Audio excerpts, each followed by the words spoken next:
Suspiria de Profundis by Thomas de Quincey. Coloffin's Suspiria de Profundis was published between 1845 and 1891 by Thomas de Quincey. This ebook was produced for Standard eBooks by Alex Cabal, and is based on transcriptions produced in 2016 by Alex Cabal for Standard eBooks. Transcriptions produced between 2004 and 2007 by Robert Cannell, Marsha Brooks, Anne Soulard, Charles Franks, David Widger, and the online distributed proofreading team for Project Gutenberg, and on digital scans from various sources. The cover page is adapted from Such Stuff as Dreams Are Made On, a painting completed in 1908 by Edmund Gillock. The cover and title pages feature the League Spartan and Sots Mill Gaudi typefaces, created in 2014 and 2009 by the League of Movable Type. This edition was released on February 5, 2025, 5:24 a.m., and is based on revision E885 DC4. The first edition of this ebook was released on October 27, 2016, 8:04 p.m. You can check for updates to this ebook, view its revision history, or download it for different e-reading systems at standardbooksorg/ebooks/Thomas de Quincey/Suspiria de Profundis. The volunteer-driven Standard eBooks project relies on readers like you to submit typos, corrections, and other improvements. Anyone can contribute at Standard Booksorg. The affliction of childhood, it is so painful to a lover of open-hearted sincerity that any indirect traits of vanity should even seem to creep into records of profound passion. And yet, on the other hand, it is so impossible, without an unnatural restraint upon the freedom of the narrative, to prevent oblique gleams reaching the reader from such circumstances of luxury or elegance as did really surround my childhood, that on all accounts I think it better to tell him, from the first, with the simplicity of truth, in what order of society my family moved at the time from which this preliminary narrative is dated. Otherwise it would happen that, merely by moving truly and faithfully through the circumstances of this early experience, I could hardly prevent the reader from receiving an impression as of some higher rank than did really belong to my family.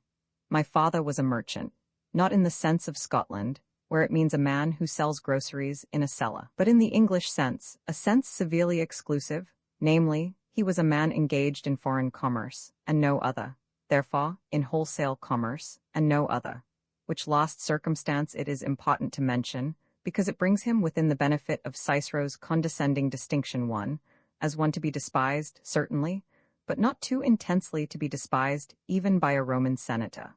He, this imperfectly despicable man, died at an early age, and very soon after the incidents here recorded, leaving to his family, then consisting of a wife and 6 children, an unburdened estate producing exactly £1,600 a year. Naturally, therefore, at the date of my narrative, if narrative it can be called, he had an income still larger, from the addition of current commercial profits. Now, to any man who is acquainted with commercial life, but above all, with such life in England, it will readily occur that in an opulent English family of that class, opulent, though not rich in a mercantile estimate, the domestic economy is likely to be upon a scale of liberality altogether unknown amongst the corresponding orders in foreign nations. Whether as to the establishment of servants, or as to the provision made for the comfort of all its members, such a household not uncommonly eclipses the scale of living even amongst the poorer classes of our nobility, though the most splendid in Europe, a fact which, since the period of my infancy, I have had many personal opportunities for verifying both in England and in Ireland. From this peculiar anomaly, affecting the domestic economy of merchants, there arises a disturbance upon the general scale of outward signs by which we measure the relations of rank. The equation, so to speak, between one order of society and another, which usually travels in the natural line of their comparative expenditure, is here interrupted and defeated, so that one rank would be collected from the name of the occupation, and another rank, much higher, from the splendor of the domestic ménage. I warn the reader, therefore, or rather, my explanation has already warned him, that he is not to infer, from any casual gleam of luxury or elegance, a corresponding elevation of rank. We, the children of the house, stood in fact upon the very happiest tier in the scaffolding of society for all good influences. The prayer of Agar, "Give me neither poverty nor riches," was realized for us. That blessing had we, being neither too high nor too low. High enough we were to see models of good manners, obscure enough to be left in the sweetest of solitudes, amply furnished with the nobler benefits of wealth, extra means of health, of intellectual culture, and of elegant enjoyment. On the other hand, we knew nothing of its social distinctions.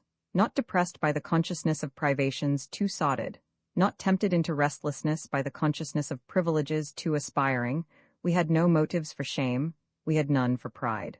Grateful also to this hour I am, that, amidst luxuries in all things else, we were trained to a Spartan simplicity of diet, that we fed, in fact, very much less sumptuously than the servants. And if, after the model of the Emperor Marcus Aurelius, I should return thanks to Providence for all the separate blessings of my early situation, these four I would single out as chiefly worthy to be commemorated: that I lived in the country, that I lived in solitude, that my infant feelings were molded by the gentlest of sisters, not by horrid pugilistic brothers.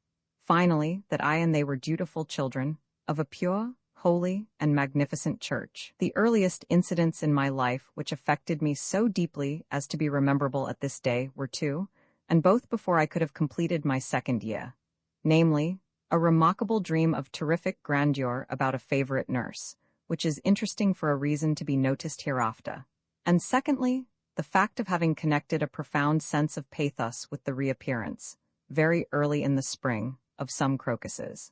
This I mention as inexplicable, for such annual resurrections of plants and flowers affect us only as memorials, or suggestions of a higher change, and therefore in connection with the idea of death. But of death I could, at that time, have had no experience whatever. This, however, I was speedily to acquire. My two eldest sisters, eldest of three then living, and also elder than myself, were summoned to an early death. The first who died was Jane, about a year older than myself. She was 3.5, I 2.5, plus or minus some trifle that I do not recollect. But death was then scarcely intelligible to me, and I could not so properly be said to suffer sorrow as a sad perplexity. There was another death in the house about the same time, namely, of a maternal grandmother. But as she had in a manner come to us for the express purpose of dying in her daughter's society, and from illness had lived perfectly secluded, our nursery party knew her but little, and were certainly more affected by the death, which I witnessed, of a favorite bird, namely, a kingfisher who had been injured by an accident. With my sister Jane's death, though otherwise, as I have said, less sorrowful than unintelligible, there was, however, connected an incident which made a most fearful impression upon myself, deepening my tendencies to thoughtfulness and abstraction beyond what would seem credible for my years. If there was one thing in this world from which, more than from any other, nature had forced me to revolt, it was brutality and violence. Now, a whisper arose in the family that a woman servant, who by accident was drawn off from her proper duties to attend my sister Jane for a day or two, had on one occasion treated her harshly, if not brutally. And as this ill treatment happened within 2 days of her death, so that the occasion of it must have been some fretfulness in the poor child caused by her sufferings, naturally there was a sense of awe diffused through the family. I believe the story never reached my mother, and possibly it was exaggerated, but upon me the effect was terrific. I did not often see the person charged with this cruelty, but when I did, my eyes sought the ground, nor could I have borne to look her in the face, not through anger, and as to vindictive thoughts, how could these lodge in a powerless infant? The feeling which fell upon me was a shuddering awe, as upon a first glimpse of the truth that I was in a world of evil and strife. Though born in a large town, I had passed the whole of my childhood, except for the few earliest weeks, in a rural seclusion. With 3 innocent little sisters for playmates, sleeping always amongst them, and shut up forever in a silent garden from all knowledge of poverty, or oppression, or outrage, I had not suspected, until this moment, the true complexion of the world in which myself and my sisters were living. Henceforward, the character of my thoughts must have changed greatly. For so representative are some acts, that one single case of the class is sufficient to throw open before you the whole theater of possibilities in that direction. I never heard that the woman, accused of this cruelty, took it at all to heart, even after the event which so immediately succeeded had reflected upon it a more painful emphasis. On the other hand, I knew of a case, and will pause to mention it, where a mere semblance and shadow of such cruelty, under similar circumstances, inflicted the grief of self-reproach through the remainder of life. A boy, interesting in his appearance as also from his remarkable docility, was attacked, on a cold day of spring, by a complaint of the trachea, not precisely croup, but like it. He was 3 years old and had been ill perhaps for 4 days, but at intervals had been in high spirits and capable of playing. This sunshine, gleaming through dark clouds, had continued even on the 4th day, and from 9 to 11 o'clock at night he had showed more animated pleasure than ever. An old servant, hearing of his illness, had called to see him, and her mode of talking with him had excited all the joyousness of his nature. About midnight, his mother, fancying that his feet felt cold, was muffling them up in flannels, and as he seemed to resist her a little, she struck lightly on the sole of one foot as a mode of admonishing him to be quiet. He did not repeat his motion, and in less than a minute his mother had him in her arms with his face looking upwards. "What is the meaning," she exclaimed, in sudden affright, "of this strange repose settling upon his features?"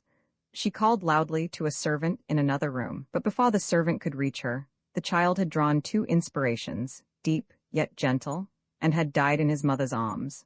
Upon this, the poor afflicted lady made the discovery that those struggles, which she had supposed to be expressions of resistance to herself, were the struggles of departing life. It followed, or seemed to follow, that with these final struggles had blended an expression, on her part, of displeasure. Doubtless the child had not distinctly perceived it, but the mother could never look back to that incident without self-reproach. And 7 years after, when her own death happened, no progress had been made in reconciling her thoughts to that which only the depth of love could have viewed as an offense. So passed away from earth one out of those sisters that made up my nursery playmates, and so did my acquaintance, if such it could be called, commence with mortality. Yet, in fact, I knew little more of mortality than that Jane had disappeared. She had gone away, but perhaps she would come back. Happy interval of heaven-born ignorance, gracious immunity of infancy from sorrow disproportioned to its strength. I was sad for Jane's absence, but still in my heart I trusted that she would come again. Summer and winter came again, crocuses and roses, why not little Jane? Thus easily was healed, then, the first wound in my infant heart, not so the second. For thou, dear, noble Elizabeth, around whose ample brow, as often as thy sweet countenance rises upon the darkness, I fancy a tiara of light or a gleaming aureolar in token of thy premature intellectual grandeur, thou whose head, for its superb developments, was the astonishment of science too. Thou next, but after an interval of happy years, thou also wert summoned away from our nursery. And the night which, for me, gathered upon that event, ran off to my steps far into life, and perhaps at this day I resemble little for good or for ill that which else I should have been.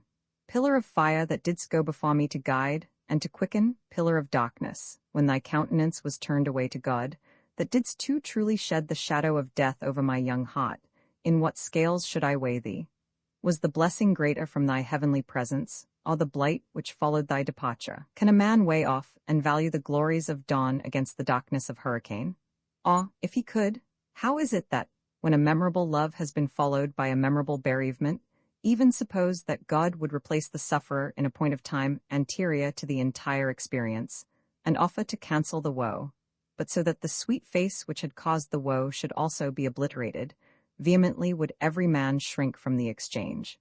In the Paradise Lost, this strong instinct of man, to prefer the heavenly, mixed and polluted with the earthly, to a level experience offering neither one nor the other, is divinely commemorated. What words of pathos are in that speech of Adam's? If God should make another Eve, etc., that is, if God should replace him in his primitive state, and should condescend to bring again a second Eve, one that would listen to no temptation, still that original partner of his earliest solitude, creature in whom excelled whatever can to sight or thought be formed, holy, divine, good, amiable, or sweet, even now, when she appeared in league with an eternity of woe, and ministering to his ruin, could not be displaced for him by any better or happier Eve. Loss of thee? He exclaims in this anguish of trial. Loss of thee would never from my heart. No, no, I feel the link of nature draw me, flesh of flesh, bone of my bone thou art, and from thy state mine never shall be parted, bliss or woe. 3. But what was it that drew my heart, by gravitation so strong, to my sister?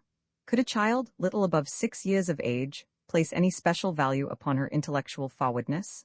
Serene and capacious as her mind appeared to me upon after review, was that a charm for stealing away the heart of an infant? Oh, no, I think of it now with interest, because it lends, in a stranger's ear, some justification to the excess of my fondness. But then it was lost upon me, awe, if not lost, was but dimly perceived. Hadst thou been an idiot, my sister, not the less I must have loved thee, having that capacious heart overflowing, even as mine overflowed with tenderness and stung, even as mine was stung by the necessity of being loved. This it was which crowned thee with beauty. Love, the holy sense, best gift of God, in thee was most intense. That lamp lighted in paradise was kindled for me which shone so steadily in thee, and never but to thee only, never again since thy departure, durst I utter the feelings which possessed me. For I was the shyest of children, and a natural sense of personal dignity held me back at all stages of life, from exposing the least ray of feelings which I was not encouraged wholly to reveal. It would be painful, and it is needless, to pursue the cause of that sickness which carried off my leader and companion. She, according to my recollection at this moment, was just as much above 8 years as I above 6, and perhaps this natural precedency of authority in judgment, and the tender humility with which she declined to assert it, had been amongst the fascinations of her presence. It was upon a Sunday evening, or so people fancied, that the spark of fatal fire fell upon that train of predispositions to a brain complaint which had hitherto slumbered within her.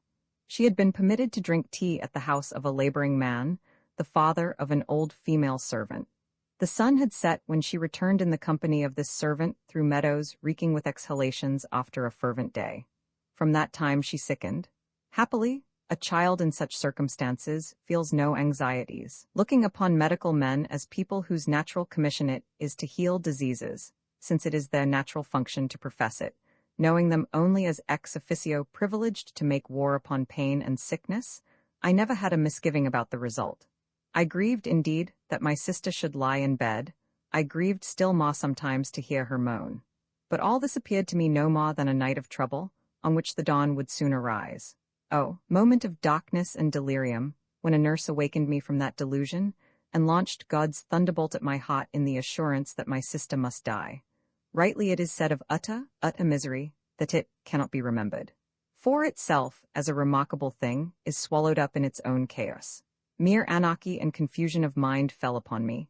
Deaf and blind I was, as I reeled under the revelation. I wish not to recall the circumstances of that time, when my agony was at its height, and hers in another sense was approaching.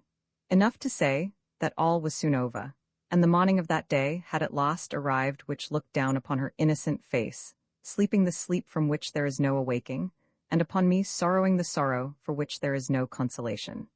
On the day after my sister's death, whilst the sweet temple of her brain was yet unviolated by human scrutiny, I formed my own scheme for seeing her once more. Not for the world would I have made this known, nor have suffered a witness to accompany me. I had never heard of feelings that take the name of sentimental, nor dreamed of such a possibility. But grief even in a child hates the light and shrinks from human eyes. The house was large, there were 2 staircases, and by one of these I knew that about noon, when all would be quiet, I could steal up into her chamber. I imagined that it was exactly high noon when I reached the chamber door. It was locked, but the key was not taken away. Entering, I closed the door so softly that, although it opened upon a hall which ascended through all the stories, no echo ran along the silent walls. Then turning round, I sought my sister's face. But the bed had been moved, and the back was now turned. Nothing met my eyes but one large window wide open, through which the sun of midsummer at noonday was showering down torrents of splendor. The weather was dry, the sky was cloudless, the blue depths seemed the express types of infinity, and it was not possible for eye to behold, or for heart to conceive any symbols more pathetic of life and the glory of life. Let me pause for one instant in approaching a remembrance so affecting and revolutionary for my own mind, and one which, if any earthly remembrance, will survive for me in the hour of death, to remind some readers, and to inform others, that in the original Opium Confessions I endeavored to explain the reason 5 why death, ceteris paribus, is more profoundly affecting in summer than in other parts of the year, so far, at least, as it is liable to any modification at all from accidents of scenery or season. The reason, as I there suggested, lies in the antagonism between the tropical redundancy of life in summer and the dark sterilities of the grave. The summer we see, the grave we haunt with our thoughts, the glory is around us, the darkness is within us. And the two coming into collision, each exalts the other into stronger relief. But in my case, there was even a subtler reason why the summer had this intense power of vivifying the spectacle are the thoughts of death. And recollecting it, often I have been struck with the important truth that far more of our deepest thoughts and feelings pass to us through perplexed combinations of concrete objects, pass to us as involutes, if I may coin that word, in compound experiences incapable of being disentangled, than ever reach us directly, and in their own abstract shapes. It had happened that amongst our nursery collection of books was the Bible illustrated with many pictures. And in long dark evenings, as my 3 sisters with myself sat by the firelight round the god of our nursery, no book was so much in request amongst us. It ruled us and swayed us as mysteriously as music. One young nurse, whom we all loved, before any candle was lighted, would often strain her eye to read it for us, and sometimes, according to her simple powers, would endeavor to explain what we found obscure. We, the children, were all constitutionally touched with pensiveness. The fitful gloom and sudden lambencies of the room by firelight suited our evening state of feelings, and they suited also the divine revelations of power and mysterious beauty which awed us. Above all, the story of a just man, man and yet not man, real above all things, and yet shadowy above all things, who had suffered the passion of death in Palestine, slept upon our minds like early dawn upon the waters. The nurse knew and explained to us the chief differences in Oriental climates, and all these differences, as it happens, express themselves in the great varieties of summer. The cloudless sunlights of Syria, those seem to argue everlasting summer, the disciples plucking the ears of corn, that must be summer, but above all, the very name of Palm Sunday, a festival in the English church, troubled me like an anthem. Sunday? What was that? That was the day of peace which masked another peace deeper than the heart of man can comprehend. Palms? What were they? That was an equivocal word. Palms, in the sense of trophies, expressed the pomps of life. Palms, as a product of nature, expressed the pomps of summer. Yet still even this explanation does not suffice. It was not merely by the peace and by the summer, by the deep sound of rest below all rest, and of ascending glory, that I had been haunted. It was also because Jerusalem stood near to those deep images both in time and in place. The great event of Jerusalem was at hand when Palm Sunday came, and the scene of that Sunday was near in place to Jerusalem. Yet what then was Jerusalem? Did I fancy it to be the omphalos, navel of the earth? That pretension had once been made for Jerusalem, and once for Delphi, and both pretensions had become ridiculous as the figure of the planet became known. Yes, but if not of the earth, for earth's tenant, Jerusalem was the omphalos of mortality. Yet how? There, on the contrary, it was, as we infants understood, that mortality had been trampled underfoot. True, but for that very reason, there it was that mortality had opened its very gloomiest crater. There it was, indeed, that the human had risen on wings from the grave, but for that reason, there also it was that the divine had been swallowed up by the abyss. The lesser star could not rise, before the greater would submit to eclipse. Summer, therefore, had connected itself with death, not merely as a mode of antagonism, but also through intricate relations to scriptural scenery and events. Out of this digression, which was almost necessary for the purpose of showing how inextricably my feelings and images of death were entangled with those of summer, I returned to the bedchamber of my sister. From the gorgeous sunlight, I turned round to the copse. There lay the sweet childish figure, there the angel face, and, as people usually fancy, it was said in the house that no features had suffered any change. Had they not? The forehead, indeed, the serene and noble forehead, that might be the same, but the frozen eyelids, the darkness that seemed to steal from beneath them, the marble lips, the stiffening hands, laid palm to palm, as if repeating the supplications of closing anguish. Could these be mistaken for life? Had it been so, wherefore did I not spring to those heavenly lips with tears and never-ending kisses? But so it was not. I stood checked for a moment, awe, not fear, fell upon me, and whilst I stood, a solemn wind began to blow, the most mournful that ear ever heard. Mournful? That is saying nothing. It was a wind that had swept the fields of mortality for 100 centuries. Many times since, upon a summer day, when the sun is about the hottest, I have remarked the same wind arising and uttering the same hollow, solemn, Memnonian, but saintly swell. It is in this world the one sole audible symbol of eternity. And 3 times in my life, I have happened to hear the same sound in the same circumstances, namely, when standing between an open window and a dead body on a summer day. Instantly, when my ear caught this vast Aeolian intonation, when my eye filled with the golden fullness of life, the pomps and glory of the heavens outside, and turning when it settled upon the frost which overspread my sister's face, instantly a trance fell upon me. A vault seemed to open in the zenith of the far blue sky, a shaft which ran up forever. I, in spirit, rose as if on billows that also ran up the shaft forever, and the billows seemed to pursue the throne of God, but that also ran before us and fled away continually. The flight and the pursuit seemed to go on forever and ever. Frost, gathering frost, some sa-sa wind of death, seemed to repel me. I slept, for how long I cannot say. Slowly I recovered my self-possession, and found myself standing, as before, close to my sister's bed. O sixth flight of the solitary child to the solitary God, flight from the ruined copse to the throne that could not be ruined. How rich wert thou in truth for after years? Rupture of grief that, being too mighty for a child to sustain, foundest a happy oblivion in a heaven-born dream, and within that sleep didst conceal a dream, whose meaning, in after years, when slowly I deciphered, suddenly there flashed upon me new light. And even by the grief of a child, as I will show you, reader, hereafter, were confounded the falsehoods of philosophers. 7. In the Opium Confessions, I touched a little upon the extraordinary power connected with opium, after long use, of amplifying the dimensions of time. Space, also, it amplifies by degrees that are sometimes terrific. But time it is upon which the exalting and multiplying power of opium chiefly spends its operation. Time becomes infinitely elastic, stretching out to such immeasurable and vanishing termini that it seems ridiculous to compute the sense of it, on waking, by expressions commensurate to human life. As in starry fields one computes by diameters of the Earth's orbit, or of Jupiter's, so, in valuing the virtual time lived during some dreams, the measurement by generations is ridiculous.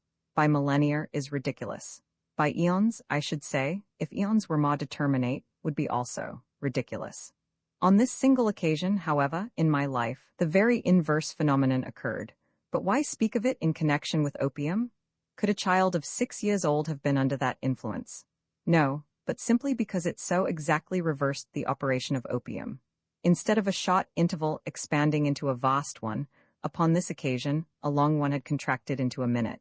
I have reason to believe that a very long one had elapsed during this wondering, or suspension of my perfect mind.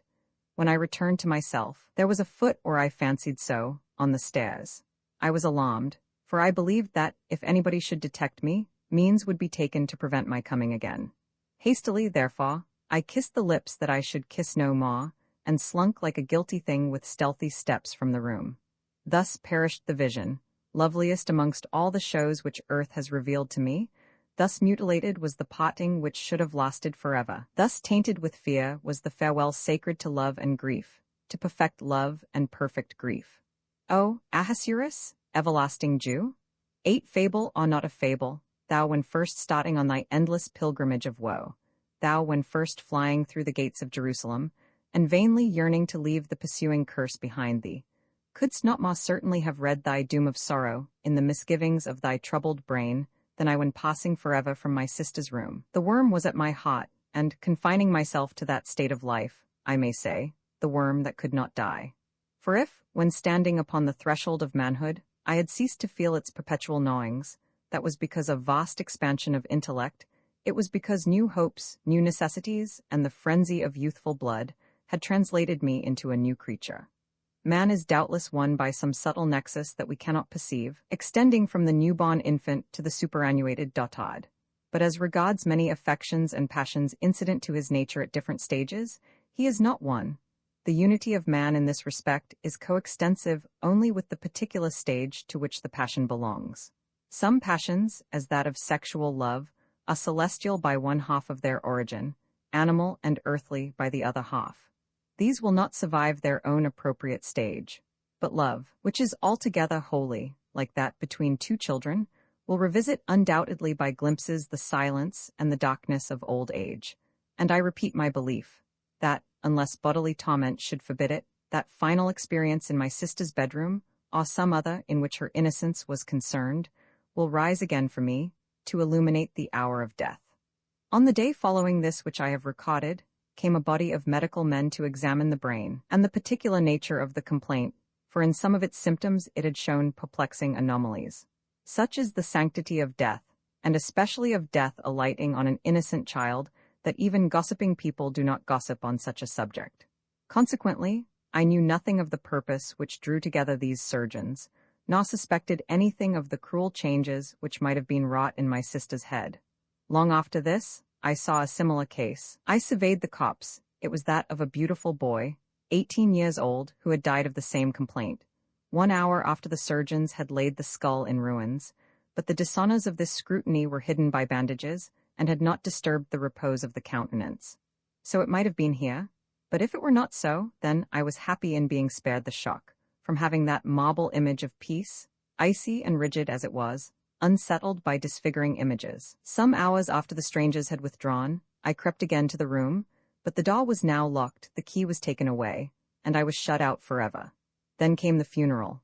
I, as a point of decorum, was carried thither. I was put into a carriage with some gentlemen whom I did not know.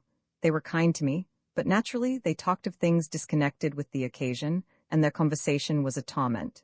At the church, I was told to hold a white handkerchief to my eyes. Empty hypocrisy! What need had he of masks or mockeries, whose heart died within him at every word that was uttered?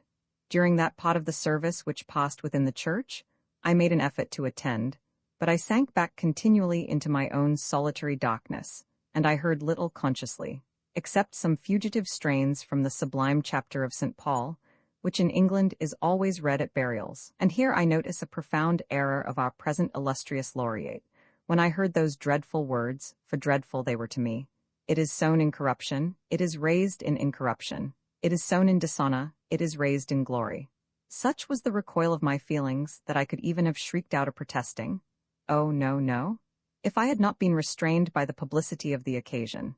In after years, reflecting upon this revolt of my feelings, which, being the voice of nature in a child, must be as true as any mere opinion of a child might probably be false, I saw, at once, the unsoundness of a passage in the Excursion. The book is not here, but the substance I remember perfectly. Mr. Wordsworth argues that if it were not for the unsteady faith which people fix upon the beatific condition after death of those whom they deplore, nobody could be found so selfish as even secretly to wish for the restoration to earth of a beloved object. A mother, for instance, could never dream of yearning for her child, and secretly calling it back by her silent aspirations from the arms of God, if she were but reconciled to the belief that really it was in those arms. But this I utterly deny. To take my own case, when I heard those dreadful words of St. Paul applied to my sister, namely, that she should be raised a spiritual body, nobody can suppose that selfishness, or any other feeling than that of agonizing love, caused the rebellion of my heart against them. I knew already that she was to come again in beauty and power. I did not now learn this for the first time, and that thought, doubtless, made my sorrow sublimer, but also it made it deeper. For here lay the sting of it, namely, in the fatal words, "We shall be changed." How was the unity of my interest in her to be preserved, if she were to be altered, and no longer to reflect in her sweet countenance the traces that were sculptured on my heart? Let a magician ask any woman whether she will permit him to improve her child, to raise it even from deformity to perfect beauty, if that must be done at the cost of its identity, and there is no loving mother but would reject his proposal with horror. Or, to take a case that has actually happened, if a mother were robbed of her child at 2 years old by gypsies, and the same child were restored to her at 20, a fine young man, but divided by a sleep as it were of death from all remembrances that could restore the broken links of their once tender connection, would she not feel her grief unhealed, and her heart defrauded? Undoubtedly she would. All of us ask not of God for a better thing than that we have lost. We ask for the same, even with its faults and its frailties. It is true that the sorrowing person will also be changed eventually, but that must be by death. And a prospect so remote as that, and so alien from our present nature, cannot console us in an affliction which is not remote, but present, which is not spiritual, but human. Lastly came the magnificent service which the English Church performs at the side of the grave. There is exposed once again, and for the last time, the coffin. All eyes survey the record of name, of sex, of age, and the day of departure from earth, records how useless, and dropped into darkness as if messages addressed to worms. Almost at the very last comes the symbolic ritual, tearing and shattering the heart with volleying discharges, peal after peal, from the final artillery of woe. The coffin is lowered into its home, it has disappeared from the eye. The sacristan stands ready, with his shovel of earth and stones. The priest's voice is heard once more, earth to earth, and the dread rattle ascends from the lid of the coffin, ashes to ashes, and again the killing sound is heard, dust to dust, and the farewell volley announces that the grave, the coffin, the face are sealed up for ever and ever.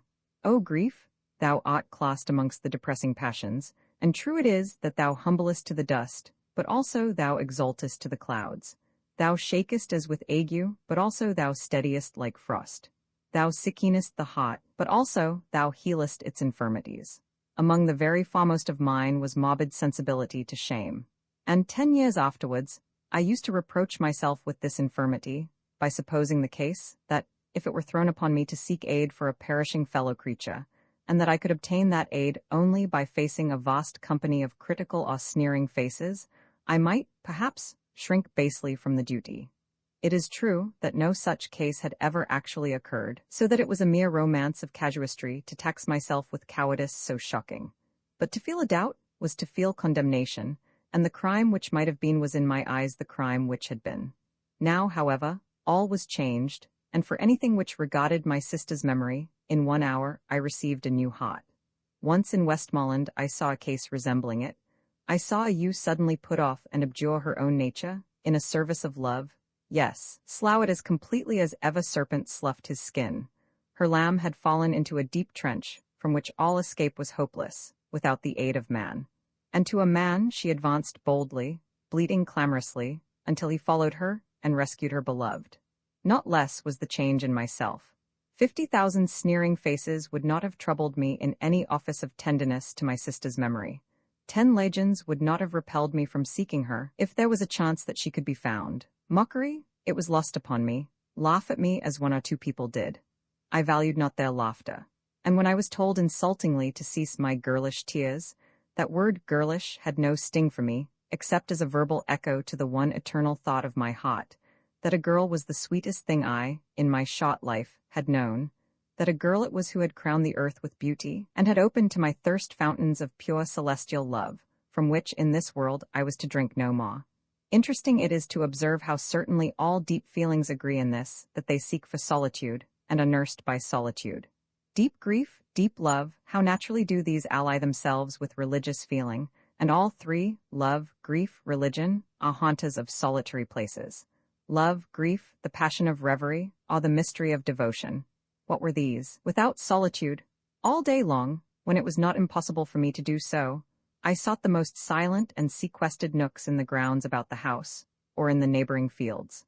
The awful stillness occasionally of summer noons, when no winds were abroad, the appealing silence of gray or misty afternoons, these were fascinations as of witchcraft. Into the woods or the desert air I gazed, as if some comfort lay hid in them. I wearied the heavens with my inquest of beseeching looks. I tormented the blue depths with obstinate scrutiny, sweeping them with my eyes, and searching them forever after one angelic face that might, perhaps, have permission to reveal itself for a moment. The faculty of shaping images in the distance out of slight elements, and grouping them after the yearnings of the heart, aided by a slight defect in my eyes, grew upon me at this time. And I recall at the present moment one instance of that sort, which may show how merely shadows, or a gleam of brightness, or nothing at all, could furnish a sufficient basis for this creative faculty. On Sunday mornings I was always taken to church. It was a church on the old and natural model of England, having aisles, galleries, organs, all things ancient and venerable, and the proportions majestic. Here, whilst the congregation knelt through the long litany, as often as we came to that passage, so beautiful amongst many that are so, where God is supplicated on behalf of all sick persons and young children, and that he would show his pity upon all prisoners and captives. I wept in secret, and raising my streaming eyes to the windows of the galleries, saw, on days when the sun was shining, a spectacle as affecting as ever prophet can have beheld. The sides of the windows were rich with storied glass. Through the deep purples and crimsons streamed the golden light, emblazonries of heavenly illumination mingling with the earthly emblazonries of what is grandest in man. There were the apostles that had trampled upon earth, and the glories of earth, out of celestial love to man. There were the martyrs that had borne witness to the truth through flames, through torments, and through armies of fierce, insulting faces. There were the saints who, under intolerable pangs, had glorified God by meek submission to his will. And all the time, whilst this tumult of sublime memorials held on as the deep chords from an accompaniment in the bass, I saw through the wide central field of the window, where the glass was uncolored, white fleecy clouds sailing over the azure depths of the sky. Were it but a fragment or a hint of such a cloud, immediately under the flash of my sorrow-haunted eye, it grew and shaped itself into visions of beds with white lawny curtains. And in the beds lay sick children, dying children, that were tossing in anguish and weeping clamorously for death. God, for some mysterious reason, could not suddenly release them from their pain, but he suffered the beds, as it seemed, to rise slowly through the clouds. Slowly the beds ascended into the chambers of the air. Slowly, also, his arms descended from the heavens, that he and his young children, whom in Judea, once and forever, he had blessed, though they must pass slowly through the dreadful chasm of separation, might yet meet the sooner. These visions were self-sustained. These visions needed not that any sound should speak to me, or music mold my feelings. The hint from the litany, the fragment from the clouds, those and the storied windows were sufficient, but not the less the blare of the tumultuous organ wrought its own separate creations. And oftentimes in anthems, when the mighty instrument threw its vast columns of sound, fierce yet melodious, over the voices of the choir, when it rose high in arches, as might seem, surmounting and overriding the strife of the vocal parts, and gathering by strong coercion the total storm into unity, sometimes I seemed to walk triumphantly upon those clouds which so recently I had looked up to as mementos of prostrate sorrow, and even as ministers of sorrow in its creations. Yes, sometimes under the transfigurations of music, I felt nigh of grief itself as a fiery chariot for mounting victoriously above the causes of grief. I point so often to the feelings, the ideas, or the ceremonies of religion, because there never yet was profound grief nor profound philosophy, which did not inoculate at many points with profound religion. But I request the reader to understand that of all things I was not, and could not have been, a child trained to talk of religion, least of all to talk of it controversially or polemically. Dreadful is the picture, which in books we sometimes find, of children discussing the doctrines of Christianity, and even teaching their seniors the boundaries and distinctions between doctrine and doctrine. And it has often struck me with amazement that the two things which God made most beautiful among his works, namely, infancy and pure religion, should, by the folly of man, in yoking them together on erroneous principles, neutralize each other's beauty, or even form a combination positively hateful. The religion becomes nonsense, and the child becomes a hypocrite. The religion is transfigured into cant, and the innocent child into a dissembling liar. 10 God, be assured, takes care for the religion of children, wheresoever his Christianity exists. Wheresoever there is a national church established, to which a child sees his friends resorting. Wheresoever he beholds all whom he honors periodically prostrate before those illimitable heavens, which fill to overflowing his young adoring heart. Wheresoever he sees the sleep of death falling at intervals upon men and women whom he knows, depth as confounding to the plummet of his mind as those heavens ascend beyond his power to pursue, there take you no thought for the religion of a child, any more than for the lilies how they shall be arrayed, or for the ravens how they shall feed their young. God speaks to children also in dreams and by the oracles that lurk in darkness. But in solitude, above all things, when made vocal by the truths and services of a national church, God holds communion undisturbed with children. Solitude, though silent as light, is, like light, the mightiest of agencies, for solitude is essential to man. All men come into this world alone, all leave it alone. Even a little child has a dread, whispering consciousness that if he should be summoned to travel into God's presence, no gentle nurse will be allowed to lead him by the hand, nor mother to carry him in her arms, nor little sister to share his trepidations. King and priest, warrior and maiden, childish mind in all things. King and priest, warrior and maiden, philosopher and child, all must walk those mighty galleries alone. The solitude, therefore, which in this world appalls or fascinates a child's heart, is but the echo of a far deeper solitude through which already he has passed, and of another solitude, deeper still, through which he has to pass. Reflex of one solitude, prefiguration of another.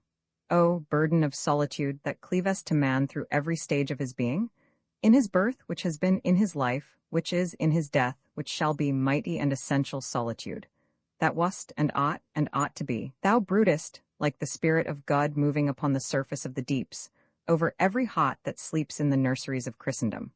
Like the vast laboratory of the air, which, seeming to be nothing, all less than the shadow of a shade, hides within itself the principles of all things, solitude for the child is the Agrippa's mirror of the unseen universe. Deep is the solitude in life of millions upon millions, who, with hearts welling forth love, have none to love them. Deep is the solitude of those who, with secret griefs, have none to pity them. Deep is the solitude of those who, fighting with doubts or darkness, have none to counsel them.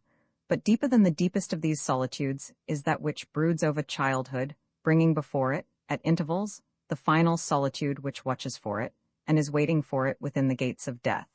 Rita, I tell you a truth, and hereafter I will convince you of this truth, that for a Grecian child solitude was nothing, but for a Christian child it has become the power of God and the mystery of God.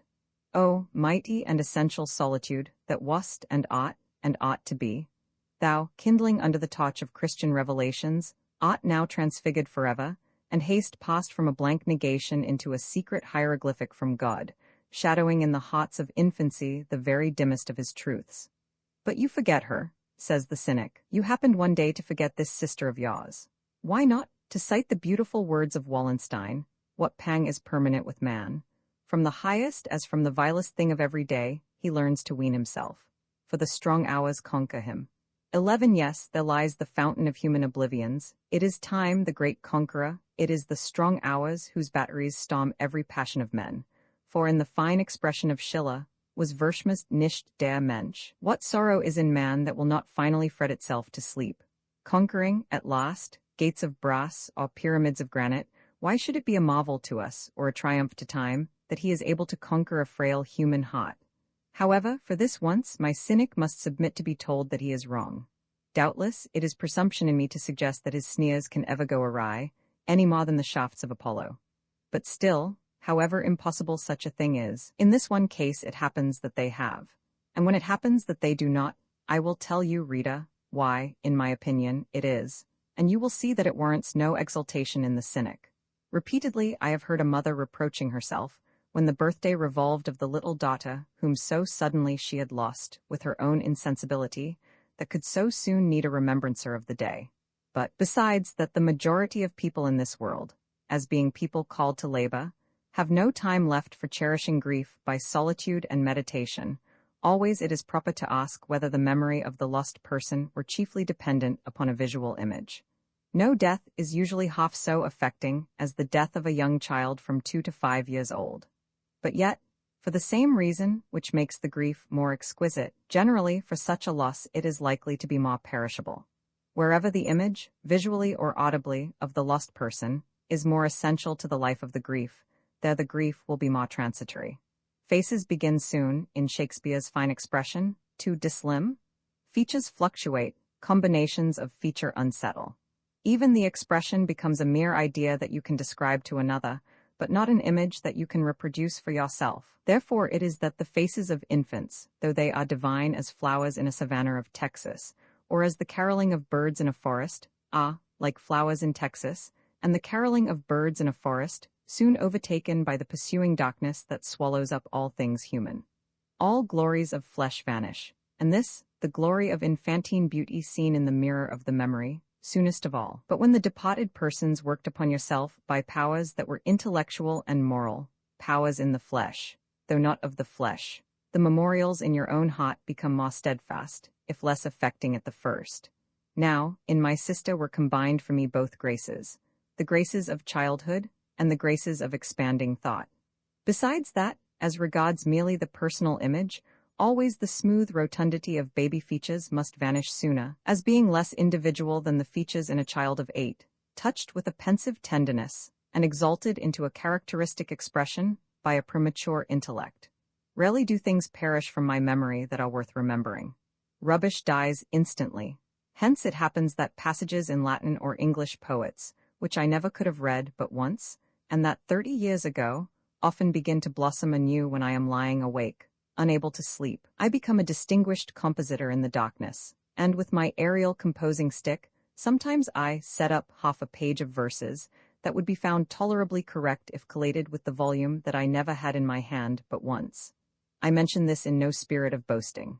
Far from it, For on the contrary, among my modifications have been compliments to my memory, when in fact, any compliment that I had merited was due to the higher faculty of an electric aptitude for seizing analogies, and by means of those aerial pontoons passing over, like lightning from one topic to another.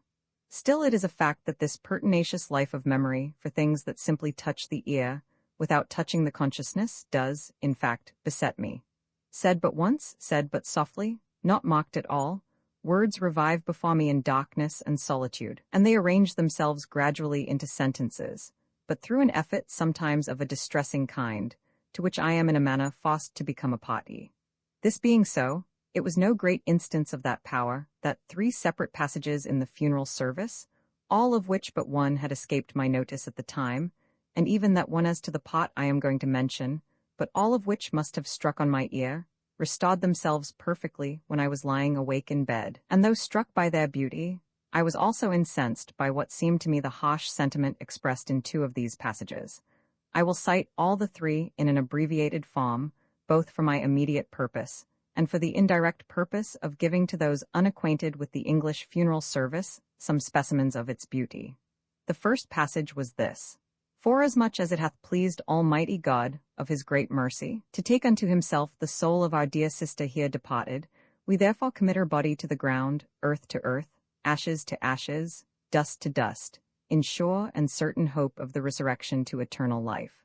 I pause to remark that a sublime effect arises at this point through a sudden rapturous interpolation from the Apocalypse, which, according to the rubric, shall be said or sung. But always let it be sung, and by the full choir. I heard a voice from heaven saying unto me, "Write, from henceforth blessed are the dead which die in the Lord, even so saith the Spirit, for they rest from their labors." The second passage, almost immediately succeeding to this awful burst of heavenly trumpets, and the one which more particularly offended me, though otherwise even then, in my 7th year, I could not but be touched by its beauty, was this: "Almighty God, with whom do live the spirits of them that depart hence in the Lord, and with whom the souls of the faithful, after they are delivered from the burden of the flesh, are in joy and felicity, we give thee hearty thanks that it hath pleased thee to deliver this our sister out of the miseries of this sinful world, beseeching thee that it may please thee of thy gracious goodness shortly to accomplish the number of thine elect, and to hasten thy kingdom." In what world was I living when a man, calling himself a man of God, could stand up publicly and give God hearty thanks that he had taken away any sister, but young child, understand, taken her away from the miseries of this sinful world? Oh yes, I hear what you say, I understand that, but that makes no difference at all. She being gone, this world doubtless, as you say, is a world of unhappiness. But for me, you by Caesar, I by Roma, where my sister was, there was paradise, no matter whether in heaven above or on the earth beneath, and he had taken her away, cruel priest, of his great mercy? I did not presume, child though I was, to think rebelliously against that. The reason was not any hypocritical or canting submission where my heart yielded none, but because already my deep musing intellect had perceived a mystery and a labyrinth in the economies of this world. God, I saw, moved not as we moved, walked not as we walked, thought not as we think. Still I saw no mercy to myself, a poor, frail, dependent creature, torn away so suddenly from the prop on which altogether it depended. Oh yes, perhaps there was, and many years after I came to suspect it. Nevertheless, it was a benignity that pointed far ahead, such as by a child could not have been perceived, because then the great arch had not come round, could not have been recognized if it had come round, could not have been valued if it had even been dimly recognized. Finally, as the closing prayer in the whole service, stood this, which I acknowledged then, and now acknowledge as equally beautiful and consolatory. For in this was no harsh peremptory challenge to the infirmities of human grief, as to a thing not meriting notice in a religious rite. On the contrary, there was a gracious condescension from the great apostle to grief, as to a passion that he might perhaps himself have participated. O, merciful God, the Father of our Lord Jesus Christ, who is the resurrection and the life, in whom whosoever believeth shall live, though he die, who also taught us by his holy apostle St. Paul not to be sorry, as men without hope, for them that sleep in him. We meekly beseech thee, O Father, to raise us from the death of sin unto the life of righteousness, that when we shall depart this life, we may rest in him as our hope is, that this our sister doth. Ah, that was beautiful, that was heavenly. We might be sorry, we had leave to be sorry, only not without hope, and we were by hope to rest in him, as this our sister doth. And howsoever a man may think that he is without hope, I, that have read the writing upon these great abysses of grief, and viewed their shadows under the correction of mightier shadows from deeper abysses, since then, abysses of aboriginal fear and eldest darkness, in which yet I believe that all hope had not absolutely died, know that he is in a natural era.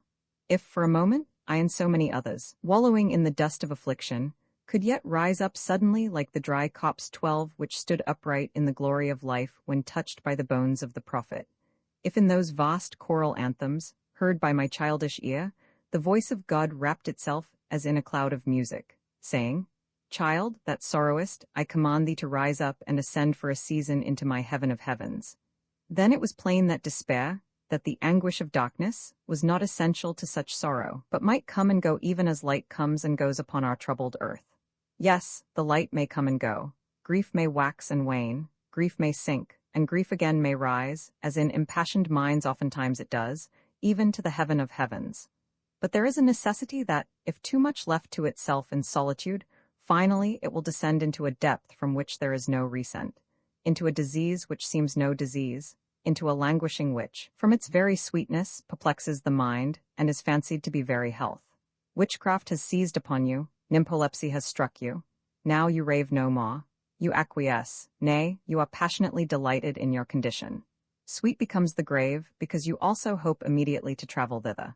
Luxurious is the separation, because only perhaps for a few weeks shall it exist for you, and it will then prove but the brief summer night that had retarded a little, by a refinement of rapture, the heavenly dawn of reunion. Inevitable sometimes it is in solitude, that this should happen with minds morbidly meditative, that when we stretch out our arms in darkness, vainly striving to draw back the sweet faces that have vanished, slowly arises a new stratagem of grief, and we say, Be it that they no more come back to us, yet what hinders but we should go to them? Perilous is that crisis for the young, in its effect perfectly the same as the ignoble witchcraft of the poor African Oba. 13 This sublime witchcraft of grief will, if left to follow its own natural course, terminate in the same catastrophe of death. Poetry, which neglects no phenomena that are interesting to the heart of man, has sometimes touched a little on the sublime attractions of the grave. But you think that these attractions, existing at times for the adult, could not exist for the child. Understand that you are wrong. Understand that these attractions do exist for the child, and perhaps as much more strongly than they can exist for the adult, by the whole difference between the concentration of a childish love and the inevitable distraction upon multiplied objects of any love that can affect any adult. There is a German superstition, well known by a popular translation, of the Earl King's daughter, who fixes her love upon some child and seeks to while him away into her own shadowy kingdom in forests. Who is it that rides through the forest so fast? It is a knight who carries his child before him on the saddle. The Earl King's daughter rides on his right hand, and still whispers temptations to the infant audible only to him. If thou wilt, dear baby, with me go away, we will see a fine show, we will play a fine play. The consent of the baby is essential to her success, and finally she does succeed. Other charms, other temptations, would have been requisite for me. My intellect was too advanced for those fascinations. But could the Earl King's daughter have revealed herself to me, and promised to lead me where my sister was, she might have wiled me by the hand into the dimmest forests upon earth. Languishing was my condition at that time. Still I languished for things which, a voice from heaven seemed to answer through my own heart, cannot be granted, and which, when again I languished, again the voice repeated, cannot be granted. Well, it was for me that, at this crisis, I was summoned to put on the harness of life by commencing my classical studies under one of my guardians, a clergyman of the English Church, and, so far as regarded Latin, a most accomplished scholar. At the very commencement of my new studies, there happened an incident which afflicted me much for a short time, and left behind a gloomy impression that suffering and wretchedness were diffused amongst all creatures that breathe. A person had given me a kitten. There are 3 animals which seem, beyond all others, to reflect the beauty of human infancy in 2 of its elements, namely, joy and guileless innocence, though less in its 3rd element of simplicity, because that requires language for its full expression. These 3 animals are the kitten, the lamb, and the fawn. Other creatures may be as happy, but they do not show it so much. Great was the love which poor silly I had for this little kitten. But as I left home at 10 in the morning, and did not return till near 5 in the afternoon, I was obliged, with some anxiety, to throw it for those 7 hours upon its own discretion, as infirm a basis for reasonable hope as could be imagined. I did not wish the kitten, indeed, at all less foolish than it was, except just when I was leaving home, and then its exceeding folly gave me a pang. Just about that time, it happened that we had received, as a present from Leicestershire, a fine young Newfoundland dog, who was under a cloud of disgrace for crimes of his youthful blood committed in that county. One day he had taken too great a liberty with a pretty little cousin of mine, Emma H., about 4 years old. He had, in fact, bitten off her cheek, which, remaining attached by a shred, was, through the energy of a governess, replaced, and subsequently healed without a scar. His name being Turk, he was immediately pronounced by the best Greek scholar of that neighborhood, letter 1F10, pi omega nu upsilon mu sigma, that is, named significantly, or reporting his nature in his name. But as Miss Emma confessed to having been engaged in taking away a bone from him, on which subject no dog can be taught to understand a joke, it did not strike our own authorities that he was to be considered in a state of reprobation. And as our gardens, near to a great town, were, on account chiefly of melons, constantly robbed, it was held that a moderate degree of fierceness was rather a favorable trait in his character. My poor kitten, it was supposed, had been engaged in the same playful trespass upon Turk's property as my Leicestershire cousin, and Turk laid her dead on the spot. It is impossible to describe my grief when the case was made known to me at 5 o'clock in the evening by a man's holding out the little creature dead, she that I had left so full of glorious life, life which even in a kitten is infinite, was now stretched in motionless repose. I remember that there was a large coal stack in the yard. I dropped my Latin books, sat down upon a huge block of coal, and burst into a passion of tears. The man, struck with my tumultuous grief, hurried into the house, and from the lower regions deployed instantly the women of the laundry and the kitchen. No one subject is so absolutely sacred, and enjoys so classical a sanctity among servant girls, as 1. Grief, and 2. Love which is unfortunate. All the young women took me up in their arms and kissed me, and last of all, an elderly woman, who was the cook, not only kissed me but wept so audibly, from some suggestion doubtless of grief personal to herself, that I threw my arms about her neck and kissed her also. It is probable, as I now suppose, that some account of my grief for my sister had reached them, else I was never allowed to visit their region of the house.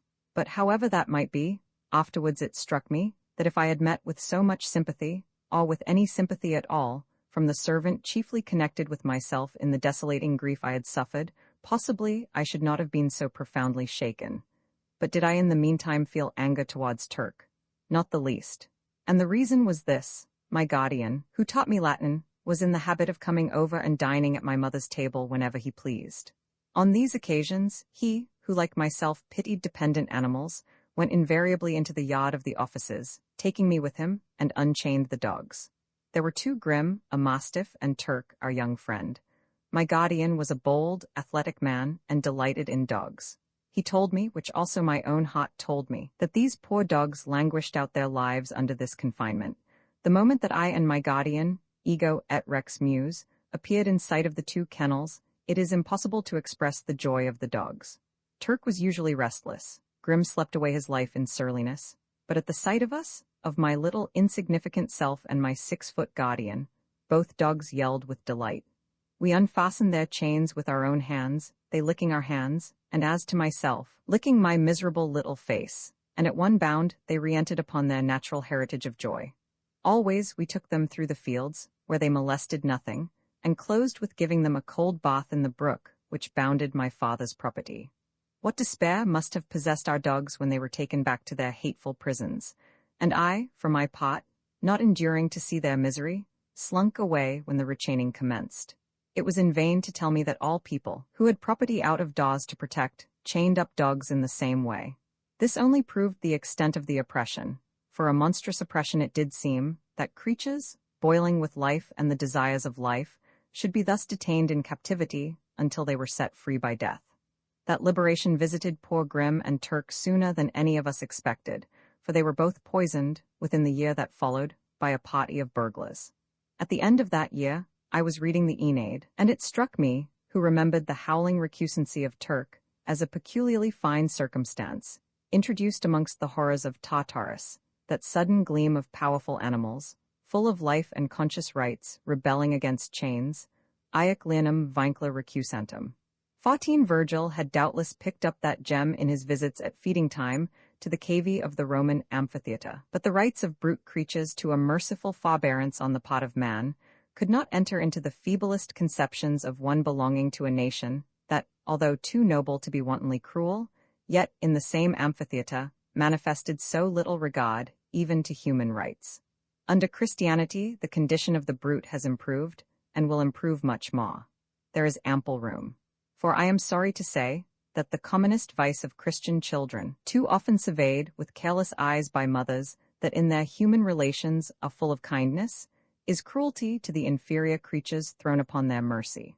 For my own part, what had formed the groundwork of my happiness, since joyous was my nature, though overspread with a cloud of sadness, had been from the first a heart overflowing with love.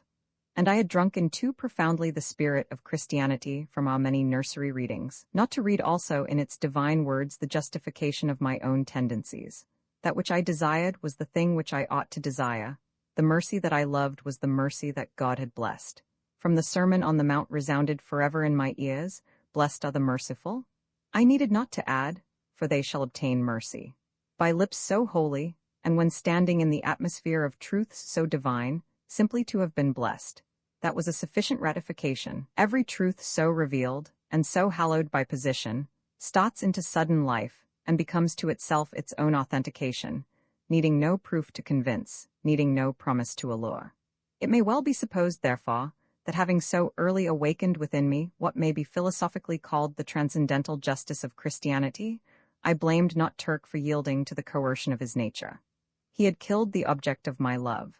But, besides that he was under the constraint of a primary appetite, Turk was himself the victim of a killing oppression. He was doomed to a fretful existence so long as he should exist at all. Nothing could reconcile this to my benignity, which at that time rested upon two pillars, upon the deep, deep heart which God had given to me at my birth, and upon exquisite health. Up to the age of 2, and almost through that entire space of 24 months, I had suffered from ague, but when that left me, all germs and traces of ill health fled away forever, except only such, and those how curable, as I inherited from my schoolboy distresses in London, or had created by means of opium. Even the long ague was not without ministrations of favour to my prevailing temper, and on the whole, no subject for pity, since naturally it won for me the sweet caresses of female tenderness, both young and old. I was a little petted, but you see by this time, Rita, that I must have been too much of a philosopher, even in the year 1 ab urb conditer of my frail earthly tenement, to abuse such indulgence. It also won for me a ride on horseback whenever the weather permitted. I was placed on a pillow, in front of a cankered old man, upon a large white horse, not so young as I was, but still showing traces of blood. And even the old man, who was both the oldest and the worst of the three, talked with gentleness to myself, reserving his surliness for all the rest of the world. These things pressed with a gracious power of incubation upon my predispositions, and in my overflowing love, I did things fitted to make the reader laugh, and sometimes fitted to bring myself into perplexity.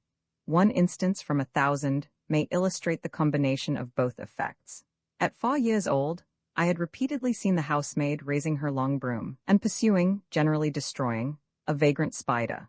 The holiness of all life in my eyes forced me to devise plots for saving the poor doomed wretch, and thinking intercession likely to prove useless, my policy was, to draw off the housemaid on pretence of showing her a picture, until the spider, already en route, should have had time to escape. Very soon, however, the shrewd housemaid, mocking the coincidence of these picture exhibitions with the agonies of fugitive spiders, detected my stratagem, so that, if the reader will pardon an expression borrowed from the street, henceforwards the picture was no go.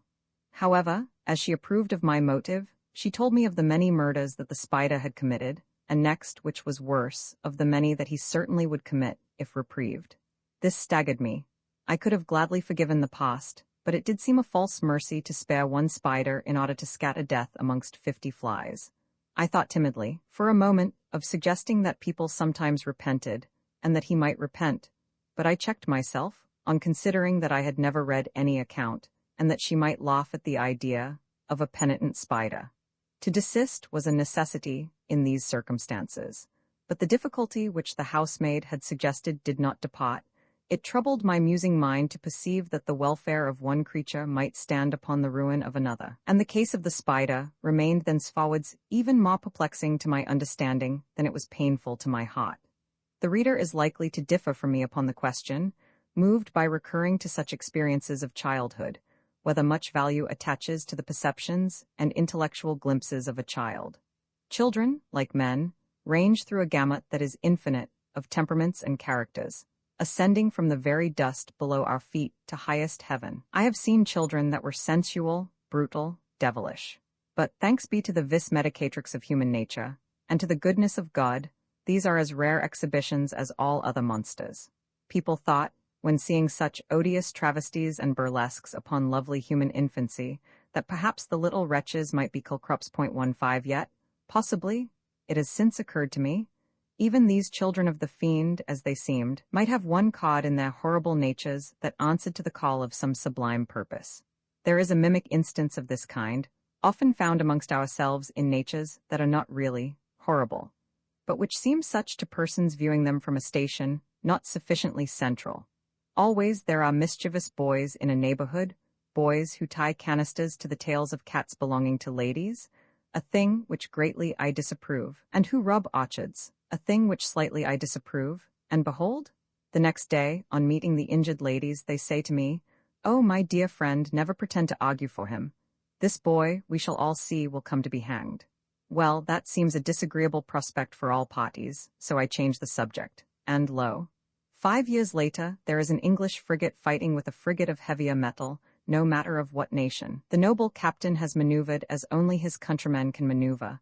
He has delivered his broadsides as only the proud islanders can deliver them. Suddenly he sees the opening for a coup de main. Through his speaking trumpet he shouts, "Where are my borders?" and instantly rise upon the deck, with the gaiety of boyhood, in white shirt-sleeves bound with black ribbons, 50 men, the elite of the crew, and behold, at the very head of them, cutlass in hand, is our friend, the tier of canisters to the tails of ladies' cats, a thing which greatly I disapprove, and also the rubber of orchards, a thing which slightly I disapprove. But here is a man that will not suffer you either greatly or slightly to disapprove him. Fire celestial burns in his eye, his nation, his glorious nation, is in his mind, himself he regards no more than the life of a cat, or the ruin of a canister. On the deck of the enemy he throws himself with rapture, and if he is amongst the killed, if he, for an object so gloriously unselfish, lays down with joy his life and glittering youth, mark this, that, perhaps, he will not be the least in heaven. But coming back to the case of childhood, I maintain steadfastly that into all the elementary feelings of man children look with more searching gaze than adults. My opinion is that where circumstances favor, where the heart is deep, where humility and tenderness exist in strength, where the situation is favorable as to solitude and as to genial feelings, children have a specific power of contemplating the truth, which departs as they enter the world. It is clear to me that children, upon elementary paths which require no knowledge of the world to unravel, tread more firmly than men, have a more pathetic sense of the beauty which lies in justice, and, according to the immortal ode of our great laureate Ode on the intimations of immortality in childhood, a far closer communion with God. I, if you observe, do not much intermeddle with religion, properly so called. My path lies on the interspace between religion and philosophy, that connects them both. Yet here, for once, I shall trespass on grounds not properly mine, and desire you to observe in Matthew 21:15, who were those that, crying in the temple, made the first public recognition of Christianity. Then, if you say, "Oh, but children echo what they hear, and are no independent authorities," I must request you to extend your reading into verse 16, where you will find that the testimony of these children, as bearing an original value, was ratified by the highest testimony, and the recognition of these children did itself receive a heavenly recognition. And this could not have been, unless there were children in Jerusalem, who saw into truth with a far sharper eye than Sanhedrims and rabbis. It is impossible, with respect to any memorable grief, that it can be adequately exhibited so as to indicate the enormity of the convulsion which really it caused, without viewing it under a variety of aspects, a thing which is here almost necessary for the effect of proportion to what follows. First, for instance, in its immediate pressure, so stunning and confounding. Secondly, in its oscillations, as in its earlier agitations, frantic with tumults that borrow the wings of the winds, or in its diseased impulses of sick, languishing desire, through which sorrow transforms itself to a sunny angel that beckons us to a sweet repose. These phases of revolving affection I have already sketched, and I shall also sketch a third, that is, where the affliction, seemingly hushing itself to sleep, suddenly soars upwards, again upon combining with another mode of sorrow, namely, anxiety without definite limits and the troublet of a reproaching conscience. As sometimes, 16 upon the English lakes, waterfowl that have careered in the air, until the eye is wearied with the eternal wheelings of their inimitable flight, Grecian simplicities of motion, amidst a labyrinthine infinity of curves that would baffle the geometry of Apollonius, seek the water at last, as if with some settled purpose, you imagine, of reposing. Ah, how little have you understood the omnipotence of that life which they inherit. They want no rest, they laugh at resting, all is make-believe, as when an infant hides its laughing face behind its mother's shawl. For a moment it is still. Is it meaning to rest? Will its impatient heart endure to lurk there for long? Ask, rather, if a cataract will stop from fatigue. Will a sunbeam sleep on its travels? Or the Atlantic rest from its labors? As little can the infant, as little can the waterfowl of the lakes, suspend their play, except as a variety of play, or rest unless, when nature compels them.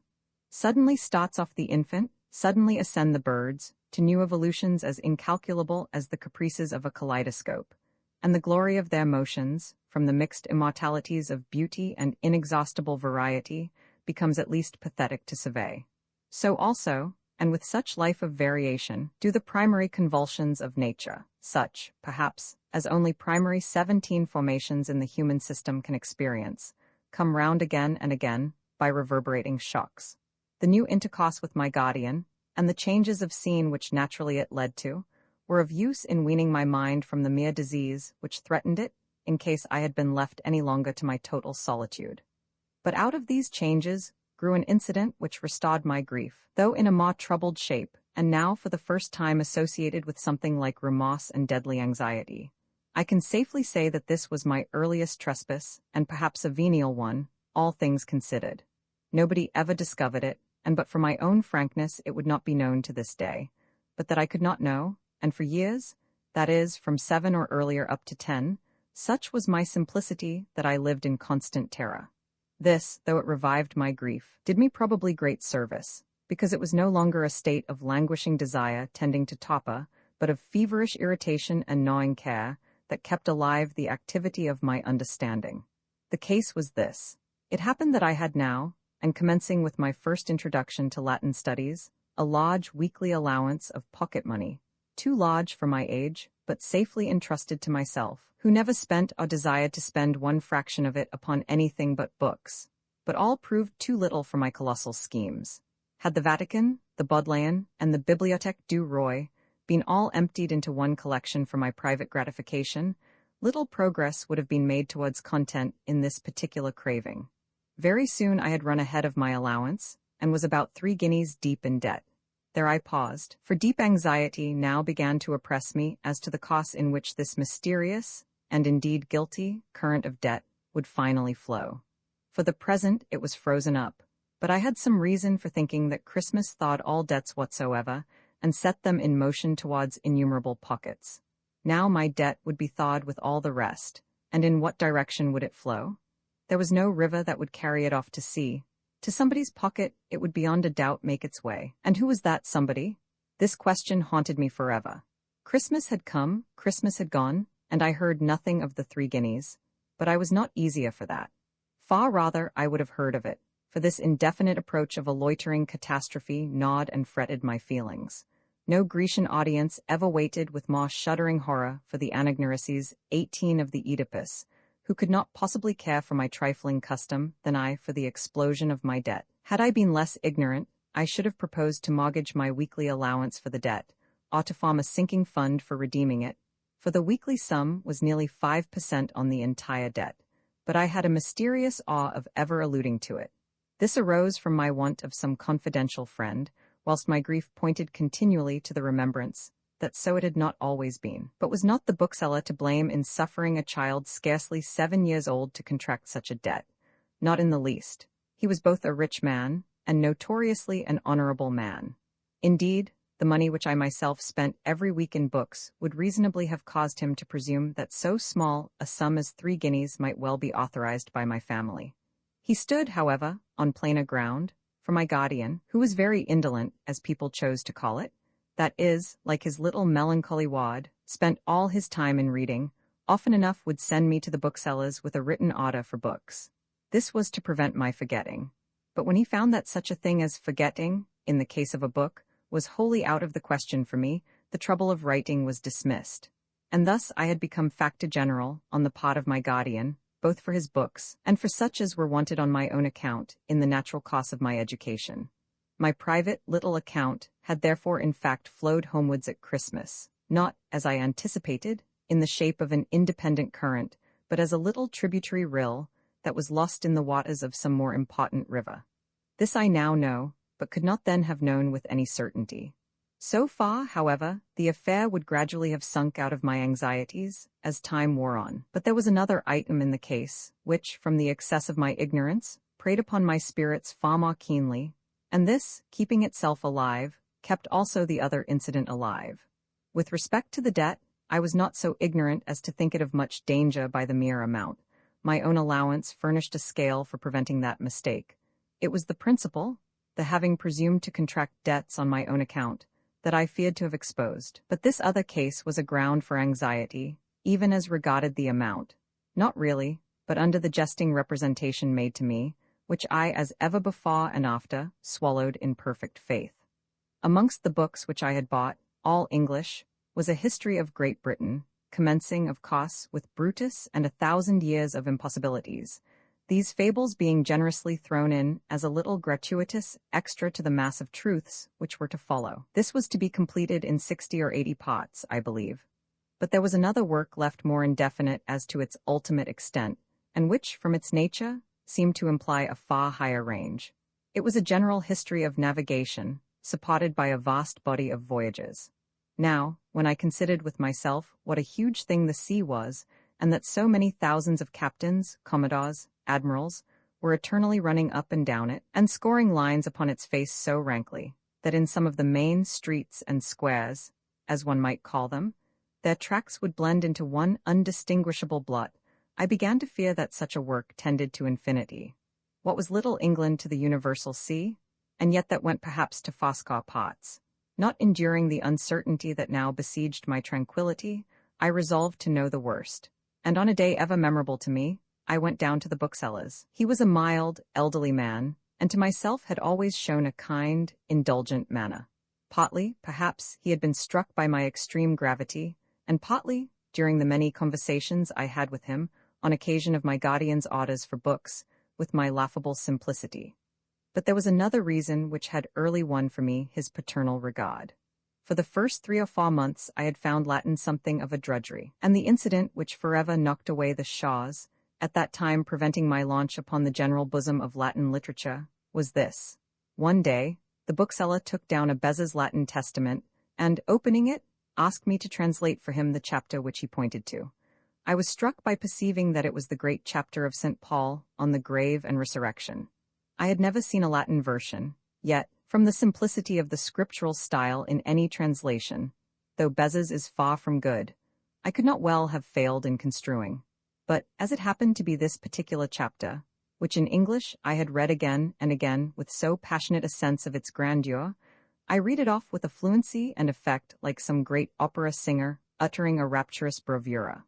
My kind old friend expressed himself gratified, making me a present of the book as a mark of his approbation. And it is remarkable that from this moment, when the deep memory of the English words had forced me into seeing the precise correspondence of the 2 concurrent streams, Latin and English, never again did any difficulty arise to check the velocity of my progress in this particular language.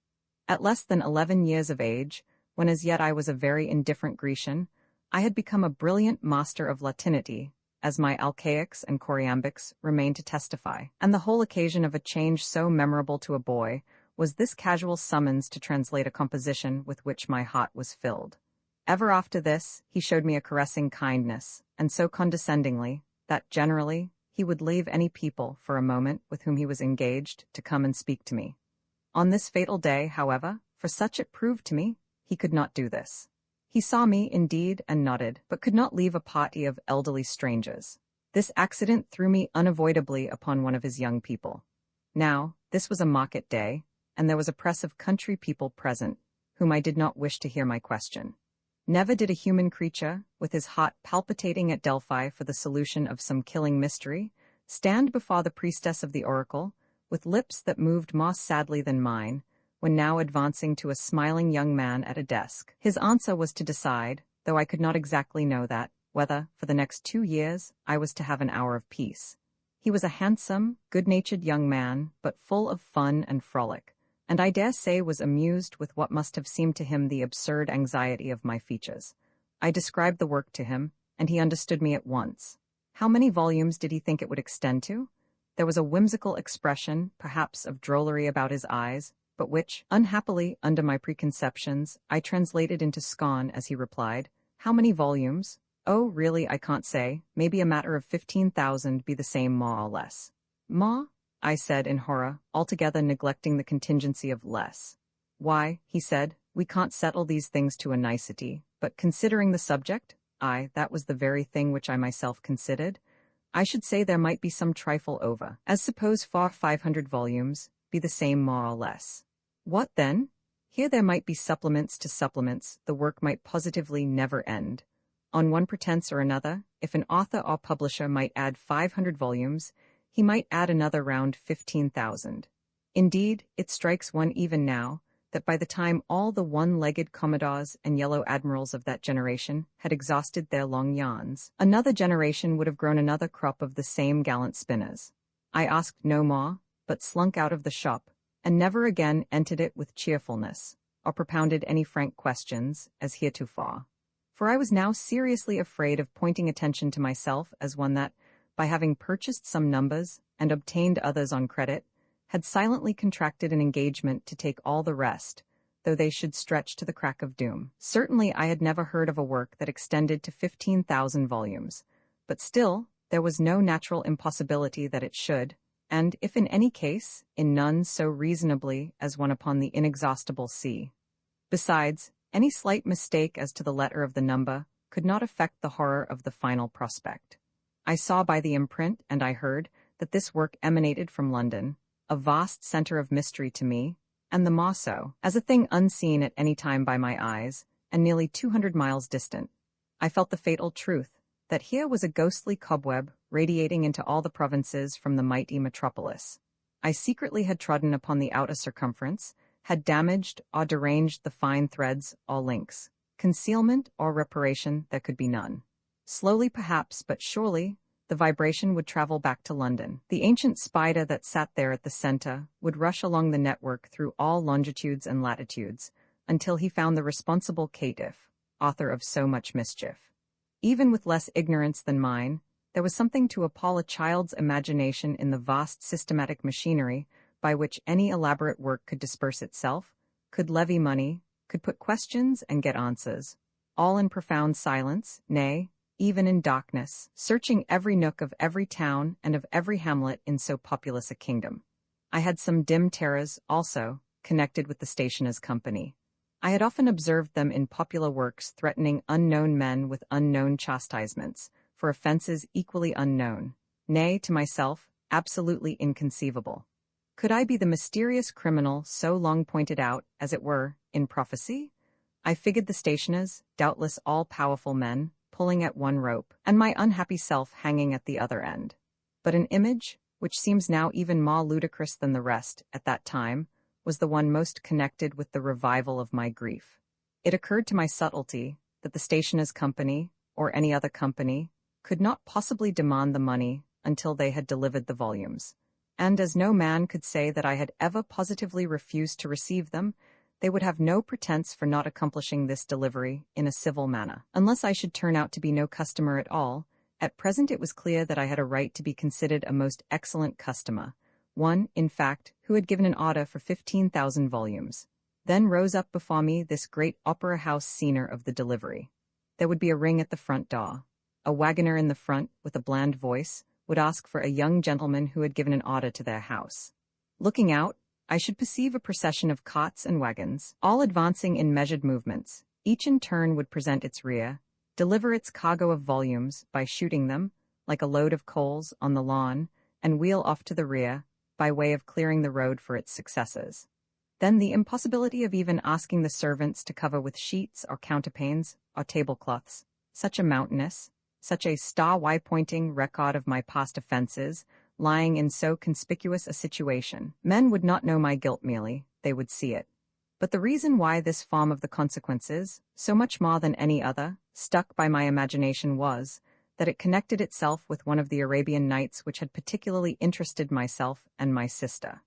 It was that tale, where a young potter, having his ropes about his person, had stumbled into the special preserve of some old magician. He finds a beautiful lady imprisoned, to whom, and not without prospects of success, he recommends himself as a suitor more in harmony with her own years than a withered magician. At this crisis, the magician returns. The young man bolts, and for that day successfully, but unluckily he leaves his ropes behind.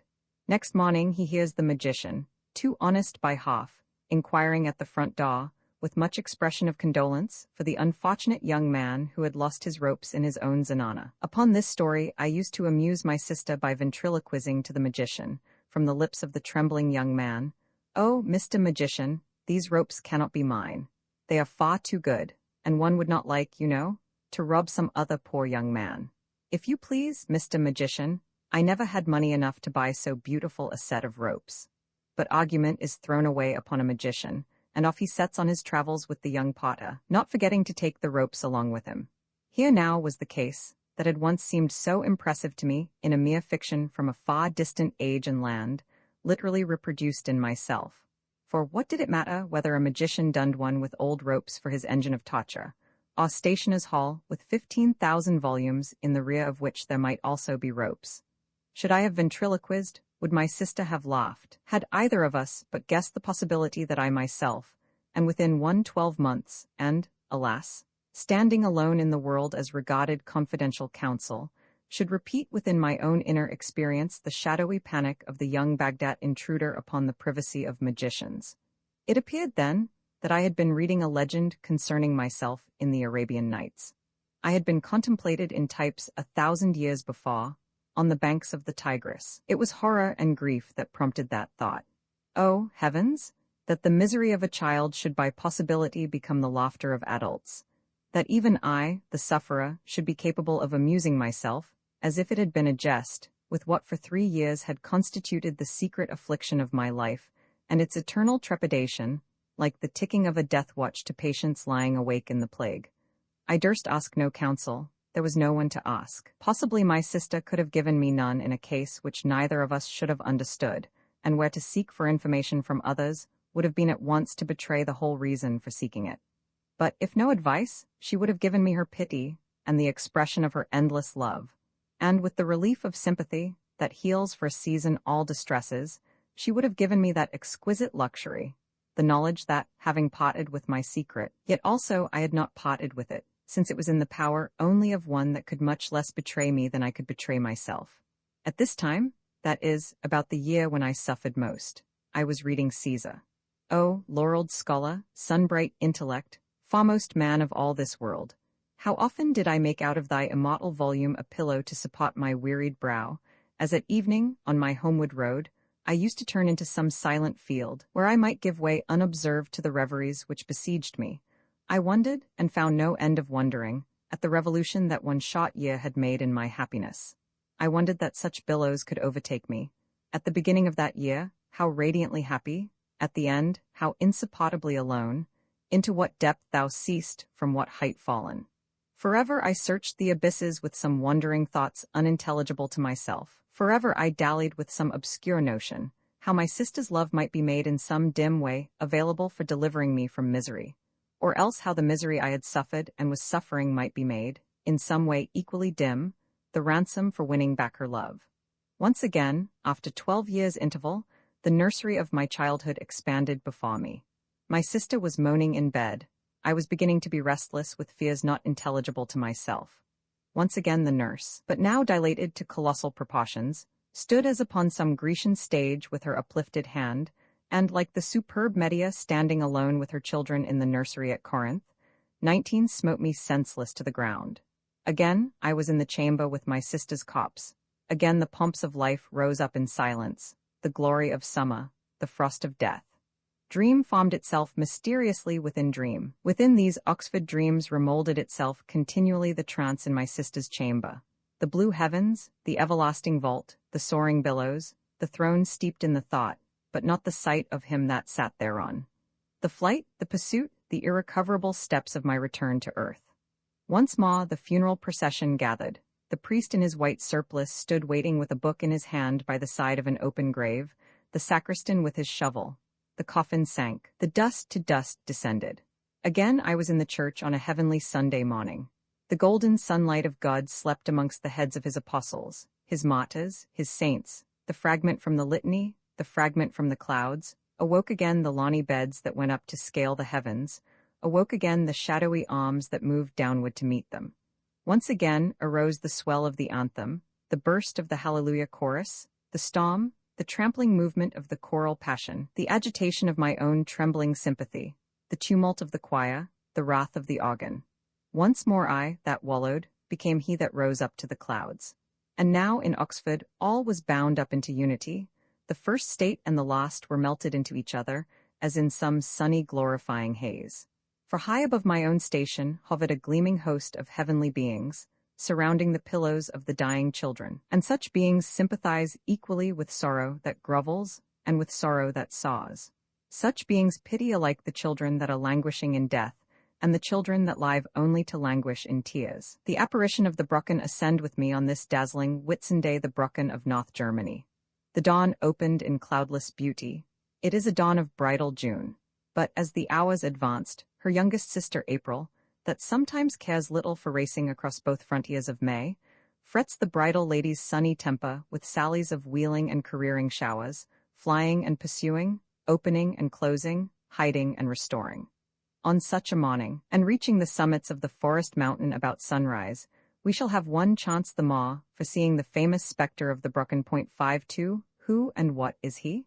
He is a solitary apparition, in the sense of loving solitude. Else he is not always solitary in his personal manifestations, but on proper occasions has been known to unmask a strength quite sufficient to alarm those who had been insulting him. Now, in order to test the nature of this mysterious apparition, we will try 2 or 3 experiments upon him. What we fear, and with some reason, is that as he lived so many ages with foul pagan sorcerers, and witnessed so many centuries of dark idolatries, his heart may have been corrupted, and that even now his faith may be wavering or impure. We will try. Make the sign of the cross and observe whether he repeats it, as on Whitsunday 53 he surely ought to do. Look, he does repeat it, but the driving showers perplex the images, and that, perhaps, it is which gives him the air of one who acts reluctantly or evasively. Now again, the sun shines more brightly, and the showers have swept off like squadrons of cavalry. To the rear, we will try him again. Pluck an anemone, one of these many anemones which once was called the sorcerer's flower, 54, and bore a pot, perhaps in this horrid ritual of fear. Carry it to that stone which mimics the outline of a heathen altar, and once was called the sorcerer's altar, then bending your knee, and raising your right hand to God, say, Father, which art in heaven, this lovely anemone that once glorified the worship of fear, has traveled back into thy fold. This altar, which once reeked with bloody rites to Cotho, has long been rebaptized into thy holy service. The darkness is gone, the cruelty is gone which the darkness bred, the moans have passed away which the victims uttered, the cloud has vanished which once sat continually upon their graves, cloud of protestation that ascended forever to thy throne from the tears of the defenseless, and the anger of the just. And lo, I thy servant, with this dark phantom, whom for 1 hour on this thy festival of Pentecost I make my servant, render thee united worship in this thy recovered temple. Look now, the apparition plucks an anemone and places it on an altar. He also bends his knee, he also raises his right hand to God. Dumb he is, but sometimes the dumb serve God acceptably. Yet still it occurs to you that perhaps on this high festival of the Christian Church he may be overruled by supernatural influence into confession of his homage, having so often been made to bow and bend his knee at murderous rites. In a service of religion he may be timid. Let us try him, therefore, with an earthly passion, where he will have no bias either from favor or from fear. If then, once in childhood you suffered an affection that was ineffable, if once, when powerless to face such an enemy, you were summoned to fight with the tiger that couches within the separations of the grave, in that case, after the example of Judea on the Roman coins, sitting under her palm tree to weep, but sitting with her head veiled, do you also veil your head? Many years are passed away since then, and you were a little ignorant thing at that time, hardly above 6 years old, or perhaps, if you durst tell all the truth, not quite so much. But your heart was deeper than the Danube, and as was your love, so was your grief. Many years are gone since that darkness settled on your head, many summers, many winters, yet still its shadows wheel round upon you at intervals, like these April showers upon this glory of bridal June. Therefore now, on this dove-like morning of Pentecost, do you veil your head like Judea in memory of that transcendent woe, and in testimony that, indeed, it surpassed all utterance of words. Immediately you see that the apparition of the broken veils his head, after the model of Judea weeping under her palm tree, as if he also had a human heart, and that he also, in childhood, having suffered an affliction which was ineffable, wished by these mute symbols to breathe a sigh towards heaven in memory of that affliction, and by way of record, though many a year after, that it was indeed unutterable by words. This trial is decisive.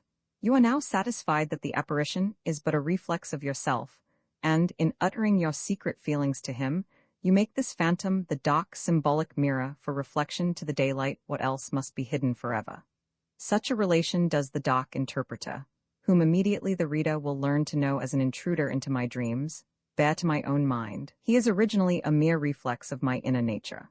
But as the apparition of the broken sometimes is disturbed by storms or by driving showers, so as to dissemble his real origin, in like manner the interpreter sometimes swerves out of my orbit and mixes a little with alien natures.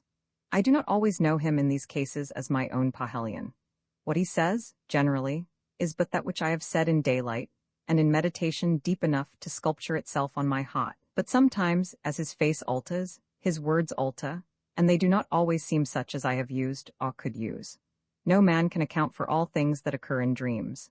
Generally, I believe this, that he is a faithful representative of myself, but he also is at times subject to the action of the good Phantasis, who rules in dreams. Hailstone choruses 55 besides, and storms enter my dreams. Hailstones and fire that run along the ground, sleet and blinding hurricanes, revelations of glory insufferable pursued by volleying darkness, these are powers able to disturb any features that originally were but shadow, and so send drifting the anchors of any vessel that rides upon deeps so treacherous as those of dreams. Understand, however, the interpreter to bear generally the office of a tragic chorus at Athens. The Greek chorus is perhaps not quite understood by critics, any more than the dark interpreter by myself, but the leading function of both must be supposed this, not to tell you anything absolutely new, that was done by the actors in the drama, but to recall you to your own lurking thoughts, hidden for the moment or imperfectly developed, and to place before you, in immediate connection with groups vanishing too quickly for any effort of meditation on your own part, such commentaries, prophetic or looking back, pointing the moral or deciphering the mystery, justifying providence, or mitigating the fierceness of anguish, as would or might have occurred to your own meditative heart, had only time been allowed for its motions. The interpreter is anchored and stationary in my dreams, but great storms and driving mists cause him to fluctuate uncertainly, or even to retire altogether, like his gloomy counterpart, the shy phantom of the broken, and to assume new features or strange features, as in dreams always there is a power not contented with reproduction, but which absolutely creates or transforms. This dark being the reader will see again, in a further stage of my opium experience, and I warn him that he will not always be found sitting inside my dreams, but at times outside, and in open daylight. The dark interpreter, O, eternity with outstretched wings, that broodest over the secret truths in whose roots lie the mysteries of man, his whence, his whither, have I searched thee, and struck a right key on thy dreadful organ. Suffering is a mightier agency in the hands of nature, as a demiurgus creating the intellect, than most people are aware of. the truth I heard often in sleep from the lips of the dark interpreter. Who is he? He is a shadow, Rada, but a shadow with whom you must suffer me to make you acquainted. You need not be afraid of him, for when I explain his nature and origin you will see that he is essentially inoffensive, or if sometimes he menaces with his countenance, that is but seldom. And then, as his features in those moods shift as rapidly as clouds in a gale of wind, you may always look for the terrific aspects to vanish as fast as they have gathered. As to his origin, what it is, I know exactly, but cannot without a little circuit of preparation make you understand. Perhaps you are aware of that power in the eye of many children by which in darkness they project a vast theater of phantasmagorical figures moving forwards or backwards between their bed curtains and the chamber walls. In some children this power is semi-voluntary. They can control or perhaps suspend the shows, but in others it is altogether automatic. I myself, at the date of my last confessions, had seen in this way more processions, generally solemn, mournful, belonging to eternity, but also at times glad, triumphal pomps that seem to enter the gates of time, than all the religions of paganism, fierce or gay, ever witnessed. Now there is in the dark places of the human spirit, in grief, in fear, in vindictive wrath, a power of self-projection not unlike to this. 30 years ago, it may be, a man called Simmons committed several murders in a sudden epilepsy of planet-struck fury. According to my recollection, this case happened at Hoddesdon, which is in Middlesex. Revenge is sweet, was his hellish motto on that occasion, and that motto itself records the abysses which a human will can open. Revenge is not sweet, unless by the mighty charm of a charity that seeketh not her own, it has become benignant. 49, and what he had to revenge was woman's scorn. He had been a plain farm servant, and in fact he was executed, as such men often are, on a proper point of professional respect to their calling, in a smock frock or blouse, to render so ugly a clash of syllables. His young mistress was every way, and by much his superior, as well in prospects as in education. But the man, by nature arrogant and little acquainted with the world, presumptuously raised his eyes to one of his young mistresses. Great was the scorn with which she repulsed his audacity, and her sisters participated in her disdain. Upon this affront he brooded night and day, and after the term of his service was over, and he, in effect, forgotten by the family, one day he suddenly descended amongst the women of the family like an avatar of vengeance. Right and left he threw out his murderous knife without distinction of person, leaving the room and the passage floating in blood. The final result of this carnage was not so terrific as it threatened to be. Some, I think, recovered, but also one, who did not recover, was unhappily a stranger to the whole cause of his fury. Now, this murderer always maintained, in conversation with the prison chaplain, that as he rushed on in his hellish career, he perceived distinctly a dark figure on his right hand, keeping pace with himself. Upon that the superstitious, of course, supposed that some fiend had revealed himself, and associated his superfluous presence with the dark atrocity. Simmons was not a philosopher, but my opinion is that he was too much so to tolerate that hypothesis, since, if there was one man in all Europe that needed no tempter to evil on that evening, it was precisely Mr. Simmons, as nobody knew better than Mr. Simmons himself. I had not the benefit of his acquaintance, or I would have explained it to him. The fact is, in point of awe, a fiend would be a poor, trivial bagatelle compared to the shadowy projections, umbras and penumbras, which the unsearchable depths of man's nature is capable, under adequate excitement, of throwing off, and even into stationary forms. I shall have occasion to notice this point again. There are creative agencies in every part of human nature, of which the 1000th part could never be revealed in one life. You have heard, Rita, in vision which describes Our Ladies of Sorrow, particularly in the dark admonition of Madonna, to her wicked sister that hateth and tempteth, what root of dark uses may lie in moral convulsions? Not the uses hypocritically vaunted by theatrical devotion, which affronts the majesty of God, that ever and in all things loves truth, prefers sincerity that is erring to piety that cants. Rebellion, which is the sin of witchcraft, is more pardonable in his sight than speechifying resignation, listening with complacency to its own self-conquests. Show always as much neighborhood as thou canst to grief that abases itself, which will cost thee but little effort if thine own grief hath been great. But God, who sees thy efforts in secret, will slowly strengthen those efforts, and make that to be a real deed, bearing tranquillity for thyself, which at first was but a feeble wish breathing homage to him. In Afterlife, from 20 to 24, on looking back to those struggles of my childhood, I used to wonder exceedingly that a child could be exposed to struggles on such a scale. But two views unfolded upon me as my experience widened, which took away that wonder. The first was the vast scale upon which the sufferings of children are found everywhere expanded in the realities of life. The generation of infants which you see is but part of those who belong to it, were born in it, and make the world over, not one half of it. The missing half, more than an equal number to those of any age that are now living, have perished by every kind of torments. 3,000 children per annum, that is, 300,000 per century, that is, omitting Sundays, about 10 every day, pass to heaven through flames 50 in this very island of Great Britain. And of those who survive to reach maturity, what multitudes have fought with fierce pangs of hunger, cold, and nakedness. When I came to know all this, then reverting my eye to my struggle, I said oftentimes it was nothing. Secondly, in watching the infancy of my own children, I made another discovery. It is well known to mothers, to nurses, and also to philosophers, that the tears and lamentations of infants during the year, or so, when they have no other language of complaint run through a gamut that is as inexhaustible as the Cremona of Paganini. An ear but moderately learned in that language cannot be deceived as to the rate and modulus of the suffering which it indicates. A fretful or peevish cry cannot by any efforts make itself impassioned. The cry of impatience, of hunger, of irritation, of reproach, of alarm, are all different as a chorus of Beethoven from a chorus of Mozart. But if ever you saw an infant suffering for an hour, as sometimes the healthiest does, under some attack of the stomach, which has the tiger grasp of the oriental cholera, then you will hear moans that address to their mothers an anguish of supplication for aid such as might storm the heart of Moloch. Once hearing it, you will not forget it. Now, it was a constant remark of mine, after any storm of that nature, occurring, suppose, once in 2 months, that always on the following day, when a long, long sleep had chased away the darkness, and the memory of the darkness from the little creature's brain, a sensible expansion had taken place in the intellectual faculties of attention, observation, and animation.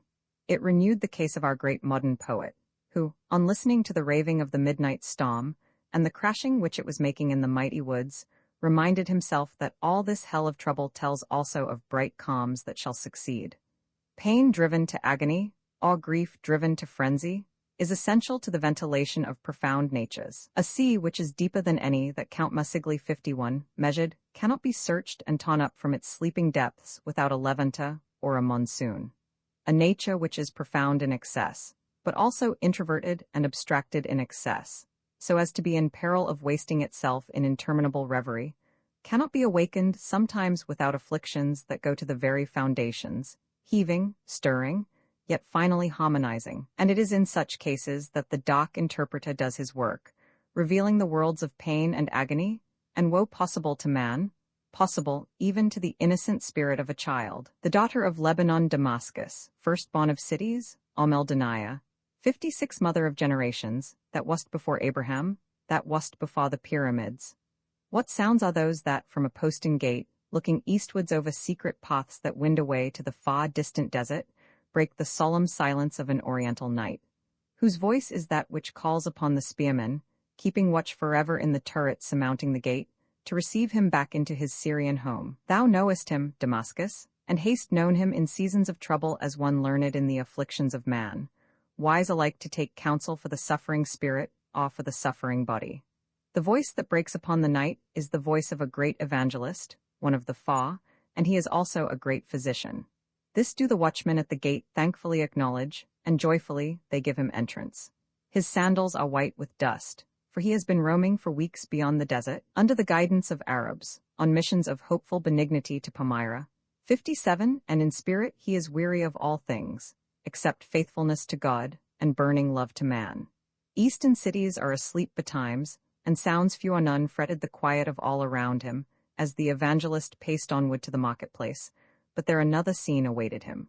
On the right hand, in an upper chamber, with lattices widely expanded, sat a festal company of youths, reveling under a noonday blaze of light from cressets, and from bright tripods that burned fragrant woods, all joining in choral songs, all crowned with odorous wreaths from Daphne and the banks of the Orontes. Them the evangelist heeded not, but far away upon the left, close upon a sheltered nook, lighted up by a solitary vase of iron fretwork filled with cedar boughs, and hoisted high upon a spear, behold there sat a woman of loveliness so transcendent that, when suddenly revealed, as now, out of deepest darkness, she appalled men as a mockery or a birth of the air. Was she born of woman? Was it perhaps the angel, so the evangelist argued with himself, that met him in the desert after sunset and strengthened him by secret talk? The evangelist went up and touched her forehead, and when he found that she was indeed human, and guessed, from the station which she had chosen, that she waited for someone amongst this dissolute crew as her companion, he groaned heavily in spirit, and said, half to himself, but half to her, "Wert thou, poor ruined flower, adorned so divinely at thy birth, glorified in such excess that not Solomon in all his pomp, no, nor even the lilies of the field, can approach thy gifts, only that thou shouldest grieve the Holy Spirit of God?" The woman trembled exceedingly, and said, "Rabbi, what should I do? For behold, all men forsake me." The evangelist mused a little, and then secretly to himself he said, "Now will I search this woman's heart, whether in very truth it inclineth itself to God, and hath strayed only before fiery compulsion." Turning therefore to the woman, the prophet 58 said, "Listen, I am the messenger of him whom thou hast not known, of him that made Lebanon and the cedars of Lebanon, that made the sea and the heavens and the host of the stars, that made the light, that made the darkness, that blew the spirit of life into the nostrils of man. His messenger I am, and from him all power is given me to bind and to loose, to build and to pull down. Ask, therefore, whatsoever thou wilt, great or small, and through me thou shalt receive it from God. But my child, ask not amiss. For God is able out of thy own evil asking to weave snares for thy footing. And oftentimes to the lambs whom he loves he gives by seeming to refuse, gives in some better sense, and his voice swelled into the power of anthems, in some far happier world. Now, therefore, my daughter, be wise on thy own behalf, and say what it is that I shall ask for thee from God." But the daughter of Lebanon needed not his caution, for immediately, dropping on one knee to God's ambassador, whilst the full radiance from the cedar torch fell upon the glory of a penitential eye, she raised her clasped hands in supplication, and said, in answer to the evangelist asking for a second time what gift he should call down upon her from heaven, "Lord, that thou wouldest put me back into my father's house." And the evangelist, because he was human, dropped a tear as he stooped to kiss her forehead, saying, "Daughter, thy prayer is heard in heaven, and I tell thee that the daylight shall not come and go for 30 times, not for the 30th time shall the sun drop behind Lebanon, before I will put thee back into thy father's house." Thus the lovely lady came into the guardianship of the evangelist. She sought not to varnish her history, or to palliate her own transgressions. In so far as she had offended at all, her case was that of millions in every generation. Her father was a prince in Lebanon, proud, unforgiving, austere. The wrongs done to his daughter by her dishonorable lover, because done under favor of opportunities created by her confidence in his integrity, her father persisted in resenting as wrongs done by this injured daughter herself, and, refusing to her all protection, drove her, whilst yet confessedly innocent, into criminal compliances under sudden necessities of seeking daily bread from her own uninstructed efforts. Great was the wrong she suffered both from father and lover. Great was the retribution. She lost a churlish father and a wicked lover. She gained an apostolic guardian. She lost a princely station in Lebanon. She gained an early heritage in heaven. For this heritage is hers within 30 days, if she will not defeat it herself. And whilst the stealthy motion of time traveled towards this 30th day, behold, a burning fever desolated Damascus, which also laid its arrest upon the daughter of Lebanon, yet gently, and so that hardly for an hour did it withdraw her from the heavenly teachings of the evangelist. And thus daily the doubt was strengthened. Would the holy apostle suddenly touch her with his hand and say, "Woman, be thou whole?" Or would he present her on the 30th day as a pure bride to Christ? But perfect freedom belongs to Christian service, and she only must make the election. Up rose the sun on the 30th morning in all his pomp, but suddenly was darkened by driving storms. Not until noon was the heavenly orb again revealed. Then the glorious light was again unmasked, and again the Syrian valleys rejoiced. This was the hour already appointed for the baptism of the new Christian daughter. Heaven and earth shed gratulation on the happy festival, and when all was finished, under an awning raised above the level roof of her dwelling house, the regenerate daughter of Lebanon, looking over the rose gardens of Damascus, with amplest prospect of her native hills, lay in blissful trance, making proclamation, by her white baptismal robes, of recovered innocence and of reconciliation with God. And when the sun was declining to the west, the evangelist, who had sat from noon by the bedside of his spiritual daughter, rose solemnly and said, Lady of Lebanon, the day is already come, and the hour is coming, in which my covenant must be fulfilled with thee. Wilt thou, therefore, being now wiser in thy thoughts, suffer God thy new father to give by seeming to refuse, to give in some better sense, or in some far happier world? But the daughter of Lebanon sorrowed at these words. She yearned after her native hills, not for themselves, but because there it was that she had left that sweet twin-born sister with whom from infant days hand in hand she had wandered amongst the everlasting cedars. And again, the evangelist sat down by her bedside, whilst she by intervals communed with him, and by intervals slept gently under the oppression of her fever. But as evening drew nearer, and it wanted now but a brief space to the going down of the sun, once again, and with deeper solemnity, the evangelist rose to his feet and said, O daughter, this is the 30th day, and the sun is drawing near to his rest. Brief, therefore, is the time within which I must fulfill the word that God spoke to thee by me. Then, because light clouds of delirium were playing about her brain, he raised his pastoral staff, and pointing it to her temples, rebuked the clouds, and bade that no more they should trouble her vision, or stand between her and the forests of Lebanon. And the delirious clouds parted asunder, breaking away to the right and to the left. But upon the forests of Lebanon there hung a mighty mass of overshadowing vapors, bequeathed by the morning's storm. And a second time the evangelist raised his pastoral staff, and pointing it to the gloomy vapors, rebuked them, and bade that no more they should stand between his daughter and her father's house. And immediately the dark vapors broke away from Lebanon to the right and to the left, and the farewell radiance of the sun lighted up all the paths that ran between the everlasting cedars and her father's palace. But vainly the lady of Lebanon searched every path with her eyes for memorials of her sister.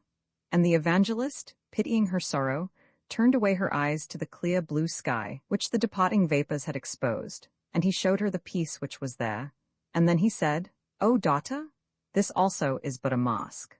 And immediately for the third time he raised his pastoral staff, and pointing it to the fair blue sky, he rebuked it, and bade that no more it should stand between her and the vision of God.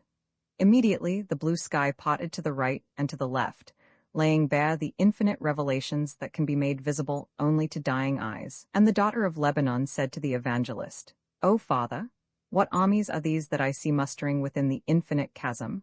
And the evangelist replied, These are the armies of Christ, and they are mustering to receive some dear human blossom, some first fruits of Christian faith, that shall rise this night to Christ from Damascus. Suddenly, as thus the child of Lebanon gazed upon the mighty vision, she saw bending forward from the heavenly host, as if in gratulation to herself, the one countenance for which she hungered and thirsted. The twin sister that should have waited for her in Lebanon had died of grief, and was waiting for her in paradise.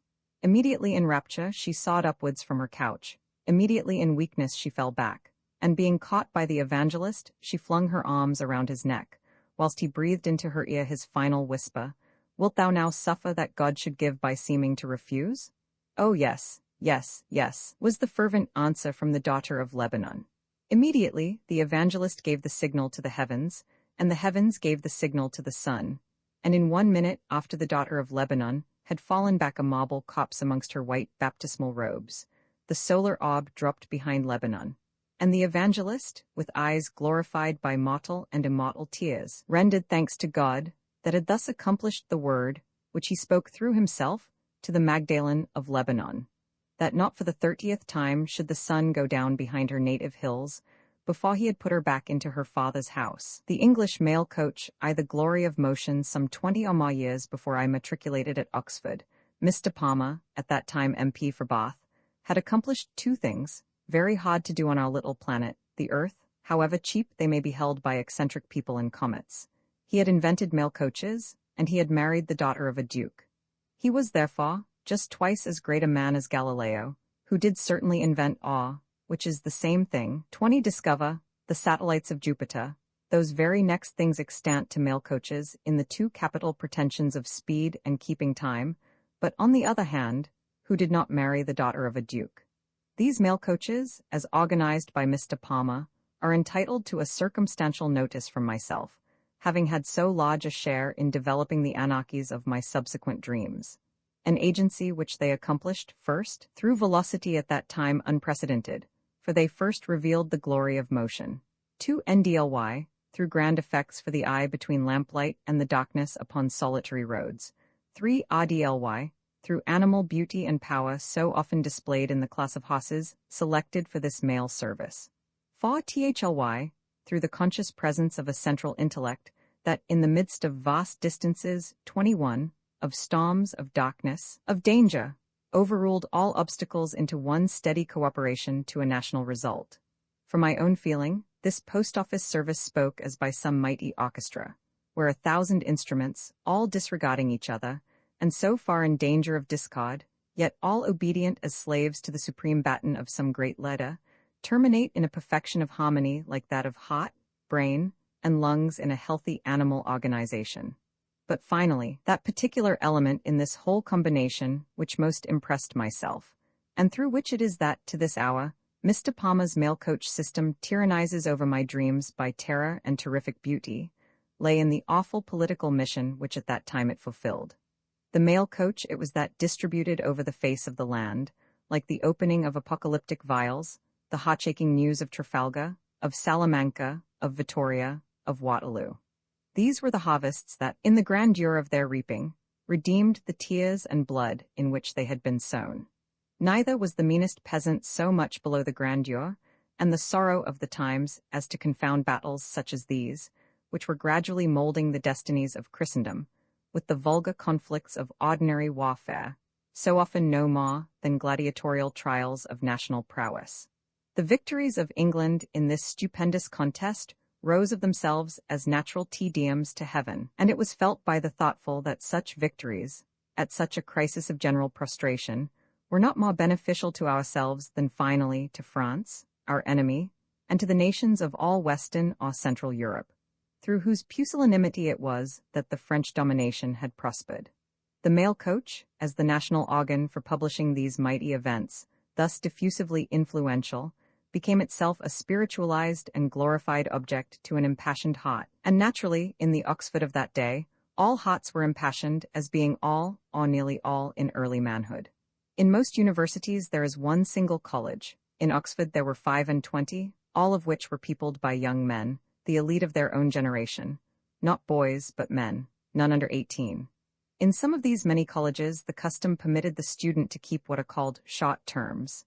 That is, the 4 terms of Michaelmas, Lent, Easter, and Act were kept by a residence, in the aggregate, of 91 days or 13 weeks. Under this interrupted residence, it was possible that a student might have a reason for going down to his home 4 times in the year. This made 8 journeys to and fro. But as these homes lay dispersed through all the shires of the island, and most of us disdained all coaches except His Majesty's mail, no city out of London could pretend to so extensive a connection with Mr. Palmer's establishment as Oxford. 3 mails, at the least, I remember as passing every day through Oxford, and benefiting by my personal patronage, viz., the Worcester, the Gloucester, and the Holyhead mail. Naturally, therefore, it became a point of some interest with us, whose journeys revolved every 6 weeks on an average, to look a little into the executive details of the system. With some of these, Mr. Palmer had no concern. They rested upon bylaws enacted by posting houses for their own benefit, and upon other bylaws, equally stern, enacted by the inside passengers for the illustration of their own haughty exclusiveness. These last were of a nature to rouse our scorn, from which the transition was not very long to systematic mutiny. Up to this time, say 1804 or 1805, the year of Trafalgar, it had been the fixed assumption of the 4 inside people, as an old tradition of all public carriages derived from the reign of Charles Roman II, that they, the illustrious quaternion, constituted a porcelain variety of the human race, whose dignity would have been compromised by exchanging one word of civility with the 3 miserable Delftware outsides. Even to have kicked an outsider might have been held to attaint the foot concerned in that operation, so that, perhaps, it would have required an act of Parliament to restore its purity of blood. What words, then, could express the horror, and the sense of treason in that case, which had happened, where all 3 outsides, the trinity of pariahs, made a vain attempt to sit down at the same breakfast table or dinner table with the consecrated fa?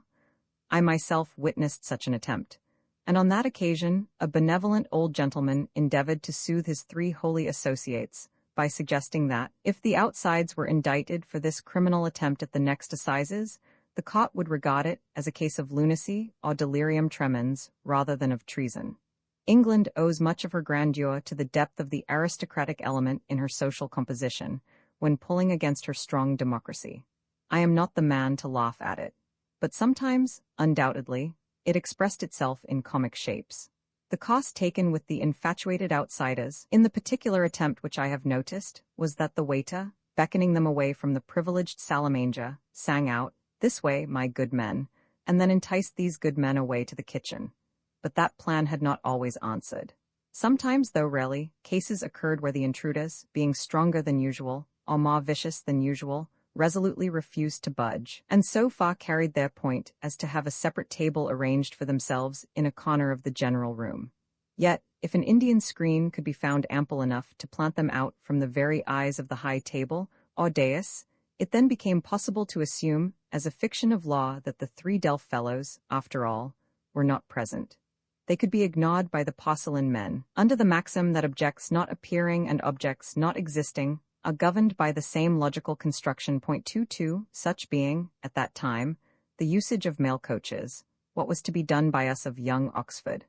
We, the most aristocratic of people, who were addicted to the practice of looking down superciliously, even upon the insides themselves, as often very questionable characters, were we, by voluntarily going outside, to court indignities, if our dress and bearing sheltered us generally from the suspicion of being rough. The name at that period for snobs 23, we really were such constructively by the place we assumed. If we did not submit to the deep shadow of eclipse, we entered at least the skirts of its penumbra. And the analogy of theatres was valid against us, where no man can complain of the annoyances incident to the pit or gallery, having his instant remedy in paying the higher price of the boxes. But the soundness of this analogy we disputed. In the case of the theatre, it cannot be pretended that the inferior situations have any separate attractions, unless the pit may be supposed to have an advantage for the purposes of the critic or the dramatic reporter. But the critic or reporter is a rarity. For most people, the sole benefit is in the price. Now, on the contrary, the outside of the mail had its own incommunicable advantages. These we could not forego. The higher price we would willingly have paid, but not the price connected with the condition of writing inside, which condition we pronounced insufferable. The air, the freedom of prospect, the proximity to the horses, the elevation of seat, these were what we required. But above all, the certain anticipation of purchasing occasional opportunities of driving.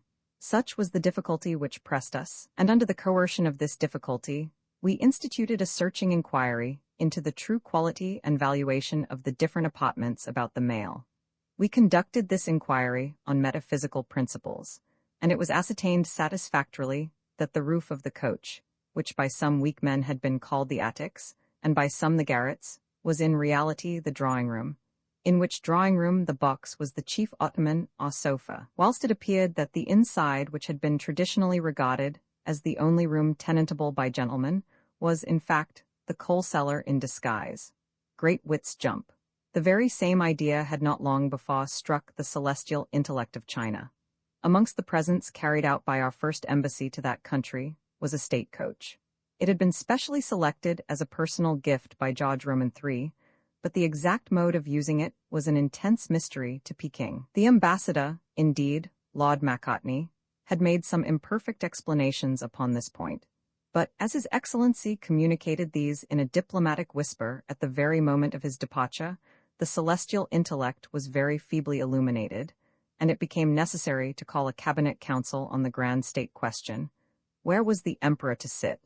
The hammercloth happened to be unusually gorgeous, and partly on that consideration, but partly also because the box offered the most elevated seat, was nearest to the moon, and undeniably went foremost, it was resolved by acclamation that the box was the imperial throne, and for the scoundrel who drove, he might sit where he could find a perch. The horses, therefore, being harnessed, solemnly His Imperial Majesty ascended his new English throne under a flourish of trumpets, having the first lord of the treasury on his right hand, and the chief jester on his left. Peking gloried in the spectacle, and in the whole flowery people, constructively present by representation, there was but one discontented person, and that was the coachman. This mutinous individual audaciously shouted, "Where am I to sit?" But the Privy Council, incensed by his disloyalty, unanimously opened the door and kicked him into the inside. He had all the inside places to himself, but such is the rapacity of ambition that he was still dissatisfied. "I say," he cried out in an extempore petition addressed to the emperor through the window. "I say, how am I to catch hold of the reins?" "Anyhow," was the imperial answer. "Don't trouble me, man, in my glory. How catch the reins? Why, through the windows, through the keyholes, anyhow." Finally, this contumacious coachman lengthened the check strings into a sort of jury reins communicating with the horses.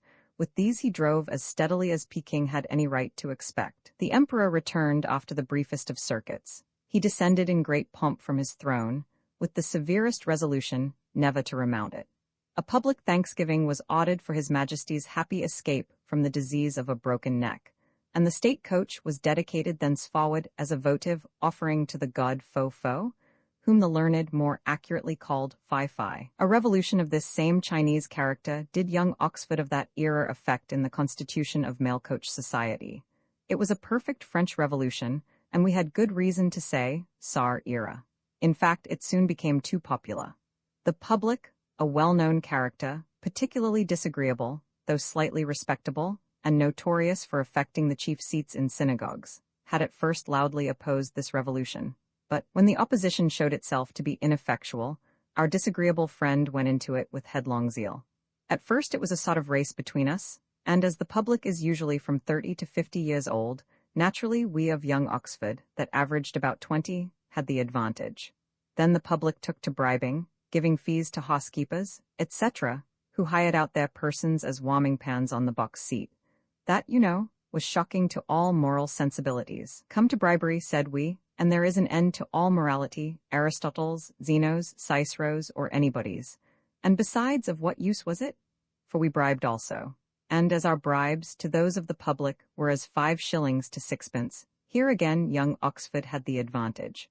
But the contest was ruinous to the principles of the stables connected with the males.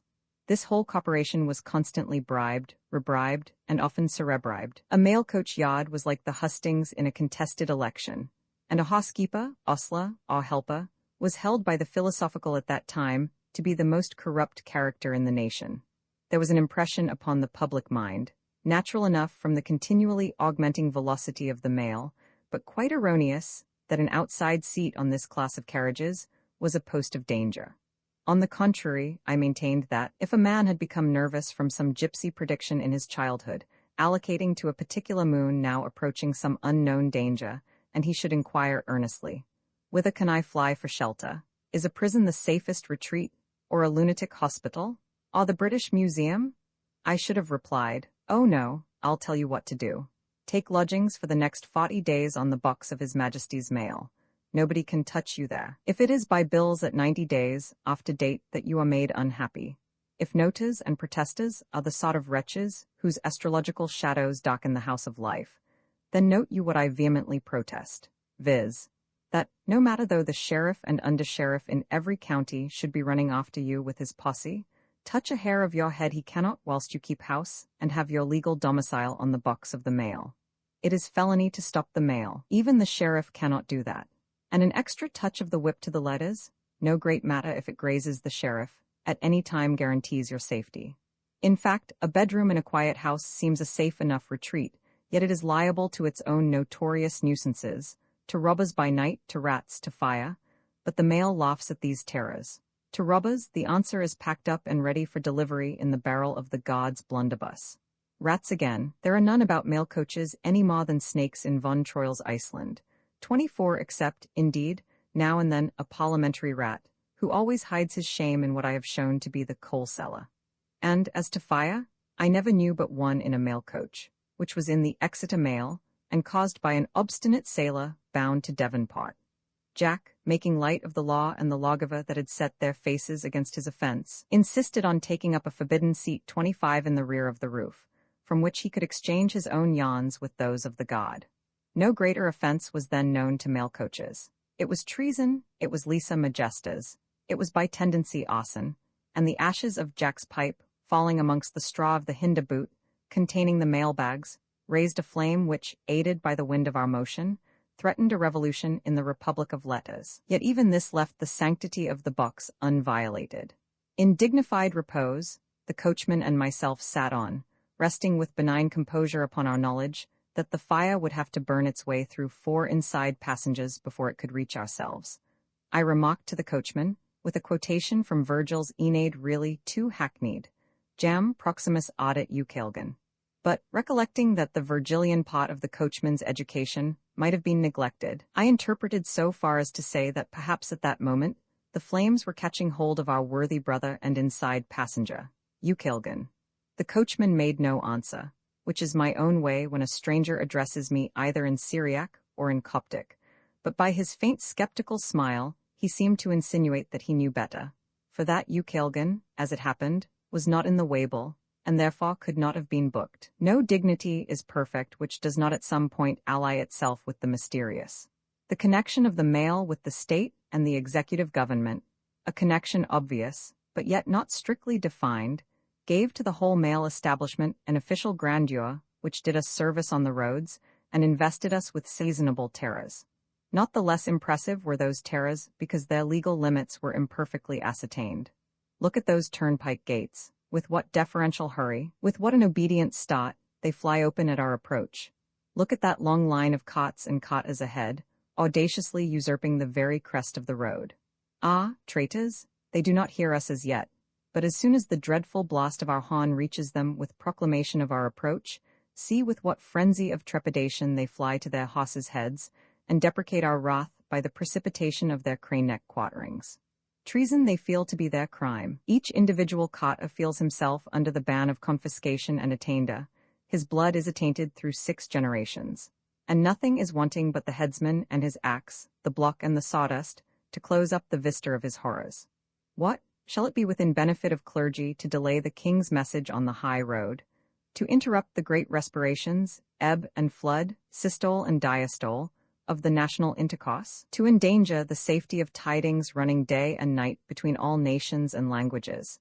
Or can it be fancied, amongst the weakest of men, that the bodies of the criminals will be given up to their widows for Christian burial? Now, the doubts which were raised as to our powers did more to wrap them in terror, by wrapping them in uncertainty, than could have been effected by the sharpest definitions of the law from the Quarter Sessions. We, on our parts, we, the collective male, did our utmost to exalt the idea of our privileges by the insolence with which we wielded them. Whether this insolence rested upon law that gave it a sanction, or upon conscious power that haughtily dispensed with that sanction, equally it spoke from a potential station. And the agent, in each particular insolence of the moment, was viewed reverentially, as one having authority. Sometimes after breakfast, His Majesty's mail would become frisky, and, in its difficult wheelings amongst the intricacies of early markets, it would upset an apple cart, a cart loaded with eggs, etc. Huge was the affliction and dismay, awful was the smash. I, as far as possible, endeavored in such a case to represent the conscience and moral sensibilities of the male, and when wildernesses of eggs were lying poached under our horses' hoofs, then would I stretch forth my hands in sorrow, saying, in words too celebrated at that time, from the false echoes 26 of Marengo, "Ah, wherefore have we not time to weep over you?" Which was evidently impossible, since, in fact, we had not time to laugh over them. Tied to post-office allowance in some cases of 50 minutes for 11 miles, could the Royal Mail pretend to undertake the offices of sympathy and condolence? Could it be expected to provide tears for the accidents of the road? If even it seemed to trample on humanity, it did so, I felt, in discharge of its own more peremptory duties. Upholding the morality of the mail, a fortiori I upheld its rights. As a matter of duty, I stretched to the utmost its privilege of imperial precedency, and astonished weak minds by the feudal powers which I hinted to be lurking constructively in the charters of this proud establishment. Once I remember being on the box of the Holyhead Mail, between Shrewsbury and Oswestry, when a tawdry thing from Birmingham, some tally-ho, or high-flyer, all flaunting with green and gold, came up alongside of us. What a contrast to our royal simplicity of form and color in this plebeian wretch. The single ornament on our dark ground of chocolate color was the mighty shield of the imperial arms, but emblazoned in proportions as modest as a signet ring bears to a seal of office. Even this was displayed only on a single panel, whispering, rather than proclaiming, our relations to the mighty state, whilst the beast from Birmingham, our green and gold friend from false, fleeting, perjured Brummagem, had as much writing and painting on its sprawling flanks as would have puzzled a decipherer from the tombs of Luxor. For some time, this Birmingham machine ran along by our side, a piece of familiarity that already of itself seemed to me sufficiently Jacobinical. But all at once a movement of the horses announced a desperate intention of leaving us behind. "Do you see that?" I said to the coachman. "I see," was his short answer. He was wide awake, yet he waited longer than seemed prudent, for the horses of our audacious opponent had a disagreeable air of freshness and power. But his motive was loyal. His wish was that the Birmingham conceit should be full-blown before he froze it. When that seemed right, he unloosed, or, to speak by a stronger word, he sprang, his known resources. He slipped our royal horses like cheetahs or hunting leopards after the affrighted game. How they could retain such a reserve of fiery power after the work they had accomplished seemed hard to explain. But on our side, besides the physical superiority, was a tower of moral strength, namely the king's name, which they upon the adverse faction wanted. Passing them without an effort, as it seemed, we threw them into the rear with so lengthening an interval between us as proved in itself the bitterest mockery of their presumption, whilst our god blew back a shattering blast of triumph that was really too painfully full of derision. I mention this little incident for its connection with what followed. A Welsh rustic, sitting behind me, asked if I had not felt my heart burn within me during the progress of the race. I said, with philosophic calmness, no, because we were not racing with a male, so that no glory could be gained. In fact, it was sufficiently mortifying that such a Birmingham thing should dare to challenge us. The Welshman replied that he didn't see that, for that a cat might look at a king, and a Brummagem coach might lawfully race the Holyhead mail. "Race us, if you like," I replied, "though even that has an air of sedition, but not beat us?" This would have been treason, and for its own sake I am glad that the tally-ho was disappointed. So dissatisfied did the Welshman seem with this opinion that at last I was obliged to tell him a very fine story from one of our elder dramatists, viz., that once, in some far oriental kingdom, when the Sultan of all the land, with his princes, ladies, and chief omras, were flying their falcons, a hawk suddenly flew at a majestic eagle, and in defiance of the eagle's natural advantages, in contempt also of the eagle's traditional royalty, and before the whole assembled field of astonished spectators from Agra and Lahore, killed the eagle on the spot. Amazement seized the Sultan at the unequal contest, and burning admiration for its unparalleled result. He commanded that the hawk should be brought before him. He caressed the bird with enthusiasm, and he ordered that, for the commemoration of his matchless courage, a diadem of gold and rubies should be solemnly placed on the hawk's head, but then that, immediately after this solemn coronation, the bird should be led off to execution, as the most valiant indeed of traitors, but not the less a traitor, as having dared to rise rebelliously against his liege lord and anointed sovereign, the eagle. "Now," said I to the Welshman, "to you and me, as men of refined sensibilities, how painful it would have been that this poor Brummagem brute, the tally-ho, in the impossible case of a victory over us, should have been crowned with Birmingham tinsel, with paste diamonds and Roman pearls, and then led off to instant execution." The Welshman doubted if that could be warranted by law, and when I hinted at the 6th of Edward Longshanks, chapter 18, for regulating the precedency of coaches, as being probably the statute relied on for the capital punishment of such offences, he replied dryly that, if the attempt to pass a mail really were treasonable, it was a pity that the tally-ho appeared to have so imperfect an acquaintance with law. The modern modes of travelling cannot compare with the old mail-coach system in grandeur and power. They boast of more velocity, not, however, as a consciousness, but as a fact of our lifeless knowledge, resting upon alien evidence. As, for instance, because somebody says that we have gone 50 miles in the hour, though we are far from feeling it as a personal experience, or upon the evidence of a result, as that actually we find ourselves in York 4 hours after leaving London. Apart from such an assertion or such a result, I myself am little aware of the pace, but seated on the old mail coach, we needed no evidence out of ourselves to indicate the velocity. On this system the word was not magna loquima, as upon railways, but vivimus. Yes, magna vivimus? We do not make verbal ostentation of our grandeurs, we realize our grandeurs in act, and in the very experience of life. The vital experience of the glad animal sensibilities made doubts impossible on the question of our speed. We heard our speed, we saw it, we felt it as a thrilling. And this speed was not the product of blind insensate agencies that had no sympathy to give, but was incarnated in the fiery eyeballs of the noblest amongst brutes, in his dilated nostril, spasmodic muscles, and thunder-beating hoofs. The sensibility of the hoss, uttering itself in the maniac light of his eye, might be the last vibration of such a movement. The glory of Salamanca might be the first. But the intervening links that connected them, that spread the earthquake of battle into the eyeballs of the hoss, were the heart of man and its electric thrillings, kindling in the rapture of the fiery strife, and then propagating its own tumults by contagious shouts and gestures to the heart of his servant the hoss. But now, on the new system of traveling, iron tubes and boilers have disconnected man's heart from the ministers of his locomotion.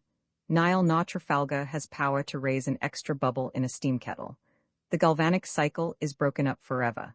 Man's imperial nature no longer sends itself forward through the electric sensibility of the hoss. The interagencies are gone in the mode of communication between the hoss and his master, out of which grew so many aspects of sublimity under accidents of mists that hid, or sudden blazes that revealed, of mobs that agitated, or midnight solitudes that awed. Tidings fitted to convulse all nations must henceforwards travel by culinary process. And the trumpet that once announced from afar the laureled mail, hot-shaking when heard screaming on the wind and proclaiming itself through the darkness to every village or solitary house on its route, has now given way forever to the pot-wallopings of the boiler. Thus have perished multiform openings for public expressions of interest, scenical yet natural, in great national tidings, for revelations of faces and groups that could not offer themselves amongst the fluctuating mobs of a railway station. The gatherings of gazers about a laureled mail had one center, and acknowledged one sole interest. But the crowds attending at a railway station have as little unity as running water, and own as many centers as there are separate carriages in the train. How else, for example, than as a constant watcher for the dawn, and for the London mail that in summer months entered about daybreak amongst the lawny thickets of Maryborough Forest, couldst thou, sweet Fanny of the Bath Road, have become the glorified inmate of my dreams. Yet Fanny, as the loveliest young woman for face and person that perhaps in my whole life I have beheld, merited the station which even now, from a distance of 40 years, she holds in my dreams. Yes, though by links of natural association she brings along with her a troop of dreadful creatures, fabulous and not fabulous, that are more abominable to the heart than Fanny and the dawn are delightful. Miss Fanny of the Bath Road, strictly speaking, lived at a mile's distance from that road, but came so continually to meet the mail that I on my frequent transits rarely missed her, and naturally connected her image with the great thoroughfare where only I had ever seen her. Why she came so punctually, I do not exactly know, but I believe with some burden of commissions, to be executed in Bath, which had gathered to her own residence as a central rendezvous for converging them. The mail coachman who drove the Bath mail, and wore the royal livery 27, happened to be Fanny's grandfather. A good man he was, that loved his beautiful granddaughter, and, loving her wisely, was vigilant over her deportment in any case where young Oxford might happen to be concerned. Did my vanity then suggest that I myself, individually, could fall within the line of his terrors?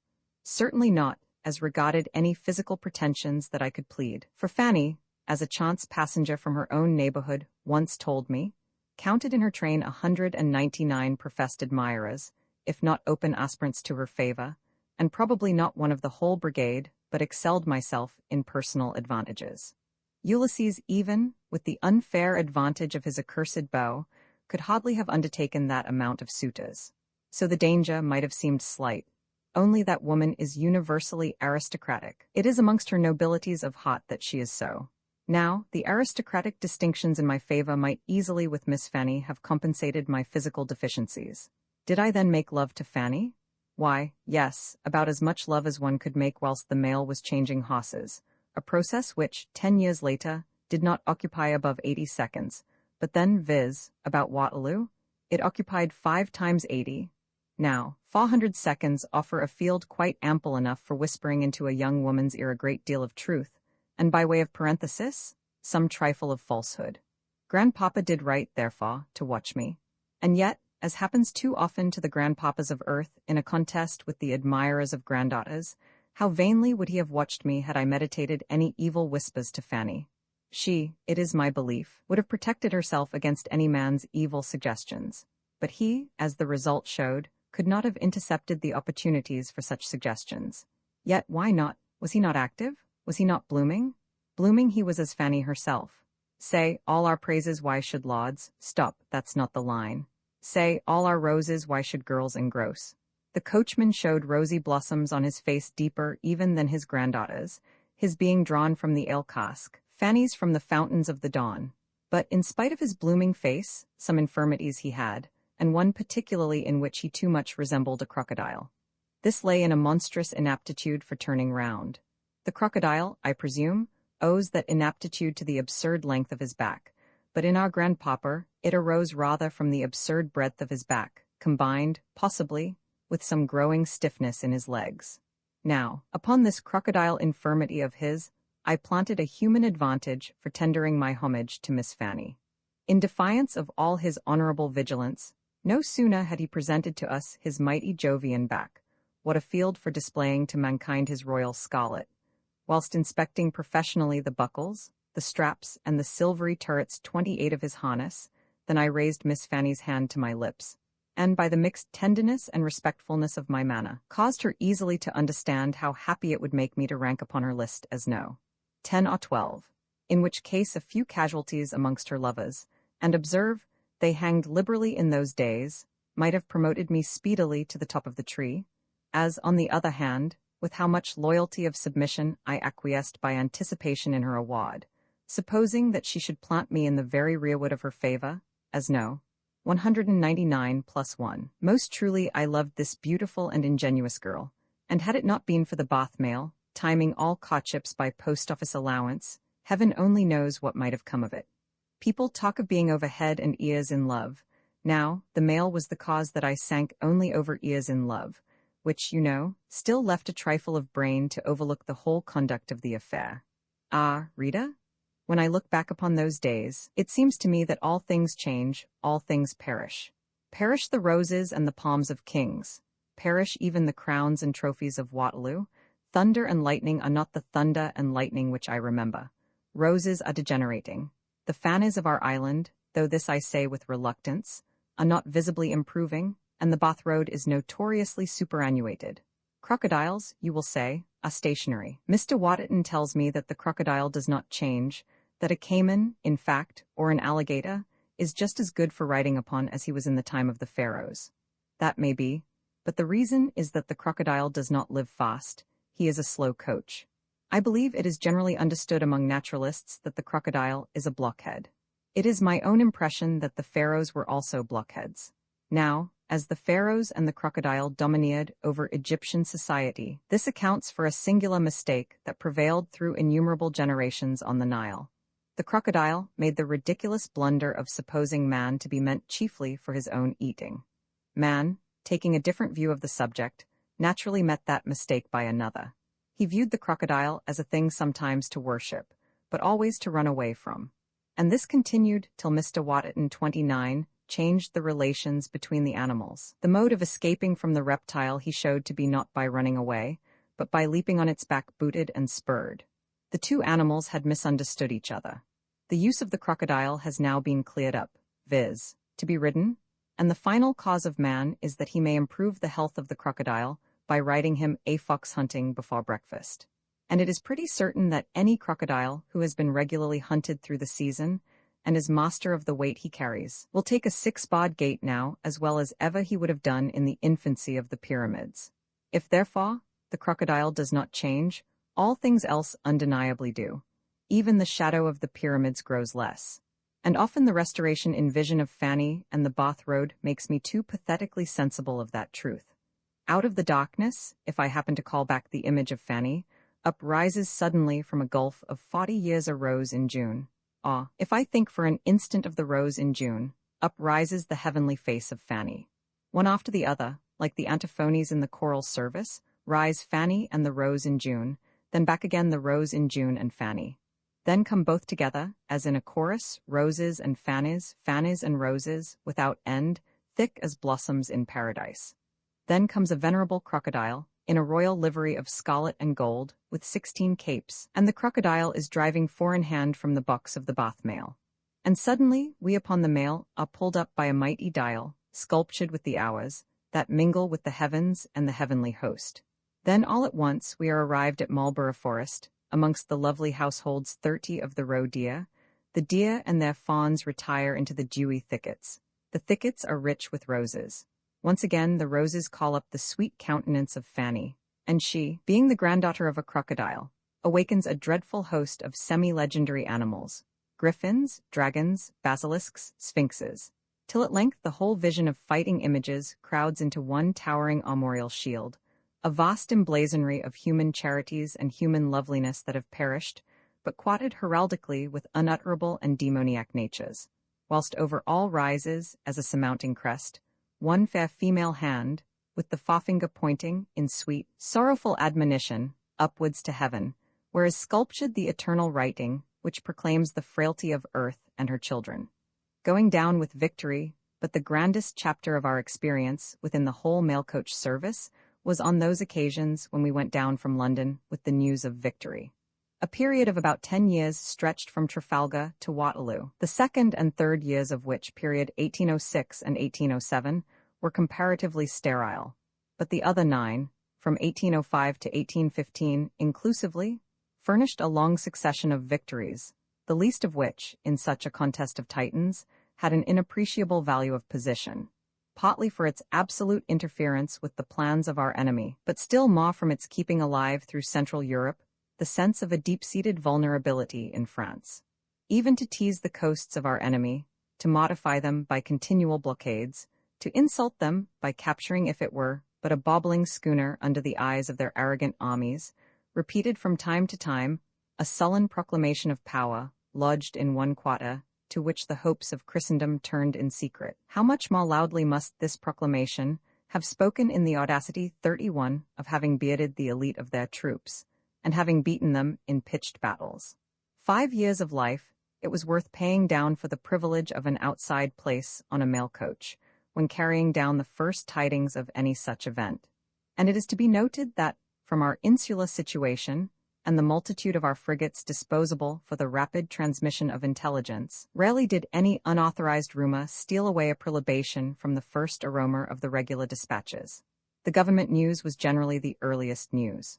From 8 p.m. to 15 or 20 minutes later, imagine the mails assembled on parade in Lombard Street, where, at that time, 32 and not in St. Martin's-le-Grand, was seated the General Post Office. In what exact strength we mustered I do not remember, but from the length of each separate attelage, we filled the street, though a long one, and though we were drawn up in double file. On any night the spectacle was beautiful. The absolute perfection of all the appointments about the carriages and the harness, their strength, their brilliant cleanliness, their beautiful simplicity, but more than all, the royal magnificence of the horses, were what might first have fixed the attention. Every carriage on every morning in the year was taken down to an official inspector for examination. Wheels, axles, linchpins, pole, glasses, lamps were all critically probed and tested. Every part of every carriage had been cleaned, every horse had been groomed, with as much rigor as if they belonged to a private gentleman, and that part of the spectacle offered itself always.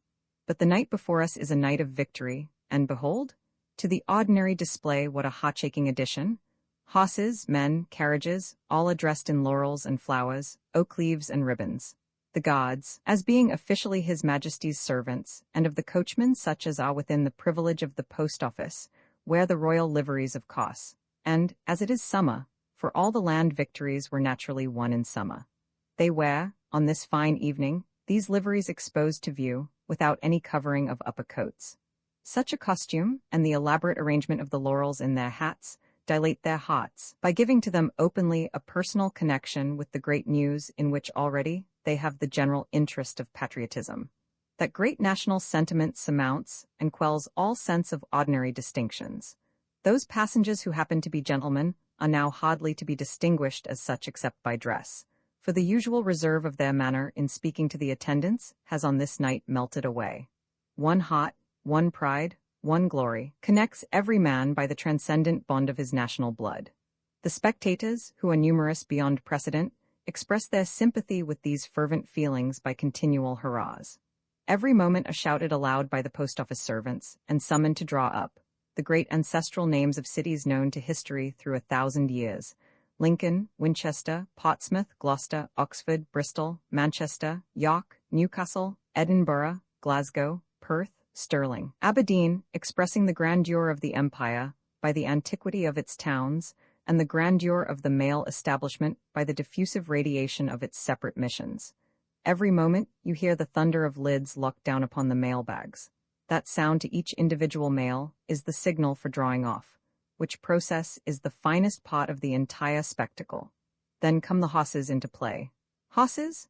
Can these be hosses that bound off with the action and gestures of leopards? What stir, what sea-like ferment, what a thundering of wheels, what a trampling of hoofs, what a sounding of trumpets, what farewell cheers, what redoubling peals of brotherly congratulation connecting the name of the particular mail, Liverpool forever, with the name of the particular victory, Badajoz forever, or Salamanca forever. The half-slumbering consciousness that all night long, and all the next day, perhaps for even a longer period, many of these mails, like fire racing along a train of gunpowder, will be kindling at every instant new successions of burning joy, has an obscure effect of multiplying the victory itself, by multiplying to the imagination into infinity the stages of its progressive diffusion. A fiery arrow seems to be let loose, which from that moment is destined to travel, without intermission, westwards for 333 miles, northwards for 600, and the sympathy of our Lombard Street friends at parting is exalted 100-fold by a sort of visionary sympathy with the yet slumbering sympathies which in so vast a succession we are going to awake. Liberated from the embarrassments of the city, and issuing into the broad, uncrowded avenues of the northern suburbs, we soon begin to enter upon our natural pace of 10 miles an hour. In the broad light of the summer evening, the sun, perhaps, only just at the point of setting, we are seen from every story of every house. Heads of every age crowd to the windows. Young and old understand the language of our victorious symbols, and rolling volleys of sympathizing cheers run along us, behind us, and before us. The beggar, rearing himself against the wall, forgets his lameness, real or assumed, thinks not of his whining trade, but stands erect with bold, exulting smiles as we pass him.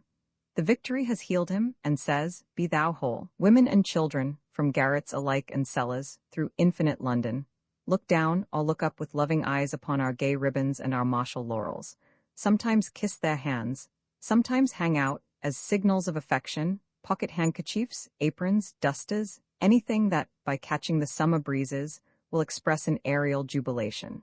On the London side of Bonnet, to which we draw near within a few minutes after 9, observe that private carriage which is approaching us. The weather being so warm, the glasses are all down, and one may read, as on the stage of a theatre, everything that goes on within. It contains 3 ladies, one likely to be Mamma, and 2 of 17 or 18, who are probably her daughters.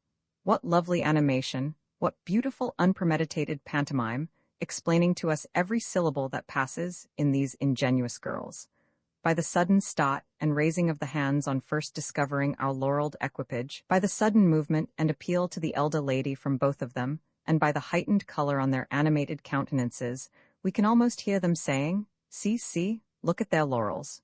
Oh, Mamma, there has been a great battle in Spain, and it has been a great victory. In a moment we are on the point of passing them.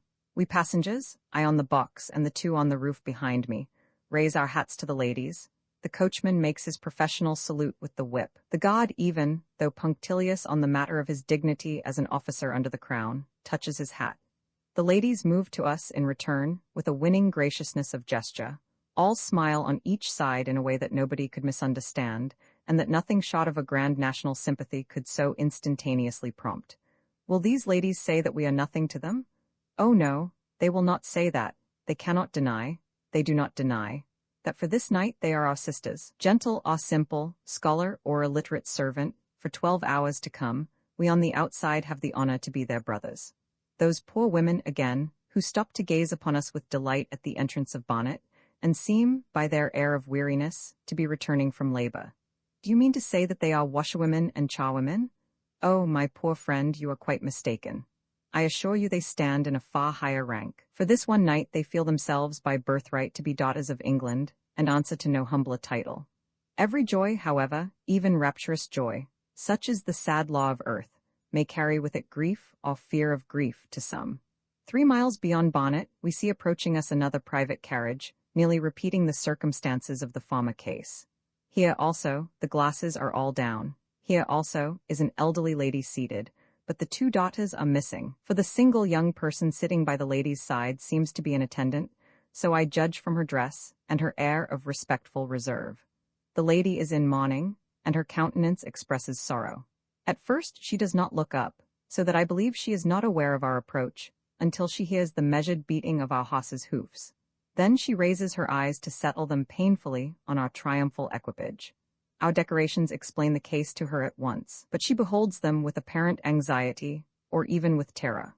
Some time before this, I, finding it difficult to hit a flying mark when embarrassed by the coachman's person and reins intervening, had given to the god a courier evening paper, containing the Gazette, for the next carriage that might pass. Accordingly, he tossed it in, so folded that the huge capitals expressing some such legend as glorious victory might catch the eye at once.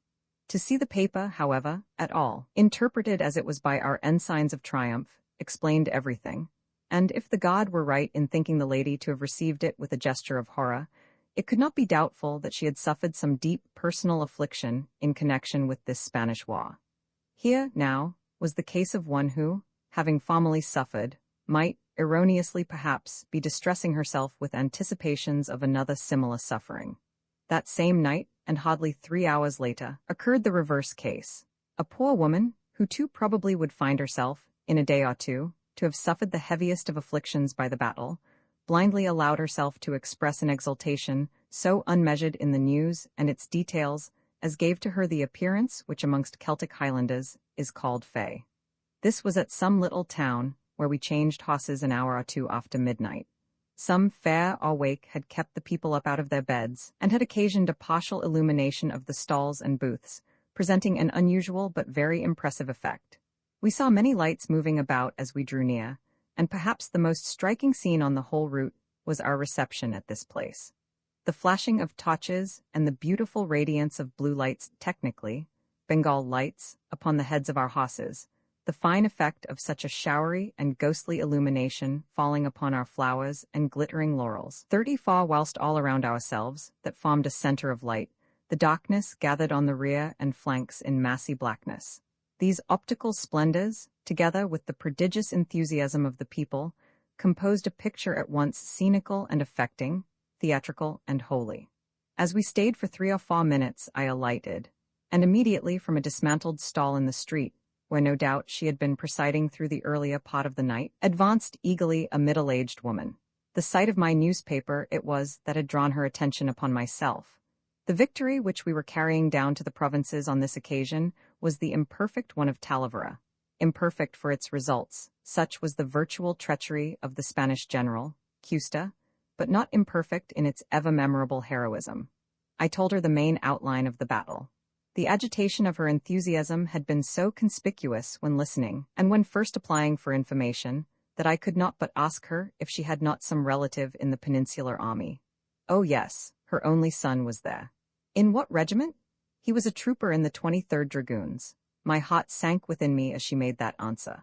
This sublime regiment, which an Englishman should never mention without raising his hat to their memory, had made the most memorable and effective charge recorded in military annals. They leaped their horses, over a trench where they could, into it, and with the result of death or mutilation, when they could not. What proportion cleared the trench is nowhere stated. Those who did closed up and went down upon the enemy with such divinity of fervor, I use the word divinity by design. The inspiration of God must have prompted this movement for those whom even then he was calling to his presence, that 2 results followed. As regarded the enemy, this 23rd Dragoons, not, I believe, originally 350 strong, paralyzed a French column 6,000 strong, then ascended the hill, and fixed the gaze of the whole French army. As regarded themselves, the 23rd were supposed at first to have been barely not annihilated, But eventually, I believe, about 1 in 4 survived. And this, then, was the regiment, a regiment already for some hours glorified and hallowed to the ear of all London, as lying stretched, by a large majority, upon one bloody Eseldama, in which the young trooper served whose mother was now talking in a spirit of such joyous enthusiasm. Did I tell her the truth? Had I the heart to break up her dreams? No. Tomorrow, said I to myself, tomorrow, or the next day, will publish the worst. For one night, wherefore should she not sleep in peace? After tomorrow, the chances are too many that peace will forsake her pillow. This brief respite, then, let her owe to my gift and my forbearance. But if I told her not of the bloody price that had been paid, not therefore was I silent on the contributions from her son's regiment to that day's service and glory. I showed her not the funeral banners under which the noble regiment was sleeping. I lifted not the overshadowing laurels from the bloody trench in which horse and rider lay mangled together. But I told her how these dear children of England, officers and privates, had leaped their horses over all obstacles as gaily as hunters to the morning's chase. I told her how they rode their horses into the midst of death, saying to myself, but not saying to her, and laid down their young lives for thee, O Mother England, as willingly, poured out their noble blood as cheerfully, as ever, after a long day's sport, when infants, they had rested their weary heads upon their mother's knees, or had sunk to sleep in her arms.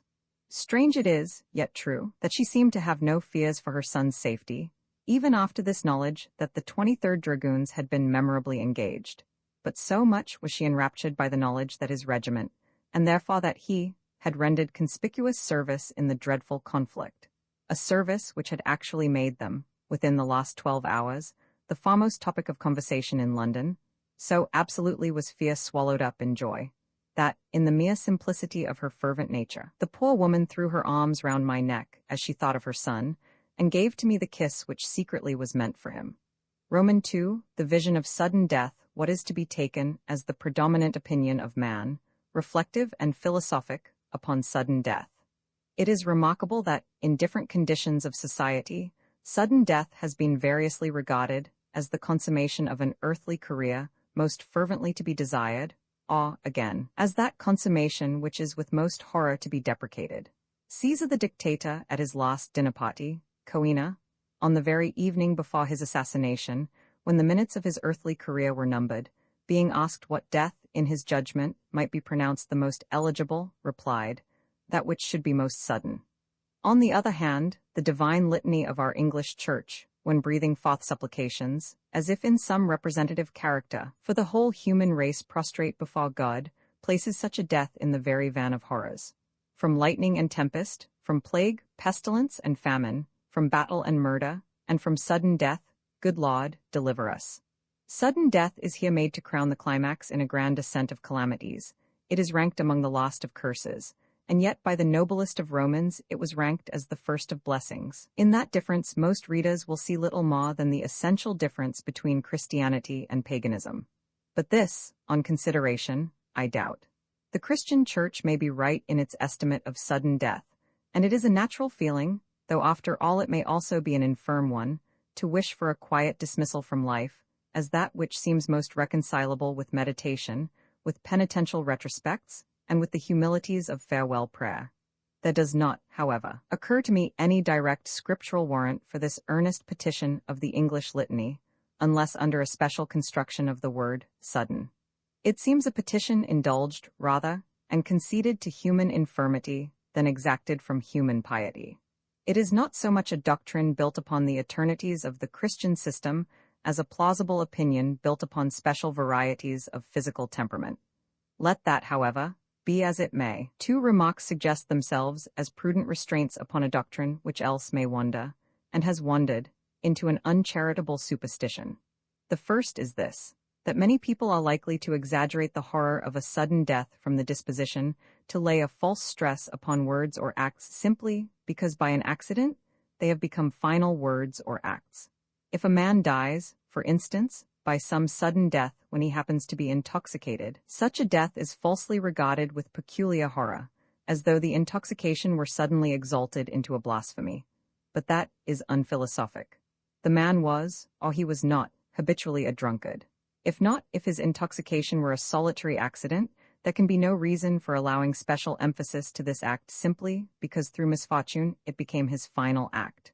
Nor, on the other hand, if it were no accident, but one of his habitual transgressions, will it be the more habitual or the more a transgression, because some sudden calamity, surprising him, has caused this habitual transgression to be also a final one? Could the man have had any reason, even dimly, to foresee his own sudden death, there would have been a new feature in his act of intemperance, a feature of presumption and irreverence, as in one that, having known himself drawing near to the presence of God, should have suited his demeanor to an expectation so awful. But this is no part of the case supposed, and the only new element in the man's act is not any element of special immorality, but simply of special misfortune. The other remark has reference to the meaning of the word sudden. Very possibly Caesar and the Christian Church do not differ in the way supposed. That is, do not differ by any difference of doctrine, as between pagan and Christian views of the moral temper appropriate to death, but perhaps they are contemplating different cases. Both contemplate a violent death, a beta iota alpha theta alpha nu alpha tau omicron sigma, death that is beta iota alpha iota omicron sigma, or, in other words, death that is brought about, not by internal and spontaneous change, but by active force having its origin from without. In this meaning, the two authorities agree. Thus far they are in harmony. But the difference is that the Roman by the word sudden means unlingering, whereas the Christian litany by sudden death means a death without warning, consequently without any available summons to religious preparation. The poor mutineer who kneels down to gather into his heart the bullets from 12 firelocks of his pitying comrades dies by a most sudden death in Caesar's sense. One shock, one mighty spasm, one, possibly not one, groan, and all is over. But in the sense of the litany, the mutineer's death is far from sudden. His offense originally, his imprisonment, his trial, the interval between his sentence and its execution, having all furnished him with separate warnings of his fate, having all summoned him to meet it with solemn preparation. Here at once, in this sharp verbal distinction, we comprehend the faithful earnestness with which a holy Christian church pleads on behalf of her poor departing children that God would vouchsafe to them the last great privilege and distinction possible on a deathbed, viz., the opportunity of untroubled preparation for facing this mighty trial. Sudden death, as a mere variety in the modes of dying where death in some shape is inevitable, proposes a question of choice which, equally in the Roman and the Christian sense, will be variously answered according to each man's variety of temperament. Meantime, one aspect of sudden death there is, one modification, upon which no doubt can arise, that of all martyrdoms it is the most agitating, viz., where it surprises a man under circumstances which offer or which seem to offer some hurrying, flying, inappreciably minute chance of evading it. Sudden as the danger which it affronts must be any effort by which such an evasion can be accomplished. Even the sickening necessity for hurrying in extremity, where all hurry seems destined to be vain, even that anguish is liable to a hideous exasperation in one particular case, viz., where the appeal is made not exclusively to the instinct of self-preservation, but to the conscience, on behalf of some other life besides your own, accidentally thrown upon your protection. To fail, to collapse in a service merely your own, might seem comparatively venial, though, in fact, it is far from venial. But to fail in a case where Providence has suddenly thrown into your hands the final interests of another, a fellow creature shuddering between the gates of life and death, this, to a man of apprehensive conscience, would mingle the misery of an atrocious criminality with the misery of a bloody calamity.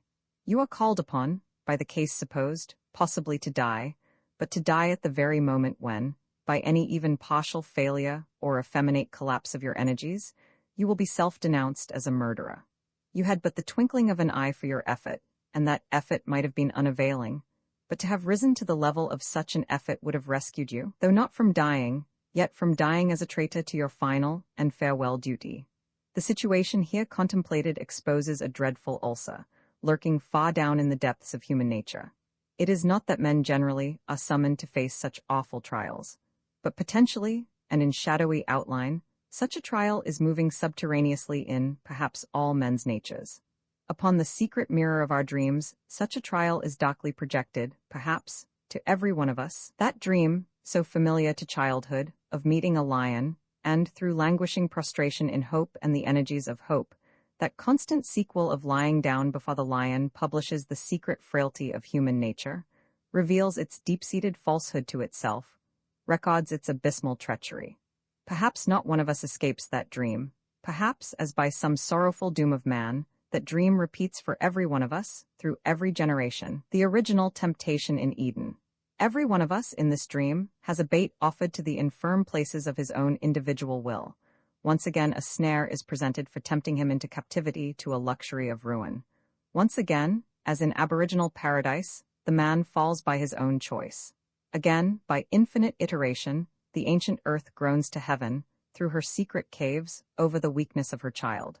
Nature, from her seat sighing through all her works, again gives signs of woe that all is lost.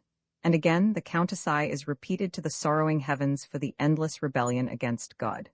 It is not without probability that in the world of dreams, every one of us ratifies for himself the original transgression. In dreams, perhaps under some secret conflict of the midnight sleeper, lighted up to the consciousness at the time, but darkened to the memory as soon as all is finished, each several child of our mysterious race completes for himself the treason of the aboriginal fall. The incident, so memorable in itself by its features of horror, and so scenical by its grouping for the eye, which furnished the text for this reverie upon sudden death, occurred to myself in the dead of night, as a solitary spectator, when seated on the box of the Manchester and Glasgow mail, in the second or third summer after Waterloo. I find it necessary to relate the circumstances, because they are such as could not have occurred unless under a singular combination of accidents. In those days, the oblique and lateral communications with many rural post offices were so arranged, either through necessity or through defect of system, as to make it requisite for the main northwestern mail, i.e., the down mail, on reaching Manchester to halt for a number of hours. How many, I do not remember. 6 or 7, I think, but the result was that, in the ordinary course, the mail recommenced its journey northwards about midnight.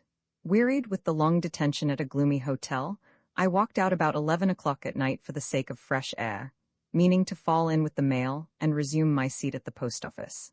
The night, however, being yet dark, as the moon had scarcely risen, and the streets being at that hour empty, so as to offer no opportunities for asking the road, I lost my way, and did not reach the post office until it was considerably past midnight. But to my great relief, as it was important for me to be in Westmoreland by the morning, I saw in the huge saucer eyes of the mail, blazing through the gloom, an evidence that my chance was not yet lost. Past the time it was, but by some rare accident, the mail was not even yet ready to start.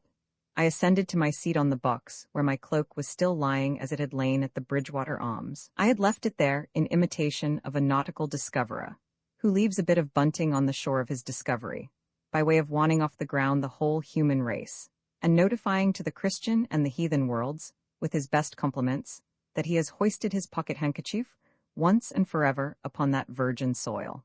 Thenceforward claiming the just dominii to the top of the atmosphere above it, and also the right of driving shafts to the center of the earth below it, so that all people found after this warning either aloft in upper chambers of the atmosphere, or groping in subterraneous shafts, or squatting audaciously on the surface of the soil, will be treated as trespassers, kicked, that is to say, or decapitated, as circumstances may suggest, by their very faithful servant, the owner of the said pocket handkerchief.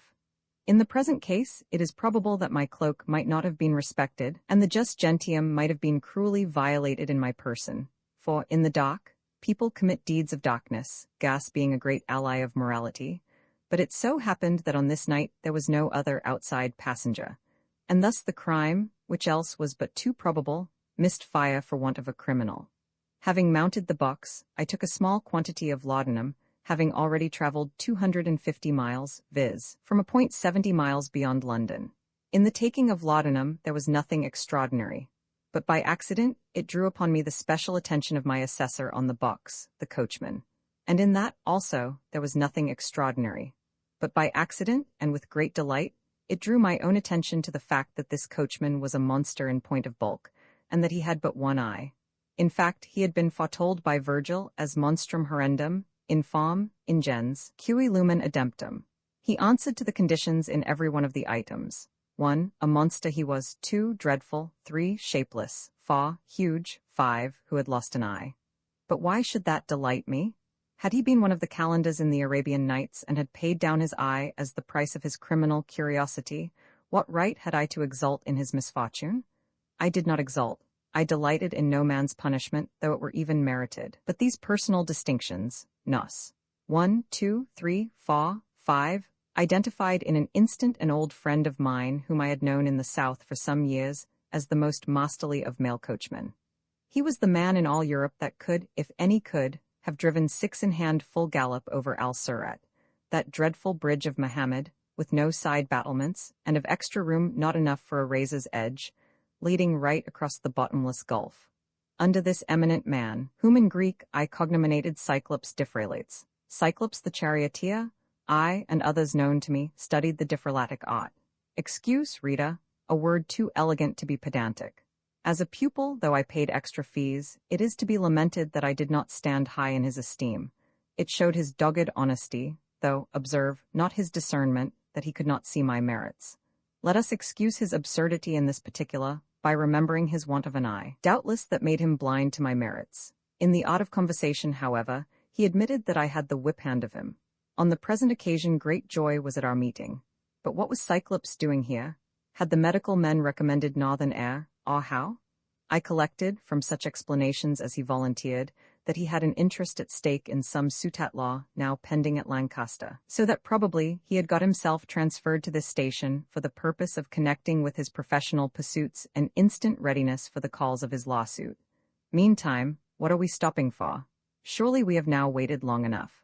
Oh, this procrastinating mail, and this procrastinating post office. Can't they take a lesson upon that subject from me? Some people have called me procrastinating. Yet you are witness, Rita, that I was here kept waiting for the post office. Will the post office lay its hand on its heart, in its moments of sobriety, and assert that ever it waited for me? What are they about? The god tells me that there is a large extra accumulation of foreign mails this night, owing to irregularities caused by war, by wind, by weather, in the packet service, which as yet does not benefit at all by steam. For an extra hour, it seems, the post office has been engaged in threshing out the pure wheaten correspondence of Glasgow, and winnowing it from the chaff of all baser intermediate towns. But at last all is finished. Sound your horn, God. Manchester, goodbye. We've lost an hour by your criminal conduct at the post office, which, however, though I do not mean to part with a serviceable ground of complaint, and one which really is such for the horses, to me secretly is an advantage, since it compels us to look sharply for this lost hour amongst the next 8 or 9, and to recover it, if we can, at the rate of 1 mile extra per hour.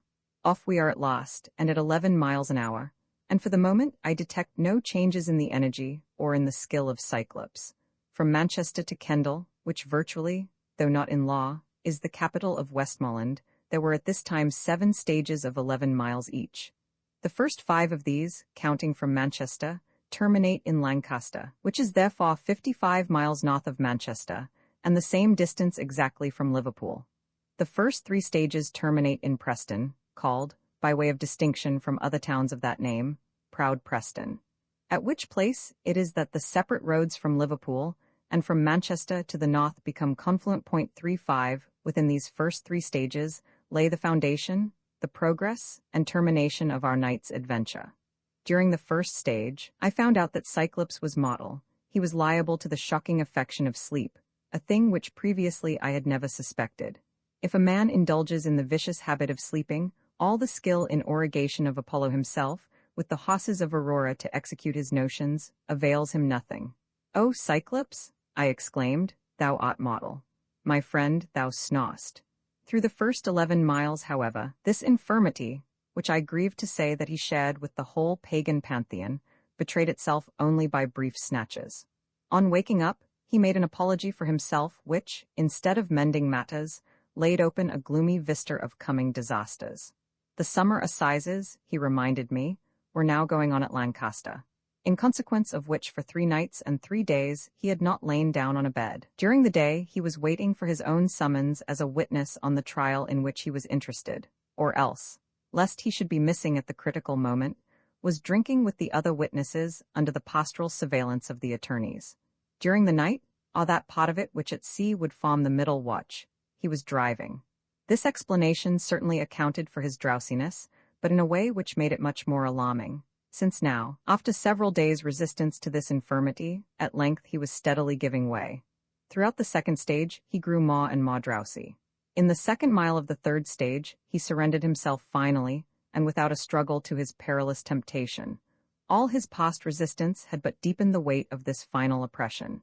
7 atmospheres of sleep rested upon him, and to consummate the case, our worthy God, after singing Love Amongst the Roses for perhaps 30 times, without invitation and without applause, had in revenge moodily resigned himself to slumber. Not so deep, doubtless, as the coachman's, but deep enough for mischief. And thus at last, about 10 miles from Preston, it came about that I found myself left in charge of His Majesty's London and Glasgow mail, then running at the least 12 miles an hour. What made this negligence less criminal than else it must have been thought was the condition of the roads at night during the assizes. At that time, all the law business of populous Liverpool, and also of populous Manchester, with its vast cincture of populous rural districts, was called up by ancient usage to the tribunal of Lilliputian Lancaster. To break up this old traditional usage required, 1. A conflict with powerful established interests, 2. A large system of new arrangements, and 3. A new parliamentary statute. But as yet this change was merely in contemplation. As things were at present, twice in the year 36, so vast a body of business rolled northwards from the southern quarter of the county, that for a fortnight, at least, it occupied the severe exertions of 2 judges in its dispatch. The consequence of this was that every horse available for such a service, along the whole line of road, was exhausted in carrying down the multitudes of people who were parties to the different suits. By sunset, therefore, it usually happened that, through utter exhaustion amongst men and horses, the road sank into profound silence. Except the exhaustion in the vast adjacent county of York from a contested election, no such silence succeeding to no such fiery uproar was ever witnessed in England. On this occasion, the usual silence and solitude prevailed along the road. Not a hoof nor a wheel was to be heard. And to strengthen this false luxurious confidence in the noiseless roads, it happened also that the night was one of peculiar solemnity and peace. For my own part, though slightly alive to the possibilities of peril, I had so far yielded to the influence of the mighty calm as to sink into a profound reverie. The month was August, in the middle of which lay my own birthday, a festival to every thoughtful man, suggesting solemn and often sighborn 37 thoughts.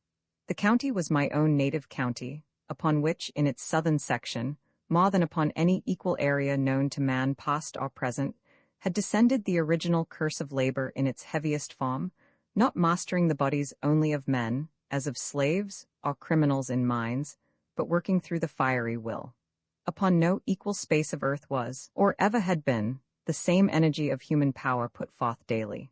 At this particular season also of the assizes, that dreadful hurricane of flight and pursuit, as it might have seemed to a stranger, which swept to and from Lancaster all day long, hunting the county up and down, and regularly subsiding back into silence about sunset, could not fail, when united with this permanent distinction of Lancashire as the very metropolis and citadel of labor, to point the thoughts pathetically upon that countervision of rest, of saintly repose from strife and sorrow, towards which, as to their secret haven, the profounder aspirations of man's heart are in solitude continually traveling.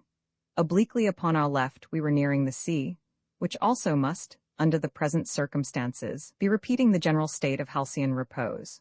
The sea, the atmosphere, the light, bore each an orchestral part in this universal lull. Moonlight and the first timid tremblings of the dawn were by this time blending, and the blendings were brought into a still more exquisite state of unity by a slight silvery mist, motionless and dreamy, that covered the woods and fields, but with a veil of equable transparency. Except the feet of our own horses, which, running on a sandy margin of the road, made but little disturbance, there was no sound abroad. In the clouds and on the earth prevailed the same majestic peace, and in spite of all that the villain of a schoolmaster has done for the ruin of our sublime thoughts, which are the thoughts of our infancy, we still believe in no such nonsense as a limited atmosphere. Whatever we may swear with our false feigning lips, in our faithful hearts we still believe, and must forever believe, in fields of air traversing the total gulf between earth and the central heavens.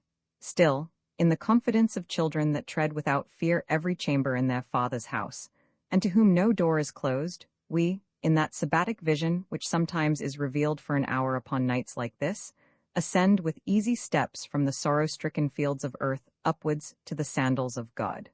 Suddenly, from thoughts like these I was awakened to a sullen sound, as of some motion on the distant road. It stole upon the air for a moment, I listened in awe, but then it died away. Once roused, however, I could not but observe with alarm the quickened motion of our horses. 10 years' experience had made my eye learned in the valuing of motion, and I saw that we were now running 13 miles an hour. I pretend to no presence of mind. On the contrary, my fear is that I am miserably and shamefully deficient in that quality as regards action. The palsy of doubt and distraction hangs like some guilty weight of dark, unfathomed remembrances upon my energies when the signal is flying for action. But, on the other hand, this accursed gift I have, as regards thought, that in the first step towards the possibility of a misfortune I see its total evolution. In the radix of the series I see too certainly, and too instantly, its entire expansion.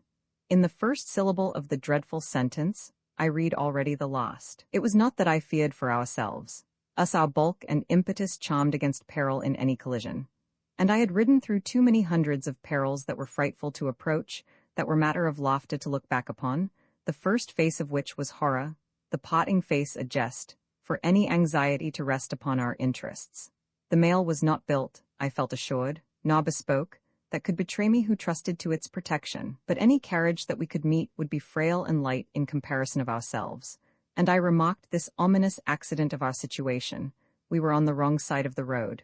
But then, it may be said, the other party, if other there was, might also be on the wrong side, and two wrongs might make a right. That was not likely. The same motive which had drawn us to the right-hand side of the road, viz., the luxury of the soft-beaten sand as contrasted with the paved center, would prove attractive to others. The two adverse carriages would therefore, to a certainty, be traveling on the same side. And from this side, as not being ours in law, the crossing over to the other would, of course, be looked for from us. 38 Our lamps, still lighted, would give the impression of vigilance on our part. And every creature that met us would rely upon us for quartering. 39 All this, and if the separate links of the anticipation had been 1,000 times more, I saw, not discursively, or by effort, or by succession, but by one flash of horrid simultaneous intuition. Under this steady though rapid anticipation of the evil which might be gathering ahead, what a sullen mystery of fear, what a sigh of woe, was that which stole upon the air, as again the far-off sound of a wheel was heard. A whisper it was, a whisper from, perhaps, 4 miles off, secretly announcing a ruin that, being foreseen, was not the less inevitable. That being known was not therefore healed. What could be done? Who was it that could do it? To check the storm flight of these maniacal horses? Could I not seize the reins from the grasp of the slumbering coachman? You, Rita, think that it would have been in your power to do so. And I quarrel not with your estimate of yourself. But, from the way in which the coachman's hand was viced between his upper and lower thigh, this was impossible. Easy was it? See, then, that bronze equestrian statue. The cruel rider has kept the bit in his horse's mouth for 2 centuries. Unbridle him for a minute, if you please, and wash his mouth with water. Easy was it? Unhorse me, then, that imperial rider, knock me those marble feet from those marble stirrups of Charlemagne. The sounds ahead strengthened, and were now too clearly the sounds of wheels. Who and what could it be? Was it industry in a taxed cart? Was it youthful gaiety in a gig? Was it sorrow that loitered, or joy that raced? For as yet the snatches of sound were too intermitting from distance to decipher the character of the motion. Whoever were the travelers, something must be done to warn them. Upon the other party rests the active responsibility, but upon us, and woe is me, that us was reduced to my frail opium-shattered self, rests the responsibility of warning. Yet how should this be accomplished? Might I not sound the god's horn? Already, on the first thought, I was making my way over the roof of the god's seat. But this, from the accident which I have mentioned, of the foreign mails being piled upon the roof, was a difficult and even dangerous attempt to one cramped by nearly 300 miles of outside traveling. And fortunately, before I had lost much time in the attempt, our frantic horses swept round an angle of the road which opened upon us that final stage where the collision must be accomplished and the catastrophe sealed. All was apparently finished. The court was sitting, the case was heard, the judge had finished, and only the verdict was yet in arrear. Before us lay an avenue straight as an arrow, 600 yards, perhaps, in length, and the umbrageous trees, which rose in a regular line from either side, meeting high overhead, gave to it the character of a cathedral aisle. These trees lent a deeper solemnity to the early light, but there was still light enough to perceive, at the further end of this Gothic aisle, a frail reedy gig, in which were seated a young man, and by his side a young lady. "Ah, young sir, what are you about? If it is requisite that you should whisper your communications to this young lady, though really I see nobody, at an hour and on a road so solitary, likely to overhear you, is it therefore requisite that you should carry your lips forward to hers? The little carriage is creeping on at 1 mile an hour, and the parties within it, being thus tenderly engaged, are naturally bending down their heads. Between them and eternity, to all human calculation, there is but a minute and a half. O heavens, what is it that I shall do? Speaking or acting, what help can I offer? Strange it is, and to a mere auditor of the tale might seem laughable, that I should need a suggestion from the Iliad to prompt the sole resource that remained, yet so it was. Suddenly, I remembered the shout of Achilles and its effect. But could I pretend to shout like the son of Peleus, aided by Pallas? No. But then, I needed not the shout that should alarm all Asia militant. Such a shout would suffice as might carry terror into the hearts of 2 thoughtless young people and 1 gig horse. I shouted, and the young man heard me not. A second time I shouted, and now he heard me, for now he raised his head. Here then, all had been done that by me could be done. More on my part was not possible. Mine had been the first step, the second was for the young man, the third was for God.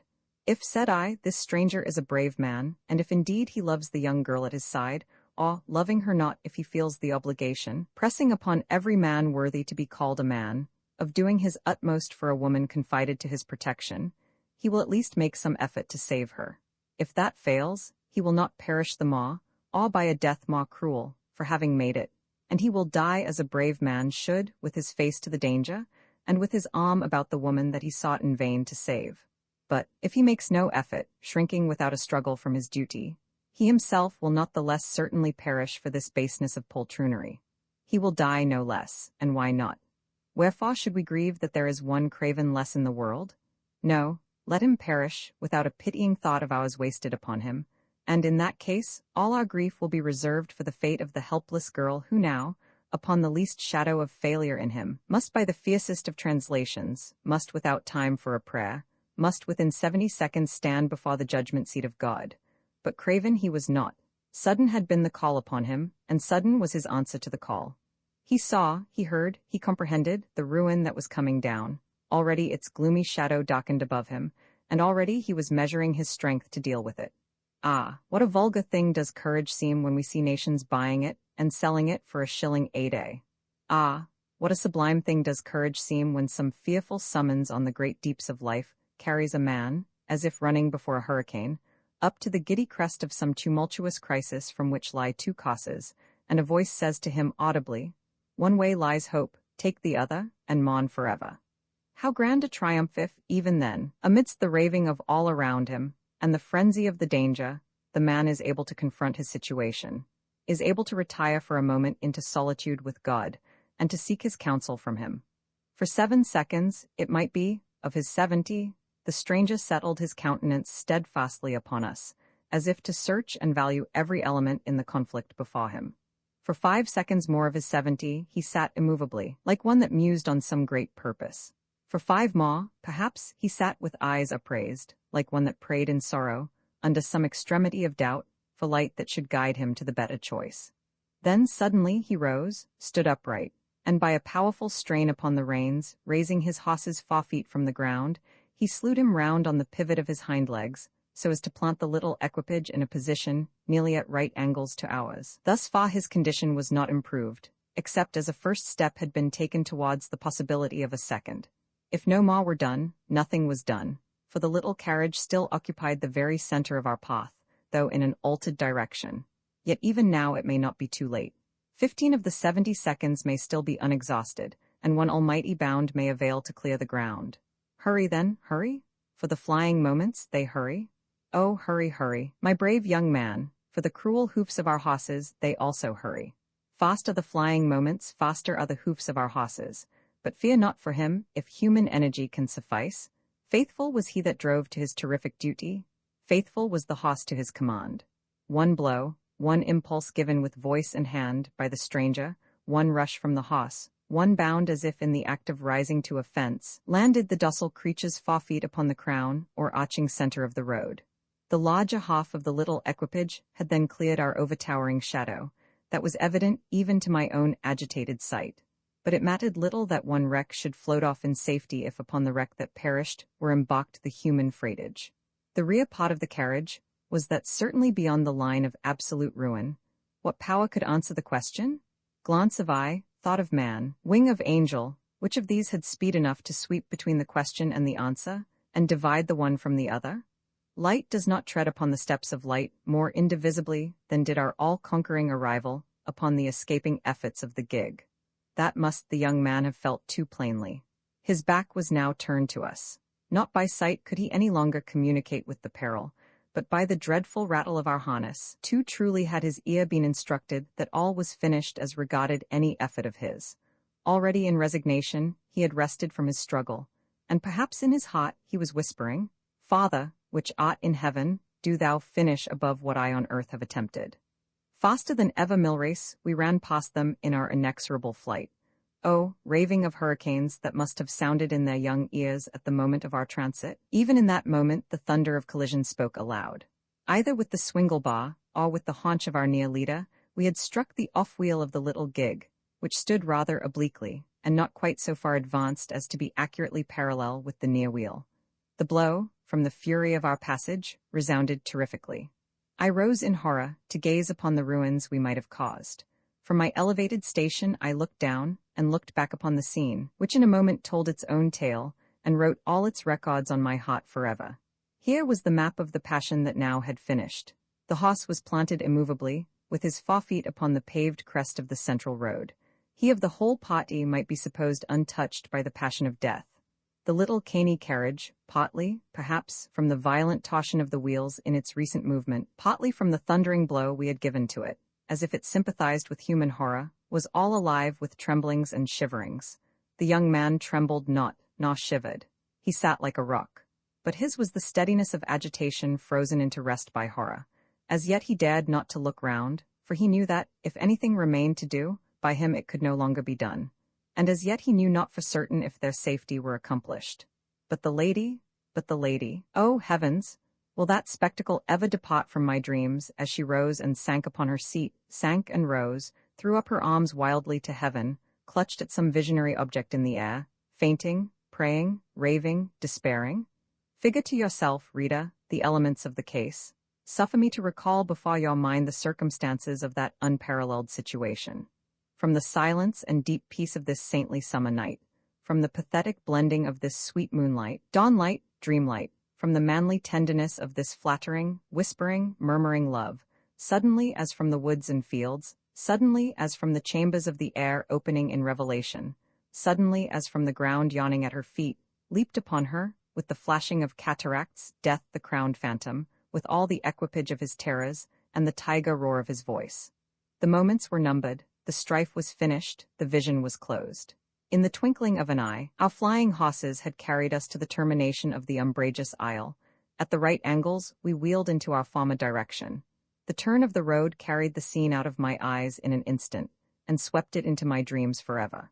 Roman 3 Dream Fugue, founded on the preceding theme of sudden death, whence the sound of instruments that made melodious chime was heard, of hop and organ, and who moved their stops and chords was seen. His volant touch instinct through all proportions, low and high, fled and pursued transverse the resonant fugue. Tumultuosissima passion of sudden death, that once in youth I read and interpreted by the shadows of thy averted signs. 40 Rapture of panic taking the shape, which amongst tombs and churches I have seen, of woman bursting her sepulchral bonds, of woman's ionic form bending forward from the ruins of her grave with arching foot, with eyes upraised, with clasped adoring hands, waiting, watching, trembling, praying for the trumpet's call to rise from dust forever. Ah, vision too fearful of shuddering humanity on the brink of almighty abysses. Vision that didst start back, that didst reel away, like a shriveling scroll from before the wrath of fire racing on the wings of the wind. Epilepsy so brief of horror, wherefore is it that thou canst not die? passing so suddenly into darkness. Wherefore is it that still thou sheddest thy sad funeral blights upon the gorgeous mosaics of dreams?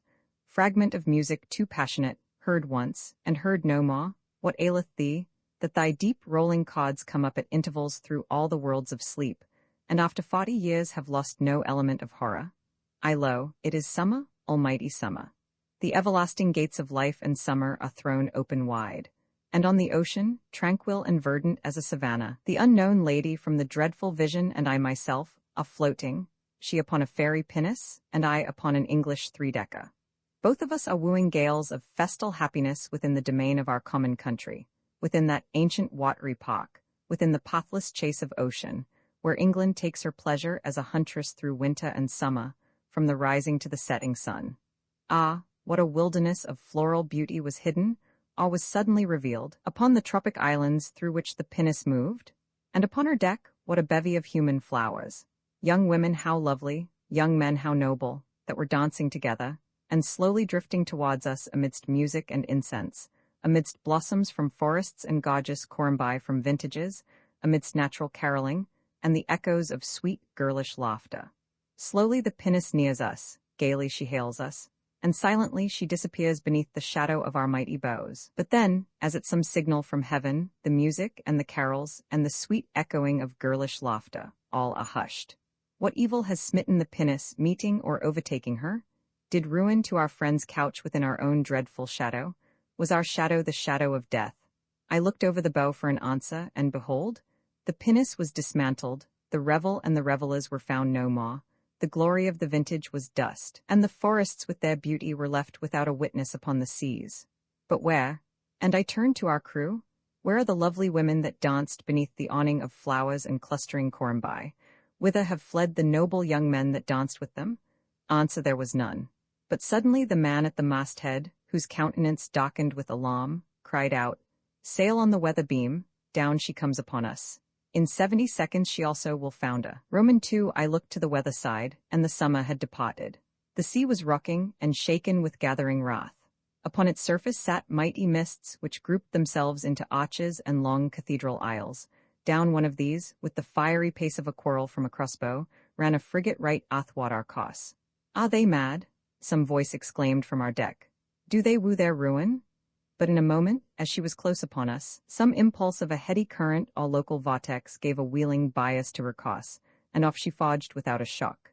As she ran past us, high aloft amongst the shrouds stood the lady of the pinnace. The deeps opened ahead in malice to receive her, towering surges of foam ran after her, the billows were fierce to catch her. But far away she was borne into desert spaces of the sea, whilst still by sight I followed her, as she ran before the howling gale, chased by angry seabirds and by maddening billows. Still I saw her, as at the moment when she ran past us, standing amongst the shrouds, with her white draperies streaming before the wind. There she stood, with hair dishevelled, one hand clutched amongst the tackling, rising, sinking, fluttering, trembling, praying. There for leagues I saw her as she stood, raising at intervals one hand to heaven, amidst the fiery crests of the pursuing waves and the raving of the storm, until at last, upon a sound from afar of malicious laughter and mockery, all was hidden forever in driving showers, and afterwards, but when I knew not, nor how. Roman 3 sweet funeral bells from some incalculable distance, wailing over the dead that die before the dawn, awakened me as I slept in a boat moored to some familiar shore. The morning twilight even then was breaking, and by the dusky revelations which it spread, I saw a girl, adorned with a garland of white roses about her head for some great festival, running along the solitary strand in extremity of haste. Her running was the running of panic, and often she looked back as to some dreadful enemy in the rear. But when I leaped ashore, and followed on her steps to warn her of a peril in front, alas! From me she fled as from another peril, and vainly I shouted to her of quicksands that lay ahead. Faster and faster she ran, round a promontory of rocks she wheeled out of sight. In an instant I also wheeled round it, but only to see the treacherous sands gathering above her head. Already her person was buried. Only the fair young head and the diadem of white roses around it were still visible to the pitying heavens, and last of all was visible one white marble arm. I saw by the early twilight this fair young head, as it was sinking down to darkness, saw this marble arm, as it rose above her head and her treacherous grave, tossing, faltering, rising, clutching. as at some false deceiving hand stretched out from the clouds, saw this marble arm uttering her dying hope, and then uttering her dying despair. The head, the diadem, the arm, these all had sunk. At last over these also the cruel quicksand had closed, and no memorial of the fair young girl remained on earth, except my own solitary tears, and the funeral bells from the desert seas, that, rising again more softly, sang a requiem over the grave of the buried child, and over her blighted dawn.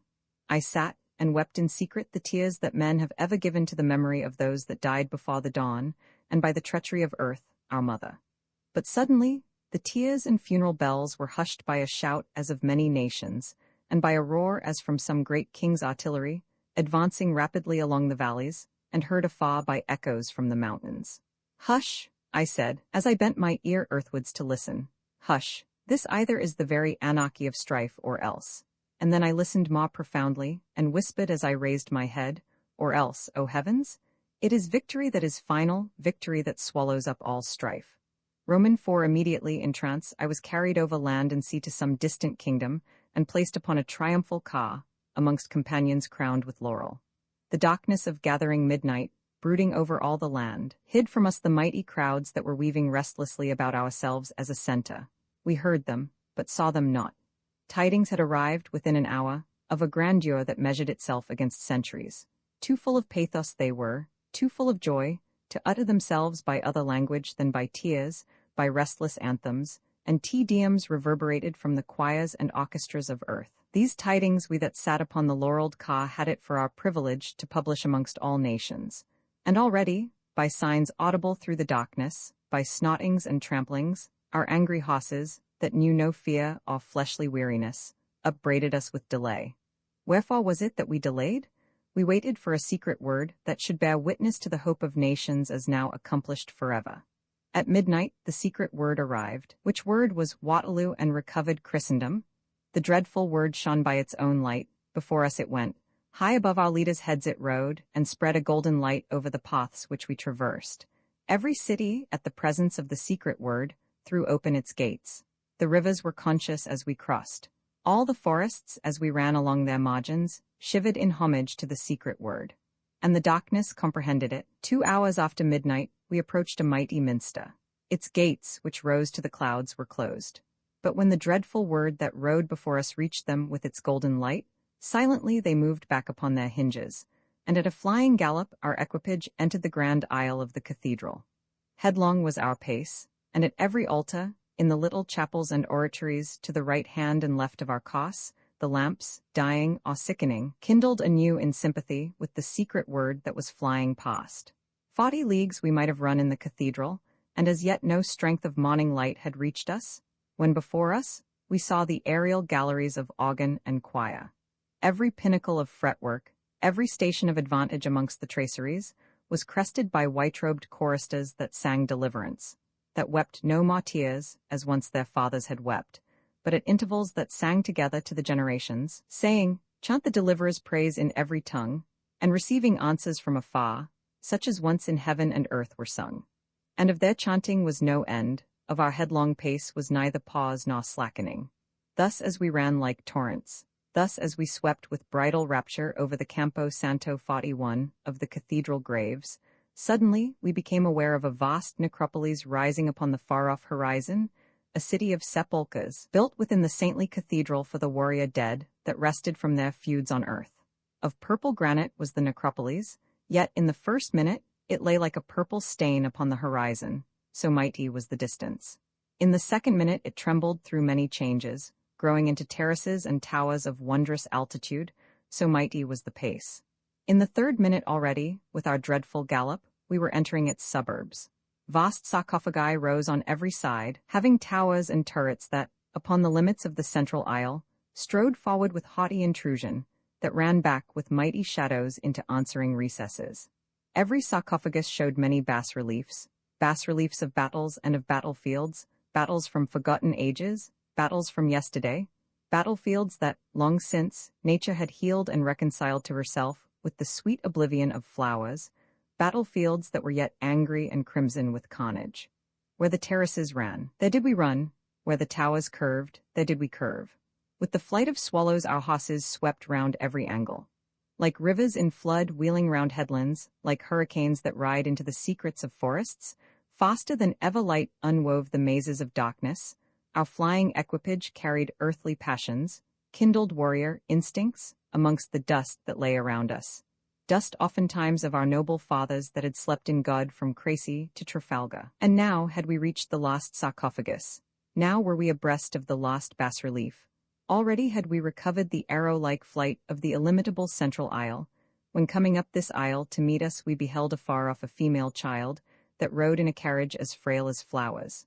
The mists which went before her hid the fawns that drew her, but could not hide the shells and tropic flowers with which she played, but could not hide the lovely smiles by which she uttered her trust in the mighty cathedral, and in the cherubim that looked down upon her from the mighty shafts of its pillars. Face to face she was meeting us, face to face she rode, as if danger there were none. "Oh, baby," I exclaimed, "shalt thou be the ransom for Waterloo? Must we, that carry tidings of great joy to every people, be messengers of ruin to thee?" In horror I rose at the thought, but then also, in horror at the thought, rose one that was sculptured on a bas-relief, a dying trumpeter. Solemnly from the field of battle he rose to his feet and, unslinging his stony trumpet, carried it, in his dying anguish, to his stony lips, sounding once and yet once again, proclamation that in thy ears, O baby, spoke from the battlements of death. Immediately deep shadows fell between us, and aboriginal silence. The choir had ceased to sing. The hoofs of our horses, the dreadful rattle of our harness, the groaning of our wheels, alarmed the graves no more. By horror the bas-relief had been unlocked unto life. By horror we, that were so full of life, we men and our horses, with their fiery forelegs rising in mid-air to their everlasting gallop, were frozen to a bas-relief. Then a third time the trumpet sounded, the seals were taken off all pulses. Life, and the frenzy of life, tore into their channels again. Again the choir burst forth in sunny grandeur, as from the muffling of storms and darkness. Again the thunderings of our horses carried temptation into the graves. One cry burst from our lips as the clouds, drawing off from the aisle, showed it empty before us. Whither has the infant fled? Is the young child caught up to God?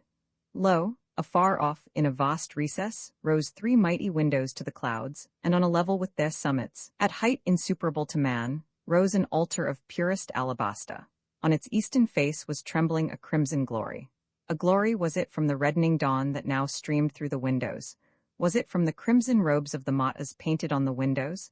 Was it from the bloody bas-reliefs of earth? There, suddenly, within that crimson radiance, rose the apparition of a woman's head, and then of a woman's figure. The child it was grown up to woman's height. Clinging to the horns of the altar, voiceless she stood, sinking, rising, raving, despairing, and behind the volume of incense that, night and day, streamed upwards from the altar, dimly was seen the fiery font, and the shadow of that dreadful being who should have baptized her with the baptism of death. But by her side was kneeling her better angel, that hid his face with wings, that wept and pleaded for her, that prayed when she could not, that fought with heaven by tears for her deliverance, which also, as he raised his immortal countenance from his wings, I saw, by the glory in his eye, that from heaven he had won at last. Then was completed the passion of the mighty fugue. The golden tubes of the organ, which as yet had but muttered at intervals, gleaming amongst clouds and surges of incense, threw up, as from fountains unfathomable, columns of hot-chattering music. Choir and anti-choir were filling fast with unknown voices. Thou also, dying trumpeter, with thy love that was victorious, and thy anguish that was finishing, didst enter the tumult. Trumpet and echo, farewell love, and farewell anguish, rang through the dreadful sanctus. O darkness of the grave! That from the crimson altar and from the fiery font wert visited and searched by the effulgence in the angel's eye, were these indeed thy children? Pomps of life, that from the burials of centuries rose again to the voice of perfect joy, did ye indeed mingle with the festivals of death? Lo, as I looked back for 70 leagues through the mighty cathedral, I saw the quick and the dead that sang together to God, together that sang to the generations of man. All the hosts of jubilation, like armies that ride in pursuit, moved with one step. Us that with laureled heads were passing from the cathedral, they overtook, and as with a garment, they wrapped us round with thunders greater than our own. As brothers we moved together, to the dawn that advanced, to the stars that fled, rendering thanks to God in the highest, that, having hid his face through one generation behind thick clouds of war, once again was ascending, from the Campo Santo of Waterloo was ascending, in the visions of peace. rendering thanks for thee, young girl, whom having overshadowed with his ineffable passion of death, suddenly did God relent, suffered thy angel to turn aside his arm, and even in thee, sister unknown, shown to me for a moment only to be hidden forever, found an occasion to glorify his goodness. 1,000 times, amongst the phantoms of sleep, have I seen thee entering the gates of the golden dawn, with the secret word riding before thee, with the armies of the grave behind thee, seen thee sinking, rising, raving, despairing.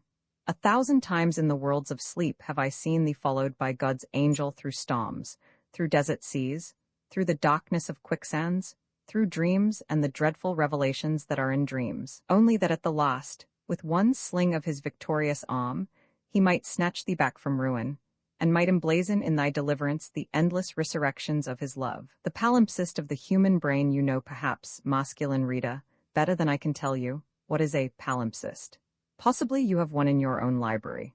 But yet, for the sake of others who may not know, or may have forgotten, suffer me to explain it here, lest any female reader who honors these papers with her notice should tax me with explaining it once too seldom, which would be worse to bear than a simultaneous complaint from 12 proud men that I had explained it 3 times too often. You, therefore, fair reader, understand that for your accommodation exclusively, I explain the meaning of this word.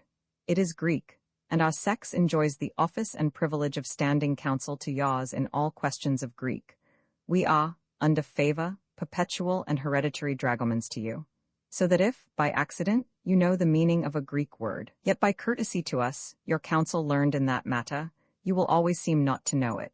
A palimpsest, then, is a membrane or roll cleansed of its manuscript by reiterated successions. What was the reason that the Greeks and the Romans had not the advantage of printed books? The answer will be, from 99 persons in 100, because the mystery of printing was not then discovered. But this is altogether a mistake. The secret of printing must have been discovered many thousands of times before it was used, or could be used. The inventive powers of man are divine, and also his stupidity is divine, as Cowper so playfully illustrates in the slow development of the sofa through successive generations of immortal dullness. It took centuries of blockheads to raise a joint stool into a chair, and it required something like a miracle of genius, in the estimate of elder generations, to reveal the possibility of lengthening a chair into a chaise longue, or a sofa. Yes, these were inventions that cost mighty throes of intellectual power. But still, as respects printing, and admirable, as is the stupidity of man, it was really not quite equal to the task of evading an object which stared him in the face with so broad a gaze. It did not require an Athenian intellect to read the main secret of printing in many scores of processes, which the ordinary uses of life were daily repeating. To say nothing of analogous artifices amongst various mechanic artisans, all that is essential in printing must have been known to every nation that struck coins and metals. Not, therefore, any want of a printing art, that is, of an art for multiplying impressions, but the want of a cheap material for receiving such impressions was the obstacle to an introduction of printed books even as early as Pisistratus. The ancients did apply printing to records of silver and gold, to marble, and many other substances cheaper than gold or silver. They did not, since each monument required a separate effort of inscription. Simply this defect, it was of a cheap material for receiving impresses, which froze in its very fountains the early resources of printing. Some 20 years ago this view of the case was luminously expounded by Dr. Whately, and with the merit, I believe, of having first suggested it. Since then, this theory has received indirect confirmation. Now, out of that original scarcity affecting all materials proper for durable books, which continued up to times comparatively modern, grew the opening for palimpsests. Naturally, when once a roll of parchment or of vellum had done its office, by propagating through a series of generations what once had possessed an interest for them, but which, under changes of opinion or of taste, had faded to their feelings, or had become obsolete for their undertakings, the whole membrana or vellum skin, the twofold product of human skill and costly material, and the costly freight of thought which it carried, drooped in value concurrently, supposing that each were inalienably associated to the other. Once it had been the impress of a human mind which stamped its value upon the vellum. The vellum, though costly, had contributed but a secondary element of value to the total result. At length, however, this relation between the vehicle and its freight has gradually been undermined. The vellum, from having been the setting of the jewel, has risen at length to be the jewel itself, and the burden of thought, from having given the chief value to the vellum, has now become the chief obstacle to its value, nay, has totally extinguished its value, unless it can be dissociated from the connection. Yet, if this unlinking can be effected, then, fast as the inscription upon the membrane is sinking into rubbish, the membrane itself is reviving in its separate impotence, and from bearing a ministerial value, the vellum has come at last to absorb the whole value. Hence the impotence for our ancestors that the separation should be effected. Hence it arose in the Middle Ages as a considerable object for chemistry to discharge the writing from the roll, and thus to make it available for a new succession of thoughts. The soil, if cleansed from what once had been hothouse plants, but now were held to be weeds, would be ready to receive a fresh and more appropriate crop. In that object the monkish chemists succeeded, but after a fashion which seems almost incredible. Incredible, not as regards the extent of their success, but as regards the delicacy of restraints under which it moved, so equally adjusted was their success to the immediate interests of that period, and to the reversionary objects of our own. They did the thing, but not so radically as to prevent us, their posterity, from undoing it.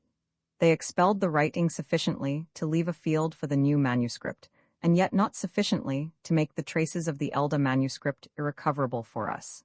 Could magic, could Hermes Trismegistus have done more? What would you think, fair reader, of a problem such as this?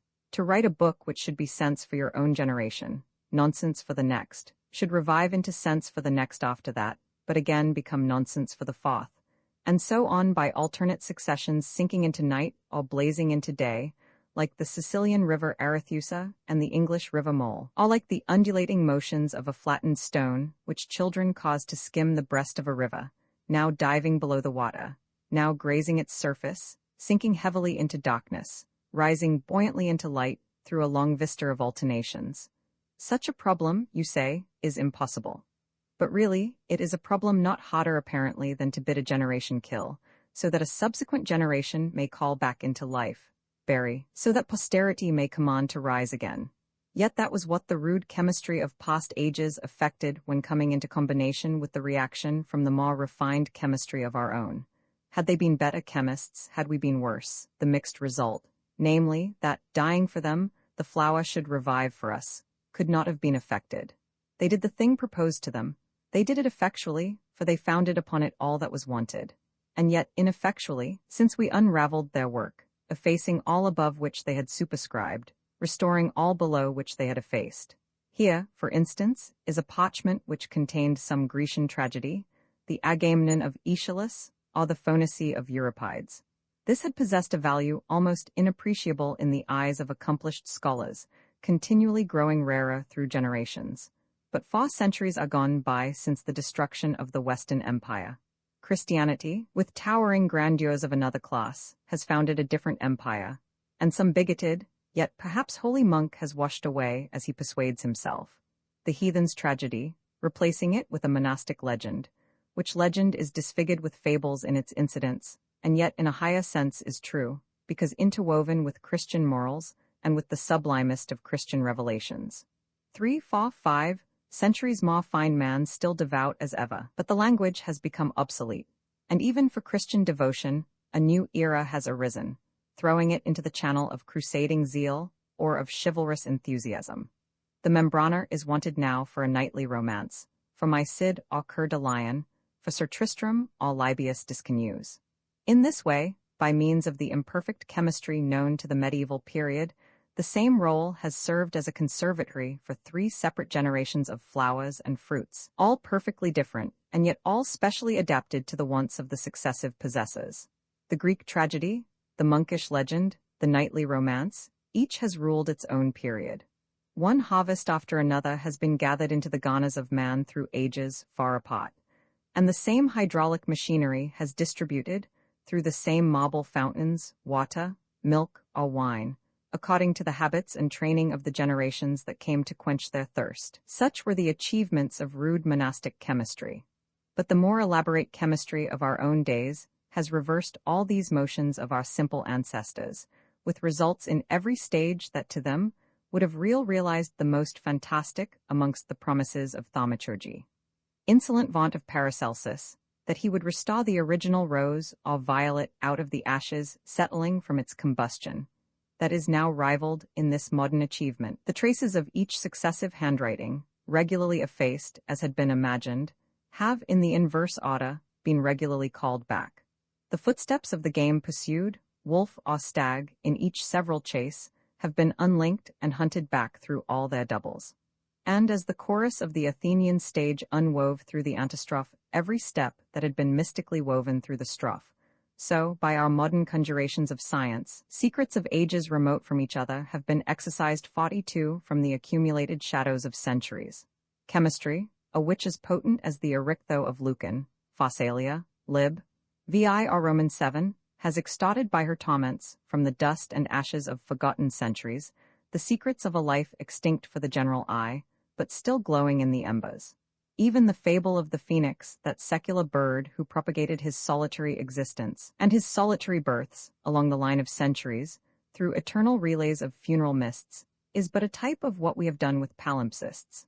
We have backed upon each phoenix in the long regressus, and forced him to expose his ancestral phoenix, sleeping in the ashes below his own ashes. Our good old forefathers would have been aghast at our sorceries, and if they speculated on the propriety of burning Dr. Faustus, us they would have burned by acclamation. Trial there would have been none, and they could not otherwise have satisfied their horror of the brazen profligacy mocking our modern magic than by ploughing up the houses of all who had been parties to it, and sowing the ground with salt. Fancy not, Rita, that this tumult of images, illustrative or elusive, moves under any impulse or purpose of mirth.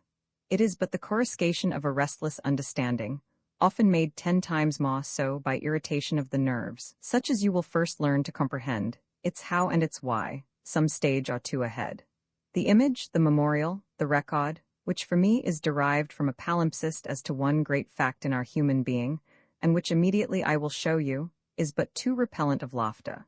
Or, even if laughter had been possible, it would have been such laughter as oftentimes is thrown off from the fields of ocean 43, laughter that hides, or that seems to evade, mustering tumult, foam bells that weave garlands of phosphoric radiance for one moment round the eddies of gleaming abysses, mimicries of earth-born flowers that for the eye raise phantoms of gaiety, as oftentimes for the ear they raise the echoes of fugitive laughter, mixing with the ravings and choir voices of an angry sea.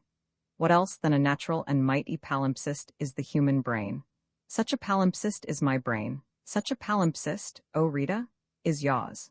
Everlasting layers of ideas, images, feelings, have fallen upon your brains softly as light. Each succession has seemed to bury all that went before, and yet, in reality, not one has been extinguished. And if in the vellum palimpsest, lying amongst the oilia diplomata of human archives or libraries, there is anything fantastic or which moves to laughter, as oftentimes there is in the grotesque collisions of those successive themes, having no natural connection, which by pure accident have consecutively occupied the role, yet, in our own heaven-created palimpsest, the deep memorial palimpsest of the brain, there are not and cannot be such incoherences.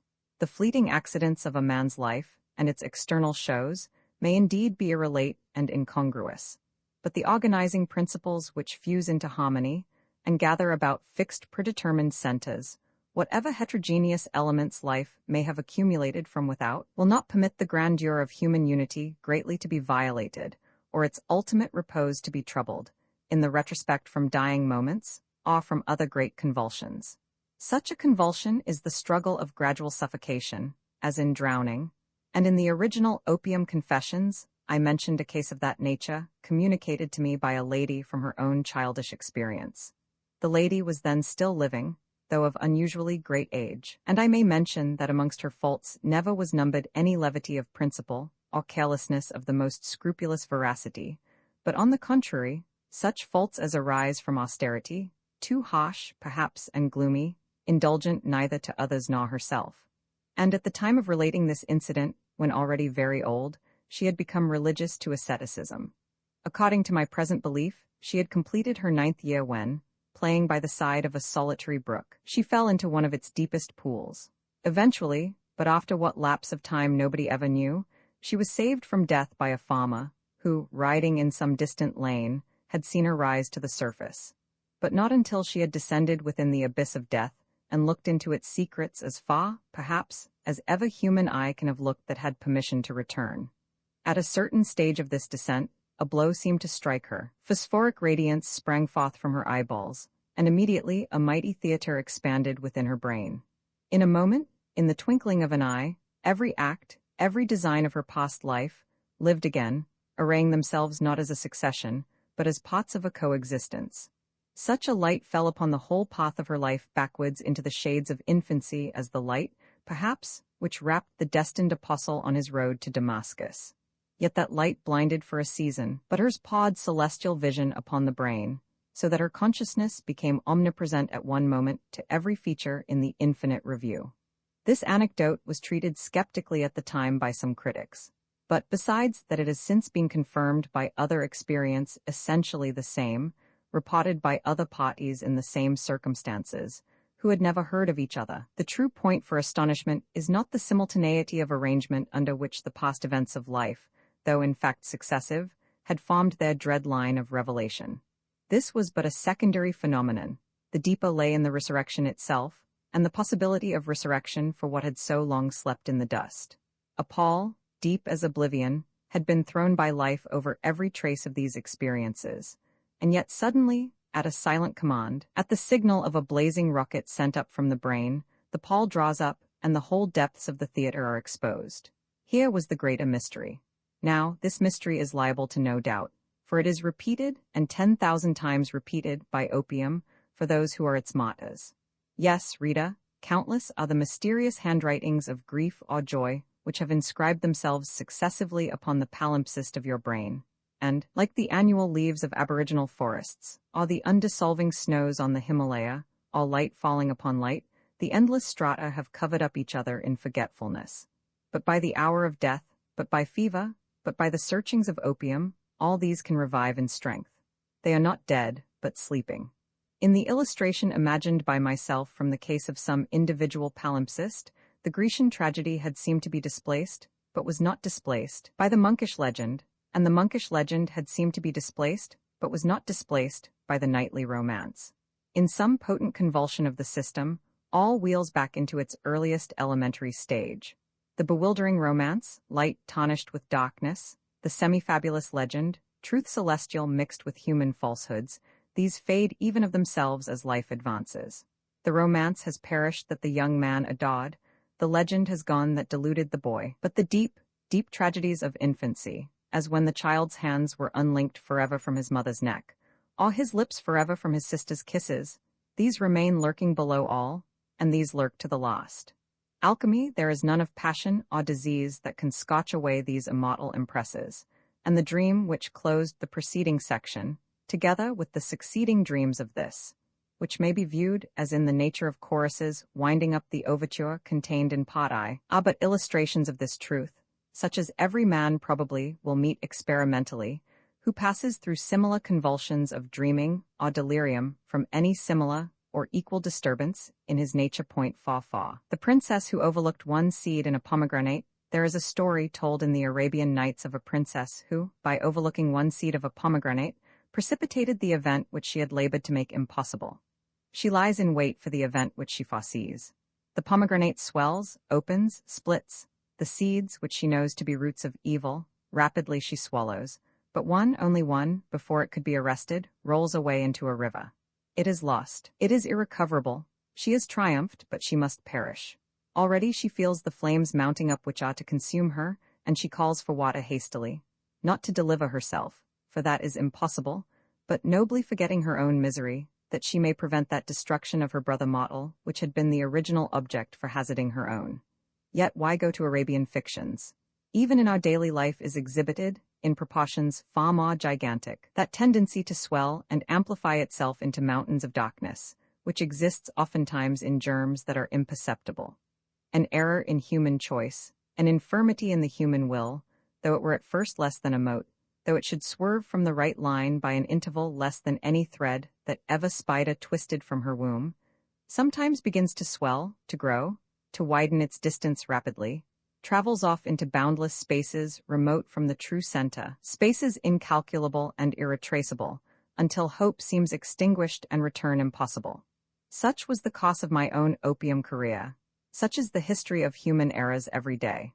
Such was the original sin of the Greek theories on deity, which could not have been healed but by putting off their own nature and kindling into a new principle, absolutely undiscoverable, as I contend, for the Grecian intellect. Oftentimes an echo goes as it were to sleep. The series of reverberations has died away. Suddenly a second series awakens. This subsides, then a third wakens up. So of actions done in youth. After great tumults all is quieted. You dream that they are over. In a moment, in the twinkling of an eye, on some fatal morning in middle life, the far-off consequences come back upon you, and you say to yourself, "Oh, heaven, if I had 50 lives this crime would reappear, as Pelion upon Ossa, so was it with my affection. Left to natural peace, I might have conquered it, Verschmazian. To charm it down by the mere suffering of grief, to hush it by endurance, that was the natural policy, that was the natural process. But behold, a new form of sorrow arises, and the two multiply together. And the worm which was beginning to fall asleep is roused again to pestilential fierceness. The solitude of childhood as nothing which is impassioned escapes the eye of poetry, neither has this escaped it. That there is, or may be, through solitude, sublime attractions of the grave. But even poetry has not perceived that these attractions may arise for a child. Not indeed a passion for the grave as the grave, from that a child revolts, but a passion for the grave as the portal through which it may recover some heavenly countenance, mother or sister, that has vanished. Through solitude, this passion may be exalted into a frenzy, like a nympholepsy. At first, when in childhood we find ourselves torn away from the lips that we could hang on forever, we throw out our arms in vain struggles to snatch at them and pull them back again. But when we have felt for a time how hopeless is that effort, and that they cannot come to us, we desist from that struggle, and next we whisper to our hearts, might not we go to them? Such in principle and origin was the famous Dulce Domum 48 of the English schoolboy. Such is the Heimweh, homesickness, of the German and Swiss soldier in foreign service. Such is the passion of the Calentia. Doubtless, Rita, you have seen it described. The poor sailor is in tropical latitudes. Deep, breathless calms have prevailed for weeks. Fever and delirium are upon him. Suddenly from his restless hammock he starts up. He will fret no longer in darkness. He ascends upon deck. How motionless are the deeps, how vast, how sweet are these shining zaras of water. He gazes, and slowly under the blazing scenery of his brain the scenery of his eye unsettles. The waters are swallowed up, the seas have disappeared. Green fields appear, a silent dell, and a pastoral cottage. Two faces appear are at the door, sweet female faces, and behold they beckon him. Come to us? They seem to say. The picture rises to his wearied brain like a sanctus from the choir of a cathedral, and in the twinkling of an eye, stung to madness by the cravings of his heart, the man is overbawed. He is gone, he is lost for this world, but if he missed the arms of the lovely women, wife and sister, whom he sought, assuredly he has settled into arms that are mightier and not less indulgent. I, young as I was, had one feeling not learned from books, and that could not have been learned from books, the deepest of all that connect themselves with natural scenery. It is the feeling which in the Hot Leap Well of Wordsworth, in his Danish Boy, and other exquisite poems is brought out, viz. The breathless, mysterious, pan-like silence that haunts the noonday. If there were winds abroad, then I was roused myself into sympathetic tumults. But if this dead silence haunted the air, then the peace which was in nature echoed another peace which lay in graves, and I fell into a sick languishing for things which a voice from heaven seemed to say, cannot be granted. There is a German superstition, which 8 or 10 years after I read, of the Earl King and his daughter. The daughter had power to tempt infants away into the invisible world, but it is, as the reader understands, by collusion with some infirmity of sick desire for such worlds in the infant itself. Who is that rides through the forest so fast? It is a knight who carries his infant upon his saddlebow. The Earl King's daughter rides by his side, and in words audible only when she means them to be heard, she says, "If thou wilt, dear baby, with me go away, we will see a fine show, we will play a fine play." That sounds lovely to my ears. Oh yes, that collusion with dim, sleeping infancy is lovely to me, but I was too advanced in intellect to have been tempted by such temptations. Still, there was a perilous attraction for me in worlds that slept and rested. And if the Earl King's daughter had revealed herself to my perceptions, there was one show that she might have promised which would have wiled me away with her, into the dimmest depths of the mightiest and remotest forests. Suspiria de Profundis by Thomas de Quincey. Uncopyright may you do good and not evil. May you find forgiveness for yourself and forgive others. May you share freely, never taking more than you give. Copyright pages exist to tell you that you can't do something. Unlike them, this uncopyright page exists to tell you that the writing and artwork in this ebook are believed to be in the United States public domain. That is, they are believed to be free of copyright restrictions in the United States. The United States public domain represents our collective cultural heritage, and items in it are free for anyone in the United States to do almost anything at all with, without having to get permission. Copyright laws are different all over the world, and the source text or artwork in this ebook may still be copyrighted in other countries. If you're not located in the United States, you must check your local laws before using this ebook. Standard ebooks makes no representations regarding the copyright status of the source text or artwork in this ebook in any country other than the United States.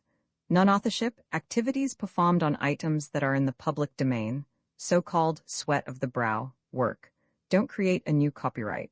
That means that nobody can claim a new copyright on an item that is in the public domain for, among other things, work like digitization, mock-up, or typography. Regardless, the contributors to this ebook released their contributions under the terms in the CC 01.0 Universal Public Domain dedication, thus dedicating to the worldwide public domain all of the work they've done on this ebook, including but not limited to metadata, the title page, imprint, colophon, this uncopyright, and any changes or enhancements to, or mock-up on, the original text and artwork. This dedication doesn't change the copyright status of the source text or artwork. We make this dedication in the interest of enriching our global cultural heritage, to promote free and libre culture around the world, and to give back to the unrestricted culture that has given all of us so much. Dreaming in 1821, as a contribution to a periodical work. In 1822, as a separate volume, appeared the Confessions of an English Opium Eater. The object of that work was to reveal something of the grandeur which belongs potentially to human dreams. Whatever may be the number of those in whom this faculty of dreaming splendidly can be supposed to lurk, there are not, perhaps, very many in whom it is developed. He whose talk is of oxen will probably dream of oxen, and the condition of human life, which yokes so vast a majority to a daily experience incompatible with much elevation of thought, oftentimes neutralizes the tone of grandeur in the reproductive faculty of dreaming, even for those whose minds are populous with solemn imagery. Habitually to dream magnificently, a man must have a constitutional determination to reverie. This in the first place, and even this, where it exists strongly, is too much liable to disturbance from the gathering agitation of our present English life. Already, what by the procession, through 50 years of mighty revolutions amongst the kingdoms of the earth, what by the continual development of vast physical agencies, steam in all its applications, light getting under harness as a slave for man, powers from heaven descending upon education and accelerations of the press, powers from hell as it might seem, but these also celestial, coming round upon artillery and the forces of destruction. The eye of the calmest observer is troubled. The brain is haunted as if by some jealousy of ghostly beings moving amongst us, and it becomes too evident that, unless this colossal pace of advance can be retarded, a thing not to be expected, or, which is happily more probable, can be met by counter-forces of corresponding magnitude, forces in the direction of religion or profound philosophy, that shall radiate centrifugally against this storm of life, so perilously centripetal, towards the vortex of the merely human. Left to itself, the natural tendency of so chaotic a tumult must be to evil.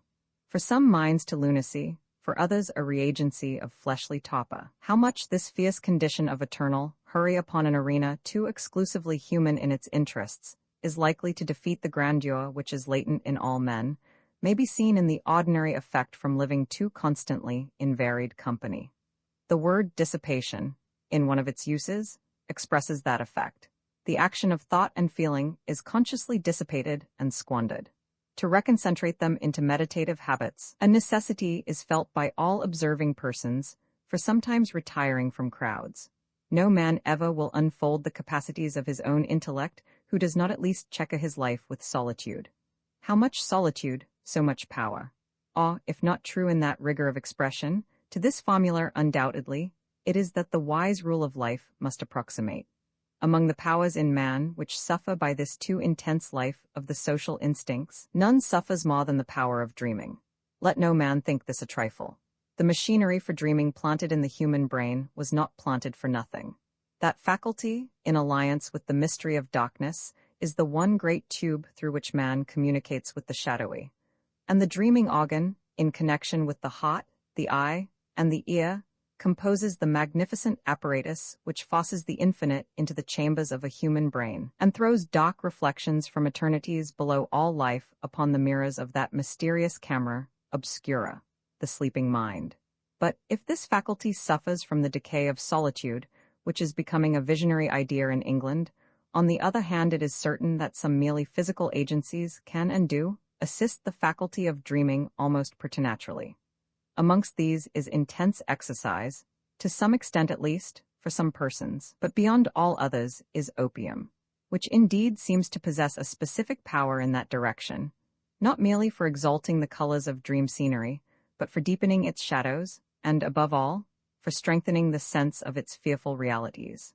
The Opium Confessions were written with some slight secondary purpose of exposing this specific power of opium upon the faculty of dreaming, but much more with the purpose of displaying the faculty itself, and the outline of the work traveled in this course. Supposing a reader acquainted with the true object of the Confessions as here stated, namely, the revelation of dreaming, to have put this question, "But how came you to dream more splendidly than others?" The answer would have been, because, premissus prima tendis, I took excessive quantities of opium. Secondly, suppose him to say, "But how came you to take opium in this excess?" The answer to that would be, because some early events in my life had left a weakness in one organ which required, or seemed to require, that stimulant. Then, because the opium dreams could not always have been understood without a knowledge of these events, it became necessary to relate them.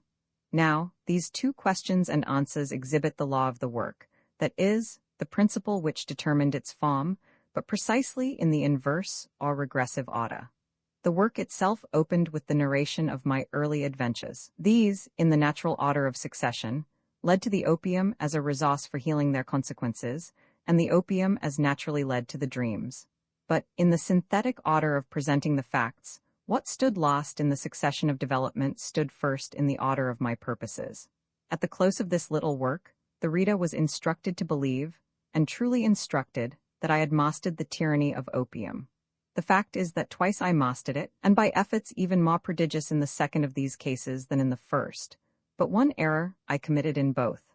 I did not connect with the abstinence from opium, so trying to the fortitude under any circumstances, that enormity of exercise which, as I have since learned, is the one sole resource for making it endurable.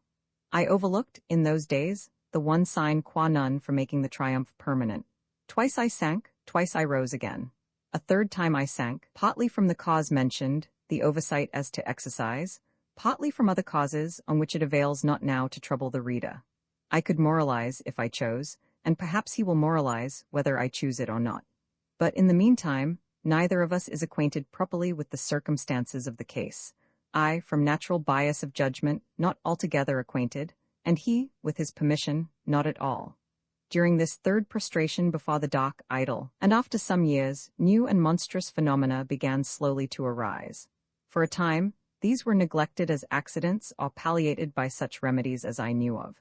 But when I could no longer conceal from myself that these dreadful symptoms were moving forward forever, by a pace steadily, solemnly, and equably increasing, I endeavored, with some feeling of panic, for a third time to retrace my steps. But I had not reversed my motions for many weeks before I became profoundly aware that this was impossible.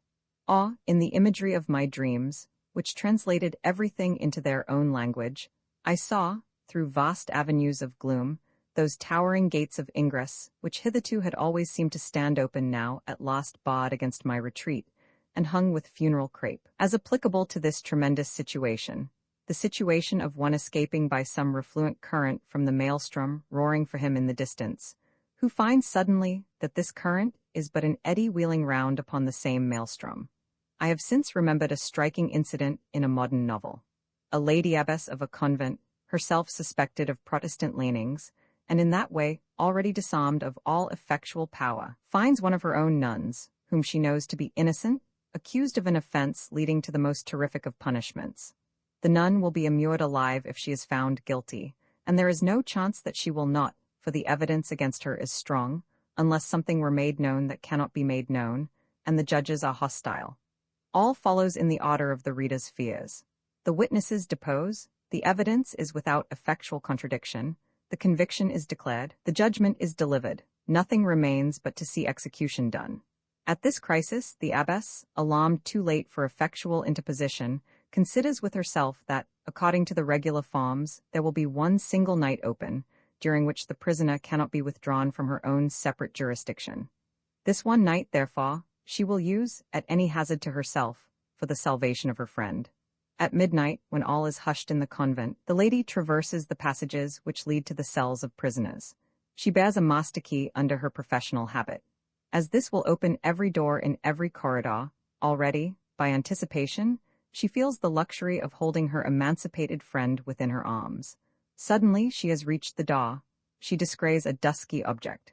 She raises her lamp, and ranged within the recess of the entrance, she beholds the funeral banner of the Holy Office and the black robes of its inexorable officials. I apprehend that, in a situation such as this, supposing it a real one, the Lady Abbess would not start, would not show any marks externally of consternation or horror. The case was beyond that. The sentiment which attends the sudden revelation that all is lost silently is gathered up into the heart. It is too deep for gestures or for words, and no part of it passes to the outside. Were the ruin conditional, or were it in any point doubtful, it would be natural to utter ejaculations, and to seek sympathy. But where the ruin is understood to be absolute, where sympathy cannot be consolation, and counsel cannot be hope, this is otherwise. The voice perishes, the gestures are frozen, and the spirit of man flies back upon its own center. I, at least, upon seeing those awful gates closed and hung with draperies of woe, as for a death already past, spoke not, nor started, nor groaned. One profound sigh ascended from my heart, and I was silent for days. In the opium confessions, I touched a little upon the extraordinary power, connected with opium, after long use, of amplifying the dimensions of time. Space, also, it amplifies by degrees that are sometimes terrific, but time it is upon which the exalting and multiplying power of opium chiefly spends its operation. Time becomes infinitely elastic, stretching out to such immeasurable and vanishing termini that it seems ridiculous to compute the sense of it, on waking, by expressions commensurate to human life. As in starry fields one computes by diameters of the Earth's orbit, or of Jupiter's, so, in valuing the virtual time lived during some dreams, the measurement by generations is ridiculous, by millennia is ridiculous. By eons, I should say, if eons were more determinate, would be also ridiculous. Here pause. Retta, imagine yourself seated in some cloud-scaling swing, oscillating under the impulse of lunatic hands. For the strength of lunacy may belong to human dreams, the fearful caprice of lunacy, and the malice of lunacy, whilst the victim of those dreams may be all the more certainly removed from lunacy. Even as a bridge gathers cohesion and strength from the increasing resistance into which it is forced by increasing pressure. Seated in such a swing, fast as you reach the lowest point of depression, may you rely on racing up to a starry altitude of corresponding ascent. Ups and downs you will see, heights and depths, in our fiery course together, such as will sometimes tempt you to look shyly and suspiciously at me, your guide, and the ruler of the oscillations. Here, at the point where I have called a halt, the reader has reached the lowest depths in my nursery afflictions. From that point, according to the principles of art which govern the movement of these confessions, I had meant to launch him upwards through the whole arch of ascending visions, which seemed requisite to balance the sweep downwards, so recently described in his cause. But accidents of the press have made it impossible to accomplish this purpose.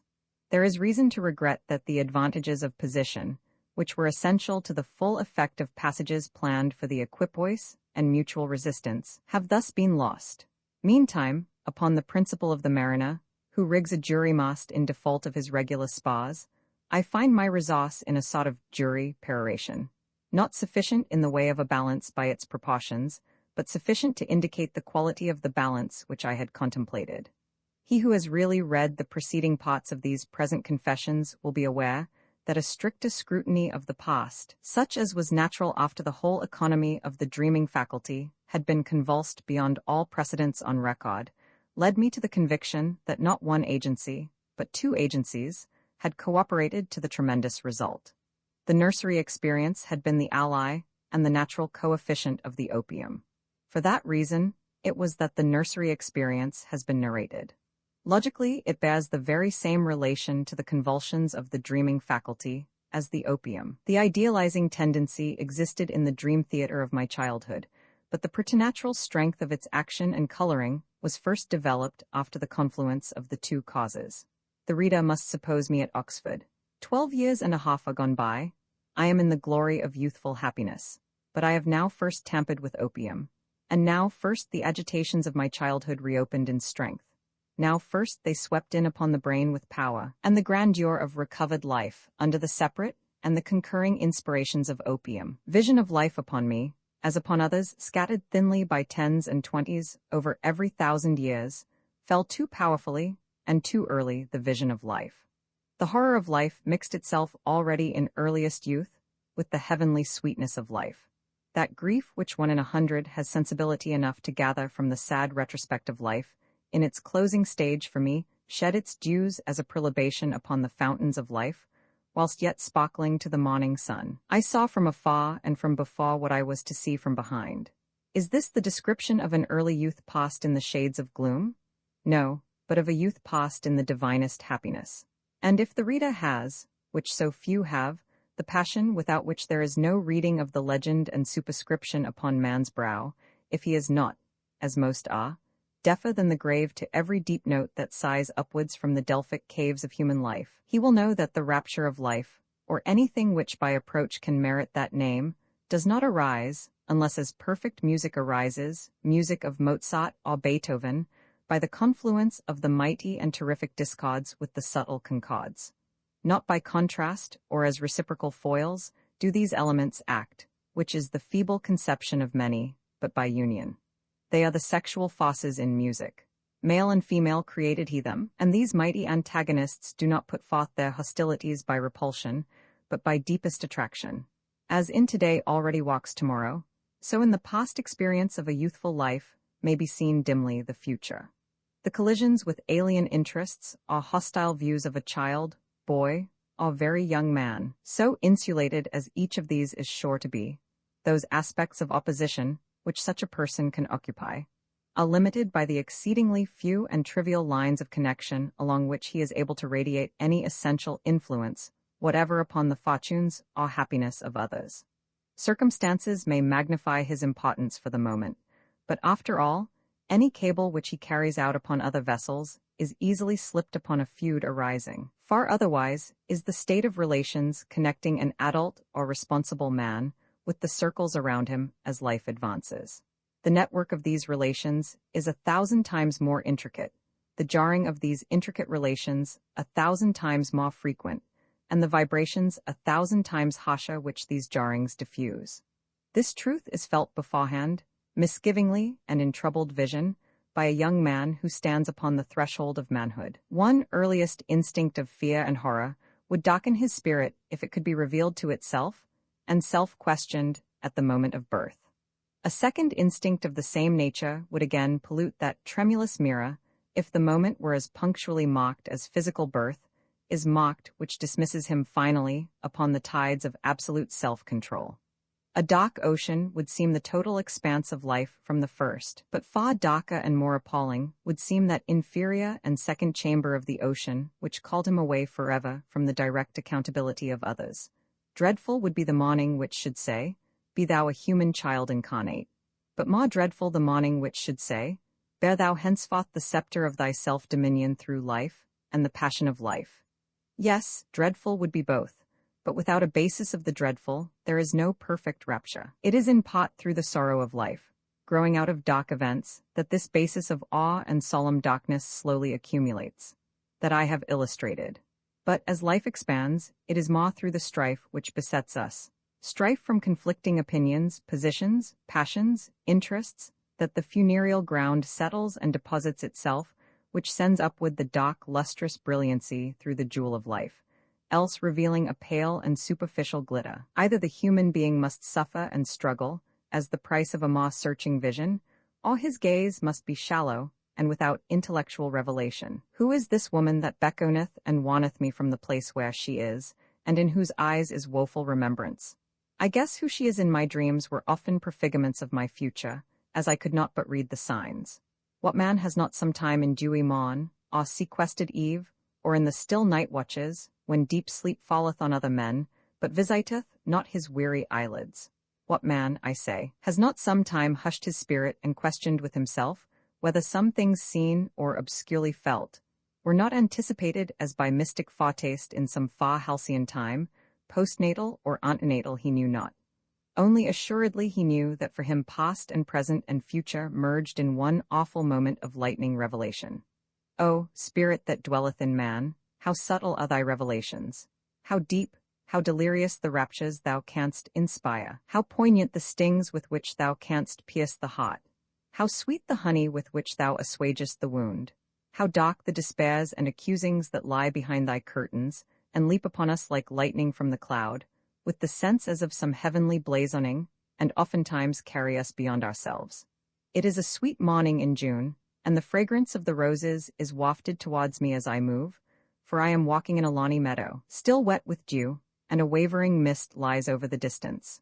Suddenly it seems to lift, and out of the dewy dimness emerges a cottage, embowered with roses and clustering clematis, and the hills, in which it is set like a gem, are tree-clad, and rise billowy behind it, and to the right and to the left are glistening expanses of water. Over the cottage there hangs a halo, as if clouds had but parted there. From the door of that cottage emerges a figure, the countenance full of the trepidation of some dread, woe feared or remembered. With waving arm and tearful uplifted face, the figure first beckons me onward, and then, when I have advanced some yards, frowning, warns me away. As I still continue to advance, despite the warning, darkness falls. Figure, cottage, hills, trees, and halo fade and disappear, and all that remains to me is the look on the face of her that beckoned and warned me away. I read that glance as by the inspiration of a moment. We had been together we had entered some troubled gulf, struggled together, suffered together. Was it as lovers torn asunder by calamity? Was it as combatants forced by bitter necessity into bitter feud, when we only, in all the world, yearned for peace together? Oh, what a searching glance was that which she cast on me, as if she, being now in the spiritual world, abstracted from flesh, remembered things that I could not remember. Oh, how I shuddered as the sweet sunny eyes in the sweet sunny morning of June, the month that was my angelical, half spring, yet with some address, that to me was very angelical, seemed reproachfully to challenge in me recollections of things past thousands of years ago, old indeed, yet that were made new again for us, because now first it was that we met again. Oh, heavens! It came over me as doth the raven over the infected house, as from a bed of violets sweeps the saintly odor of corruption. What a glimpse was thus revealed! Glory in despair, as of that gorgeous vegetation that hid the sterilities of the grave in the tropics of that summer long ago, of that heavenly beauty which slept side by side within my sister's coffin in the month of June, of those saintly swells that rose from an infinite distance, I know not whether to or from my sister.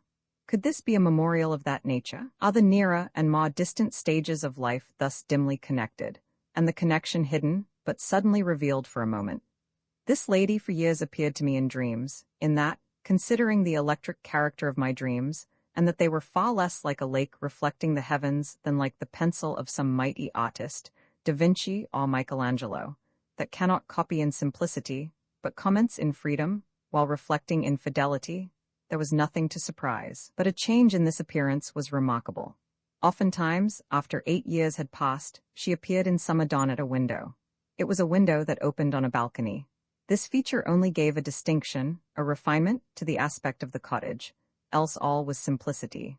Spirit of peace, dove-like dawn that slept upon the cottage, you were not broken by any participation in my grief and despair. Forever the vision of that cottage was renewed. Did I roam in the depths of sweet pastoral solitudes in the west, with the tinkling of sheep bells in my ears, a rounded hillock, seen vaguely, would shape itself into a cottage, and at the daw my monitory, regretful Hebe would appear. Did I wander by the seashore, one gently swelling wave in the vast heaving plain of waters would suddenly transform itself into a cottage, and I, by some involuntary inward impulse, would in fancy advance toward it. Ah, reader, you will think this which I am going to say too near, too holy, for recital. But not so. The deeper a woe touches me in heart, so much the more am I urged to recite it. The world disappears.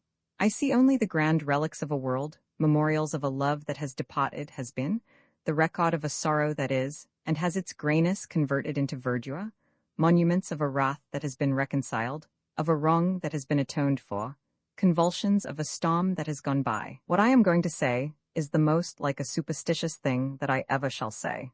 And I have reason to think that every man who is not a villain once in his life must be superstitious. It is a tribute which he pays to human frailty, which tribute if he will not pay, which frailty if he will not share, then also he shall not have any of its strength. The face of this monetary Hebe haunted me for some years in a way that I must faintly attempt to explain. It is little to say that it was the sweetest face, with the most peculiar expression of sweetness that I had ever seen. That was much, but that was earthly. There was something more terrific, believe me, than this, yet that was not the word. Terror looks to the future, and this perhaps did, but not primarily. Chiefly it looked at some unknown past and was for that reason awful. Yes, awful. That was the word. Thus, on any of those heavenly sunny mornings that now are buried in an endless grave, did I, transported by no human means, enter that cottage and descend to that breakfast-room. My earliest salute was to her, that Eva, as the look of pictures do, with her eyes pursued me round the room, and oftentimes with a subtle checking of grief, as if great sorrow had been or would be hers. And it was, too, in the sweet Maytime. Oh yes, she was but as if she had been, as if it were her original, chosen to have been the aurora of a heavenly clime, and then suddenly she was as one of whom, for some 1,000 years, paradise had received no report. Then again, as if she entered the gates of paradise not less innocent, and again, as if she could not enter, and some blame, but I knew not what blame, was mine, and now she looked as though broken with a woe that no man could read, as she sought to travel back to her early joy. Yet no longer a joy that is sublime in innocency, but a joy from which sprung abysses of memories polluted into anguish, till her tears seemed to be suffused with drops of blood. All around was peace and the deep silence of untroubled solitude.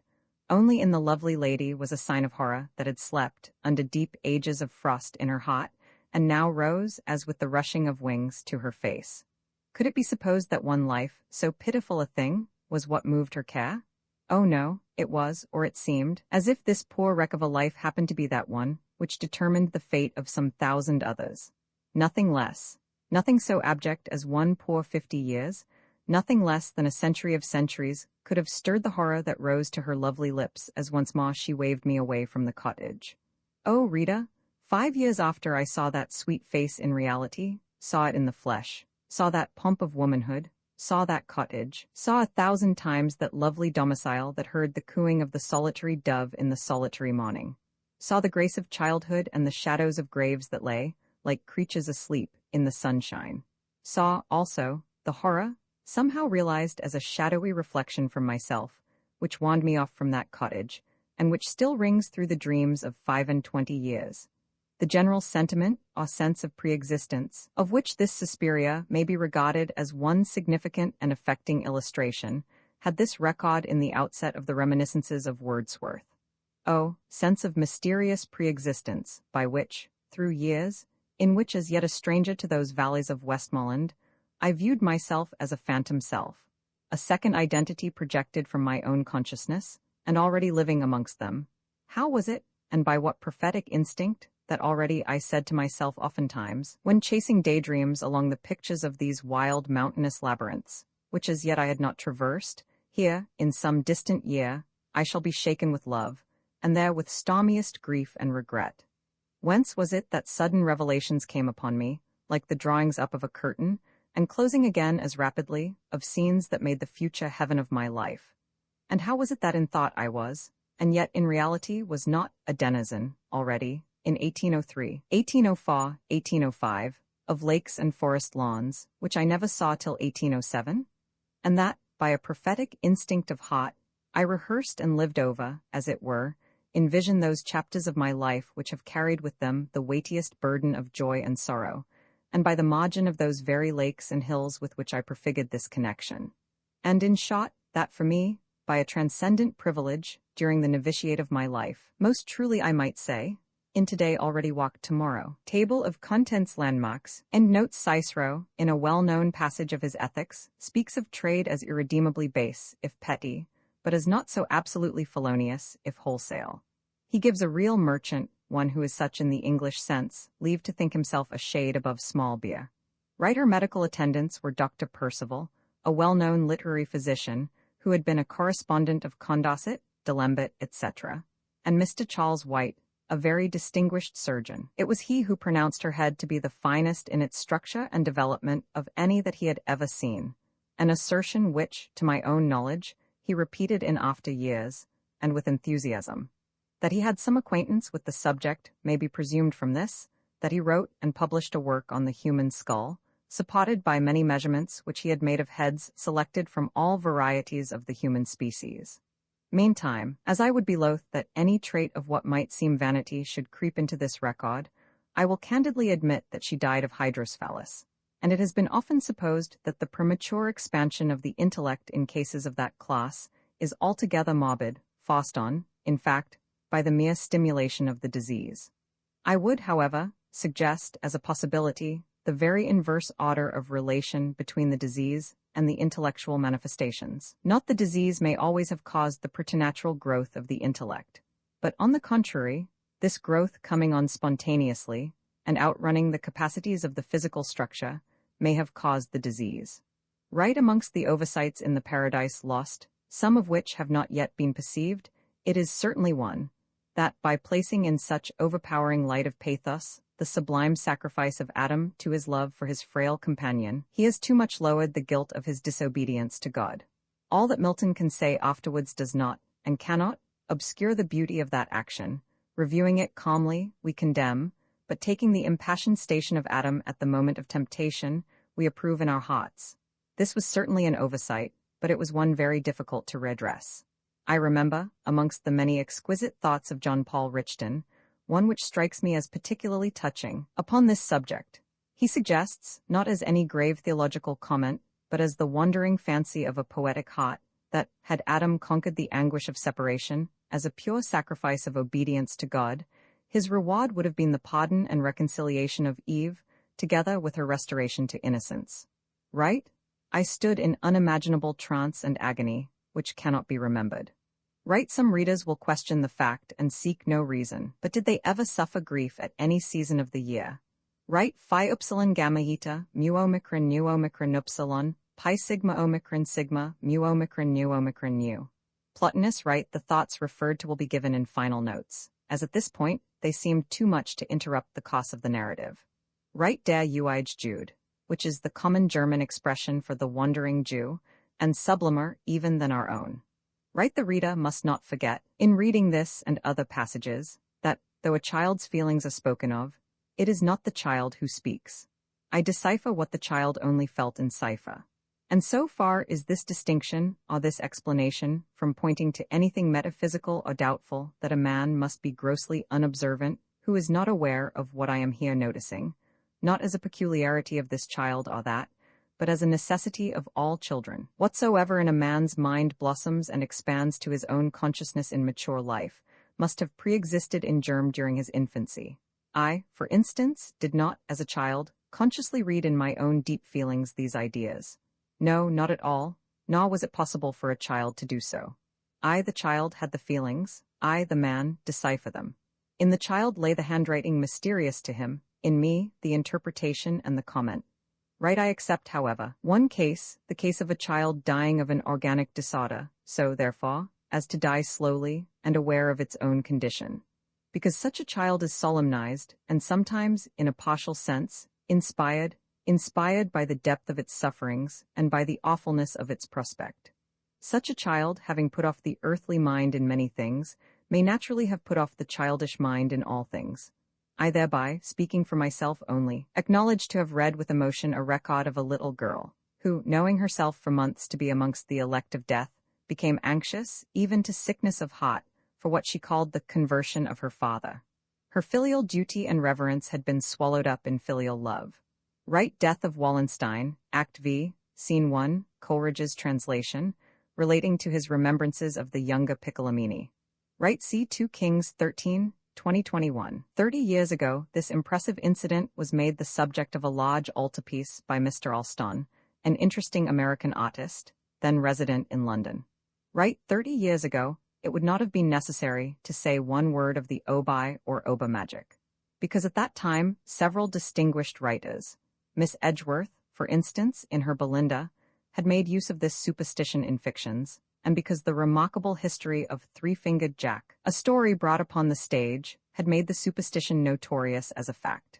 Now, however, so long after the case has probably passed out of the public mind, it may be proper to mention that when an Oba man, that is, a professor of this dark collusion with human fears and human credulity, had once woven his dreadful net of ghostly terrors and had thrown it over his selected victim, vainly did that victim flutter, struggle, languish in the meshes, unless the spells were reversed. He generally perished, and without a wound, except from his own too domineering fancy.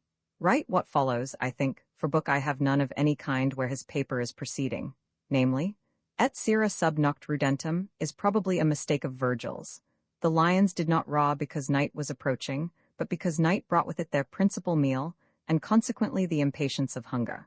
Right, see, amongst Southey's early poems, one upon this superstition. Southey argues contra, but for my part, I should have been more disposed to hold a brief on the other side. Right in this place I derive my feeling partly from a lovely sketch of the appearance in verse by Mr. Wordsworth, partly from my own experience of the case, and not having the poems here I know not how to proportion my acknowledgments. Right, and so then, the cynic objects, you rank your own mind, and you tell us so frankly, amongst the primary formations. As I love to annoy him, it would give me pleasure to reply. Perhaps I do. But as I never answer more questions than are necessary, I confine myself to saying that this is not a necessary construction of the words. Some minds stand nearer to the type of the original nature in man, are truer than others to the great magnet in our dark planet. Minds that are impassioned on a more colossal scale than ordinary, deeper in their vibrations, and more extensive in the scale of their vibrations, whether, in other parts of their intellectual system, they had or had not a corresponding compass, will tremble to greater depths from a fearful convulsion, and will come round by a longer curve of undulations. Right, that is, as on account of English readers is added, the recognition of his true identity, which, in one moment, and by a horrid flash of revelation, connects him with acts incestuous, murderous, parricidal in the past, and with a mysterious fatality of woe lurking in the future. Right, Euripides. Right, thus, in the calendar of the church festivals, the discovery of the true cross by Helen, the mother of Constantine, is recorded, and one might think, with the express consciousness of sarcasm, as the invention of the cross. Right, one case was familiar to mail-coach travelers, where two mails in opposite directions, north and south, starting at the same minute from points 600 miles apart, met almost constantly at a particular bridge, which bisected the total distance. Right, de non apparentibus, etc. Right, snobs, and its antithesis, nobs, arose among the internal factions of shoemakers perhaps 10 years later. Possibly enough, the terms may have existed much earlier, but they were then first made known, picturesquely and effectively, by a trial at some assizes which happened to fix the public attention. Right, the allusion is to a well-known chapter in von Troil's work, entitled, Concerning the Snakes of Iceland. The entire chapter consists of these 6 words. There ought no snakes in Iceland. Right, the very sternest code of rules was enforced upon the mails by the post office. Throughout England, only 3 outsides were allowed, of whom one was to sit on the box, and the other 2 immediately behind the box. None, under any pretext, to come near the guard, an indispensable caution, since else, under the guise of a passenger, a robber might by any one of 1,000 advantages, which sometimes are created, but always are favored, by the animation of frank social intercourse, have disarmed the guard. Beyond the Scottish border, the regulation was so far relaxed as to allow of 4 outsides, but not relaxed at all as to the mode of placing them. One, as before, was seated on the box, and the other 3 on the front of the roof, with a determinate and ample separation from the little insulated chair of the guard. This relaxation was conceded by way of compensating to Scotland her disadvantages in point of population. England, by the superior density of her population, might always count upon a large fund of profits in the fractional trips of chance passengers riding for short distances of 2 or 3 stages. In Scotland, this chance counted for much less. and therefore, to make good the deficiency, Scotland was allowed a compensatory profit upon one extra passenger. Right, yes, false. For the words ascribed to Napoleon, as breathed to the memory of Desaix, never were uttered at all. They stand in the same category of theatrical fictions as the cry of the foundering line-of-battle ship Vengeur, as the vaunt of General Cambron at Waterloo, La Garde Muet, mais ni si rend pas, or as the repartees of Talleyrand. Right, the general impression was that the royal livery belonged of right to the mail coachmen as their professional dress. But that was an error. To the guard it did belong, I believe, and was obviously essential as an official warrant, and as a means of instant identification for his person in the discharge of his important public duties. But the coachman, and especially if his place in the series did not connect him immediately with London and the General Post Office, obtained the scarlet coat only as an honorary distinction after long, if not long, trying and special service. Right as one who loves and venerates Chaucer for his unrivaled merits of tenderness, of picturesque characterization, and of narrative skill, I noticed with great pleasure that the word Tourette's is used by him to designate the little devices through which the reins are made to pass. This same word, in the same exact sense, I heard uniformly used by many scores of illustrious mail coachmen, to whose confidential friendship I had the honor of being admitted in my younger days.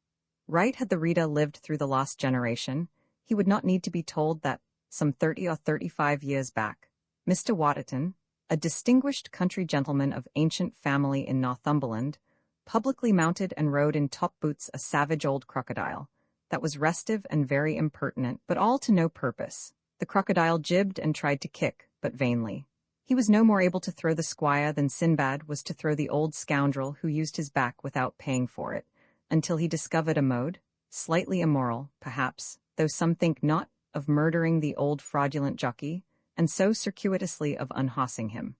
Right roe deer do not congregate in herds like the fallow or the red deer, but by separate families, parents and children, which feature of approximation to the sanctity of human hearths, added to their comparatively miniature and graceful proportions, conciliates to them an interest of peculiar tenderness, supposing even that this beautiful creature is less characteristically impressed with the grandeurs of savage and forest life. Right, such the French accounted it, and it has struck me that Soult would not have been so popular in London, at the period of her present Majesty's coronation, or in Manchester, on occasion of his visit to that town, if they had been aware of the insolence with which he spoke of us in notes written at intervals from the field of Waterloo. As though it had been mere felony in our army to look a French one in the face, he said in more notes than one, dated from 2 to 4 p.m. on the field of Waterloo.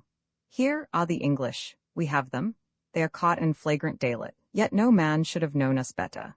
No man had drunk deeper from the cup of humiliation than Soult had in 1809, when ejected by us with headlong violence from Oporto, and pursued through a long line of wrecks to the frontier of Spain, and subsequently at Albuera, in the bloodiest of recorded battles, to say nothing of Toulouse, he should have learned our pretensions. Right, I speak of the era previous to Waterloo. Right, of necessity, this scale of measurement, to an American, if he happens to be a thoughtless man, must sound ludicrous. Accordingly, I remember a case in which an American writer indulges himself in the luxury of a little fibbing, by ascribing to an Englishman a pompous account of the Thames, constructed entirely upon American ideas of grandeur, and concluding in something like these terms. And, sir, arriving at London, this mighty father of rivers attains a breadth of at least 2 furlongs, having, in its winding course, traversed the astonishing distance of 170 miles. And this, the candid American thinks it fair to contrast with the scale of the Mississippi. Now, it is hardly worthwhile to answer a pure fiction gravely, else one might say that no Englishman out of Bedlam ever thought of looking in an island for the rivers of a continent, nor, consequently, could have thought of looking for the peculiar grandeur of the Thames in the length of its course, or in the extent of soil which it drains. Yet, if he had been so absurd, the American might have recollected that a river, not to be compared with the Thames even as to volume of water, viz. the Tiber, has contrived to make itself heard of in this world for 25 centuries to an extent not reached as yet by any river, however corpulent, of his own land. The glory of the Thames is measured by the destiny of the population to which it ministers, by the commerce which it supports, by the grandeur of the empire in which, though far from the largest, it is the most influential stream. Upon some such scale, and not by a transfer of Colombian standards, is the cost of our English mails to be valued. The American may fancy the effect of his own valuations to our English ears by supposing the case of a Siberian glorifying his country in these terms. These wretches, sir, in France and England, cannot march half a mile in any direction without finding a house where food can be had and lodging. Whereas such is the noble desolation of our magnificent country, that in many a direction for 1,000 miles, I will engage that a dog shall not find shelter from a snowstorm, nor a wren find an apology for breakfast.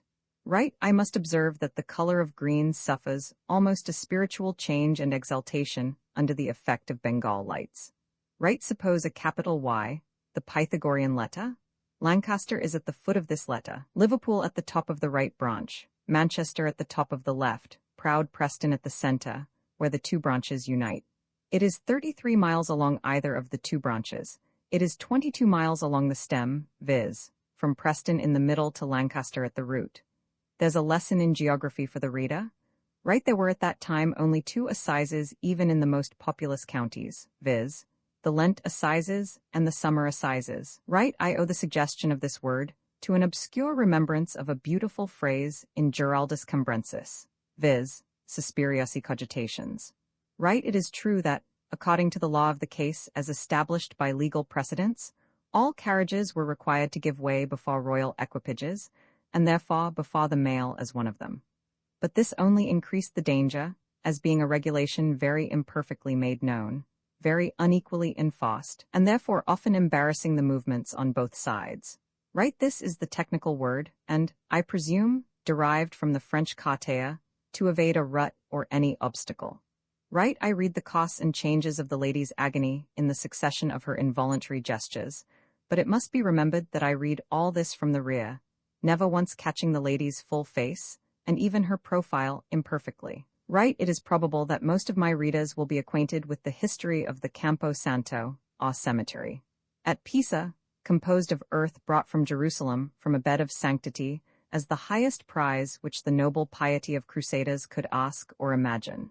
To readers who are unacquainted with England, or who, being English, are yet unacquainted with the cathedral cities of England, it may be right to mention that the graves within the cathedrals often form a flat pavement over which carriages and horses might run, and perhaps a boyish remembrance of one particular cathedral, across which I had seen passengers walk and burdens carried, as about 2 centuries back they were through the middle of St. Paul's in London, may have assisted my dream. Right, some readers may be apt to suppose, from all English experience, that the word exercise means properly banishment to the shades. Not so. Citation from the shades, or sometimes the torturing coercion of mystic adjurations, is more truly the primary sense.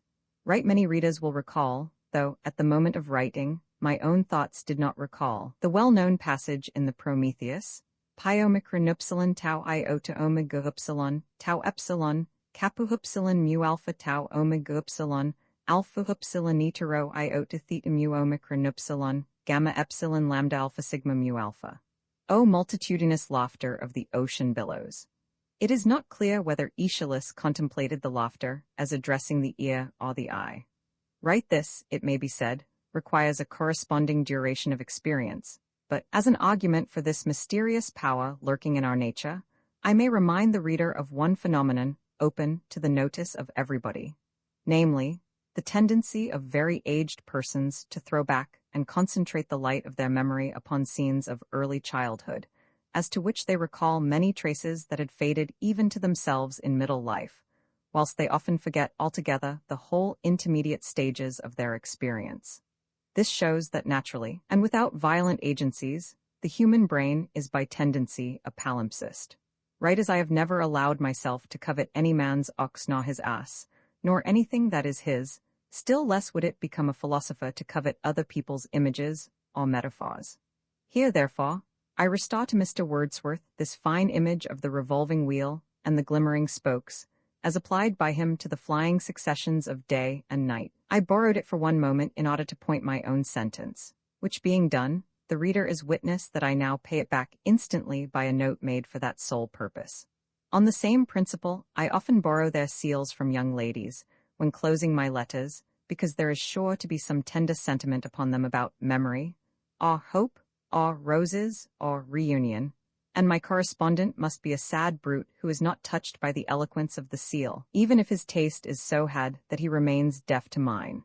Write this, the reader will be aware, applies chiefly to the cotton and tobacco states of North America, but not to them only, on which account I have not scrupled to figure the sun which looks down upon slavery as tropical, no matter if strictly within the tropics, or simply so near to them as to produce a similar climate. Write the word sigma epsilon mu epsilon omicron sigma is usually rendered venerable in dictionaries, not a very flattering epithet for females, but I am disposed to think that it comes nearest to our idea of the sublime, as near as a Greek word could come.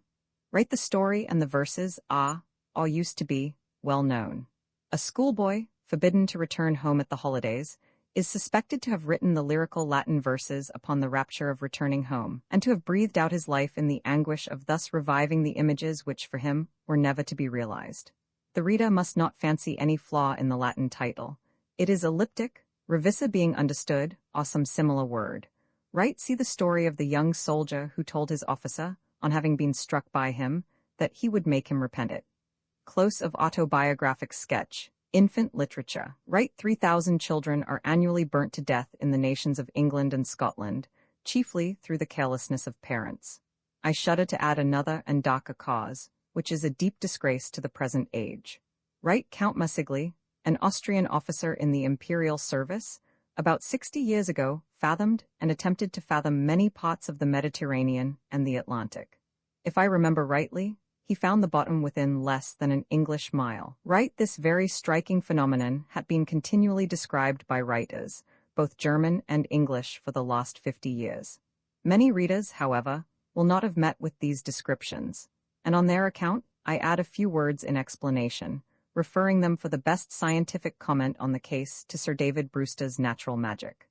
The spectre takes the shape of a human figure, or, if the visitors are more than one, then the spectres multiply. They arrange themselves on the blue ground of the sky, or the dark ground of any clouds that may be in the right quarter, or perhaps they are strongly relieved against a curtain of rock, at a distance of some miles, and always exhibiting gigantic proportions.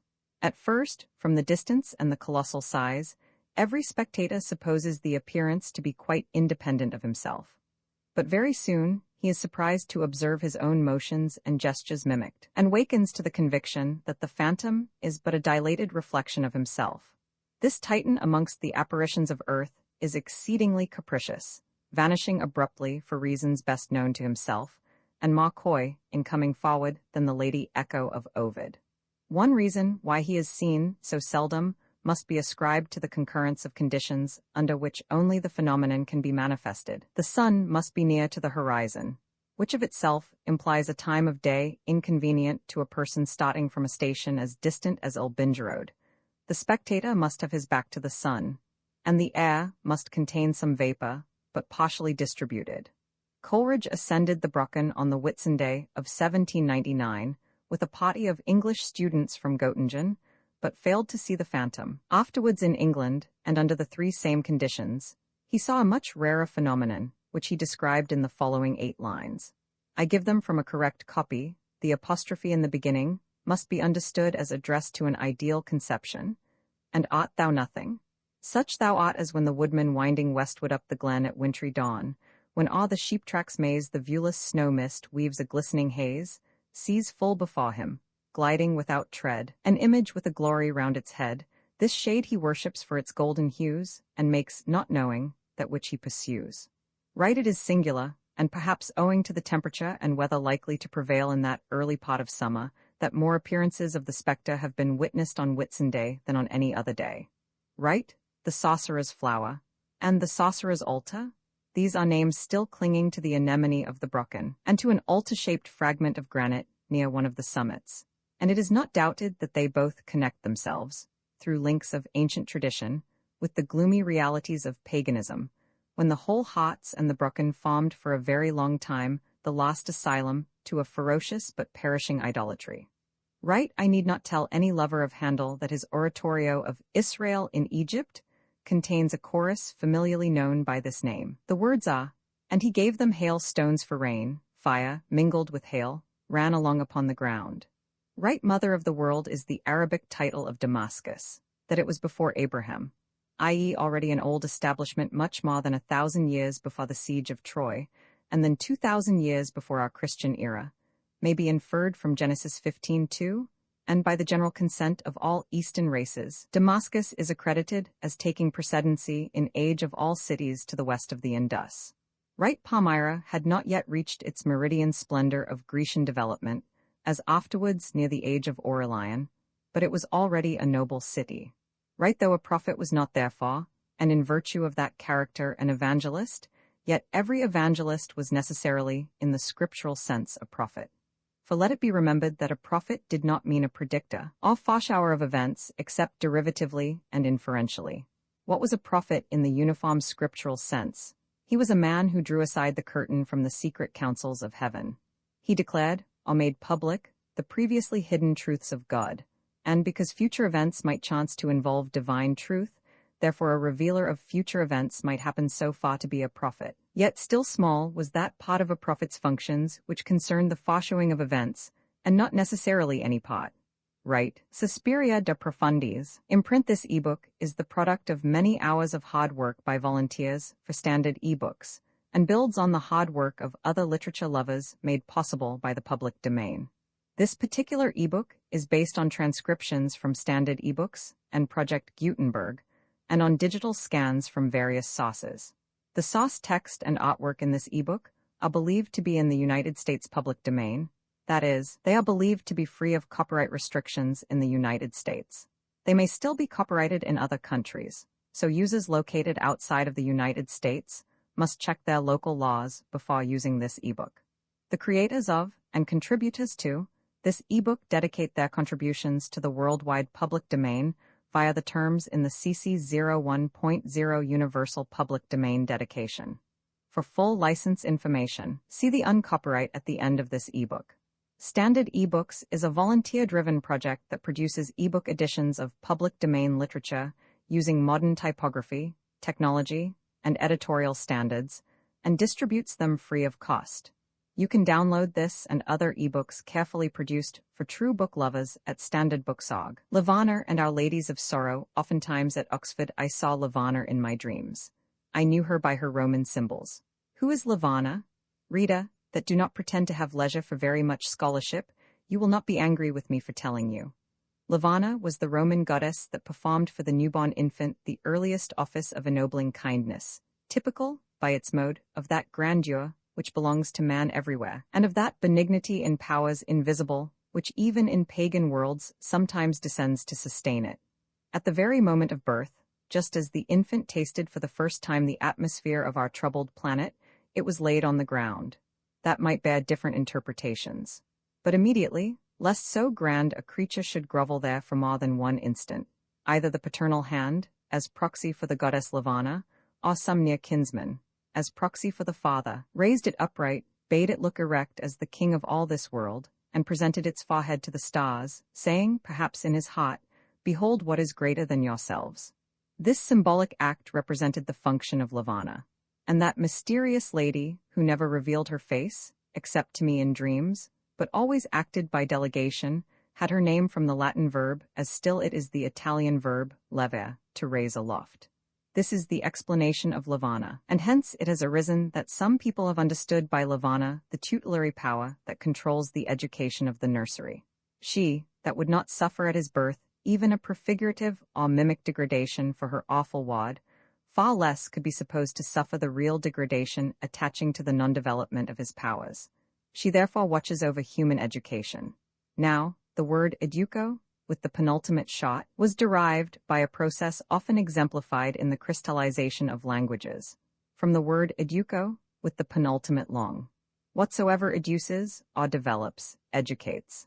By the education of Lavana, therefore, is meant, not the poor machinery that moves by spelling books and grammars, but by that mighty system of central forces hidden in the deep bosom of human life, which by passion, by strife, by temptation, by the energies of resistance, works forever upon children, resting not day or night, any more than the mighty wheel of day and night themselves, whose moments, like restless spokes, are glimmering 45 forever as they revolve.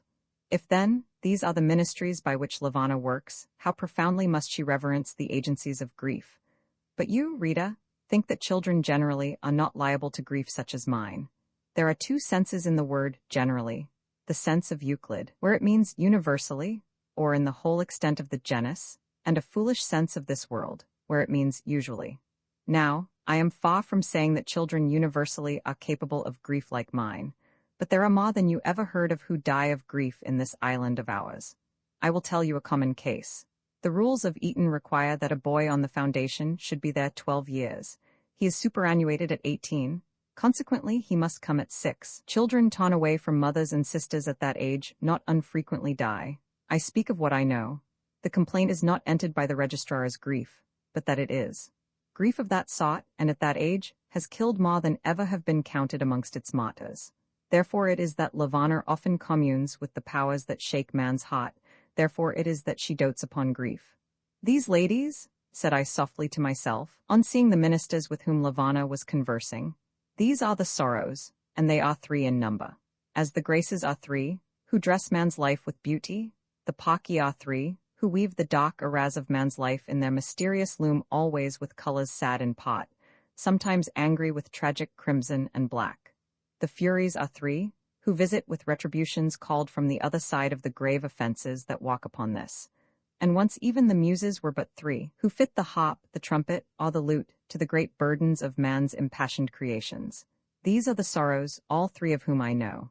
The last words I say now, but in Oxford I said, one of whom I know, and the others too surely I shall know.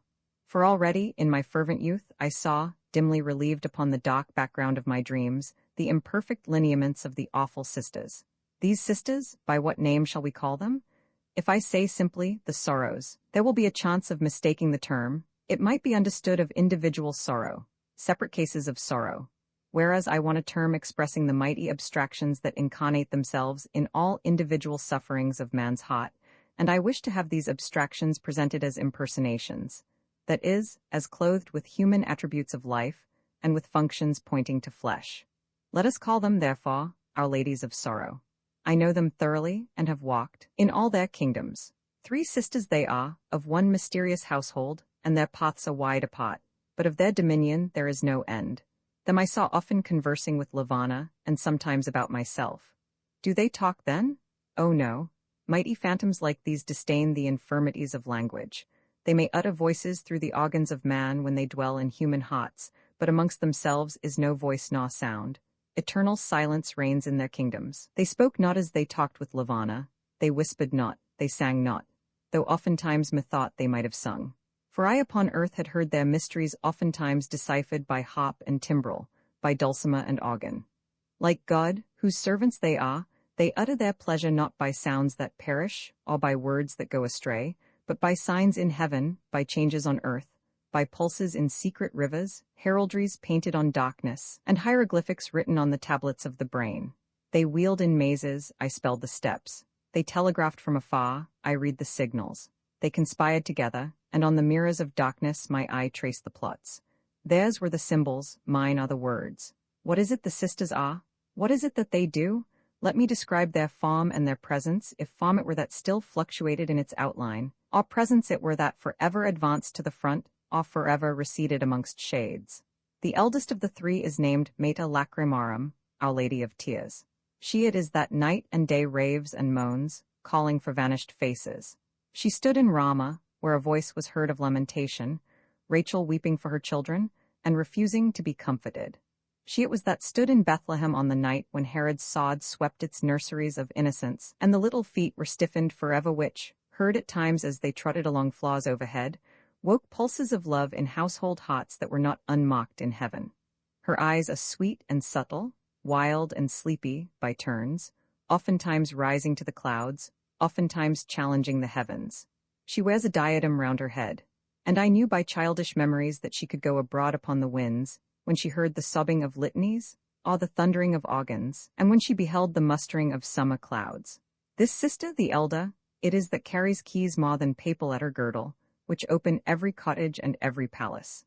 She, to my knowledge, sat all last summer by the bedside of the blind beggar, him that so often and so gladly I talked with, whose pious daughter, 8 years old, with the sunny countenance, resisted the temptations of play and village mirth, to travel all day long on dusty roads with her afflicted father. For this did God send her a great reward. In the springtime of the year, and whilst yet her own spring was budding, he recalled her to himself. But her blind father mourns forever over her. Still he dreams at midnight that the little guiding hand is locked within his own, and still he wakens to a darkness that is now within a second and a deeper darkness. This Mater Lacrimarum also has been sitting all this winter of 1844-5 within the bedchamber of the Tsar, bringing before his eyes a daughter, not less pious, that vanished to God not less suddenly, and left behind her a darkness not less profound. By the power of the keys it is that Our Lady of Tears glides, a ghostly intruder, into the chambers of sleepless men, sleepless women, sleepless children, from Ganges to the Nile, from Nile to Mississippi.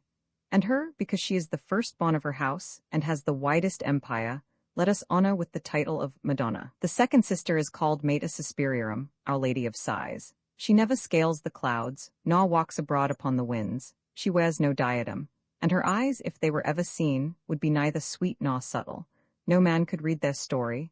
They would be found filled with perishing dreams and with wrecks of forgotten delirium. But she raises not her eyes, her head, on which sits a dilapidated turban, droops forever, forever fastens on the dust. She weeps not, she groans not, but she sighs inaudibly at intervals. Her sister, Madonna, is oftentimes stormy and frantic, raging in the highest against heaven, and demanding back her darlings. But Our Lady of Sighs never clamors, never defies, dreams not of rebellious aspirations. She is humble to abjectness. Hers is the meekness that belongs to the hopeless. Murmur she may, but it is in her sleep. Whisper she may, but it is to herself in the twilight. Mutter she does at times, but it is in solitary places that are desolate as she is desolate, in ruined cities, and when the sun has gone down to his rest.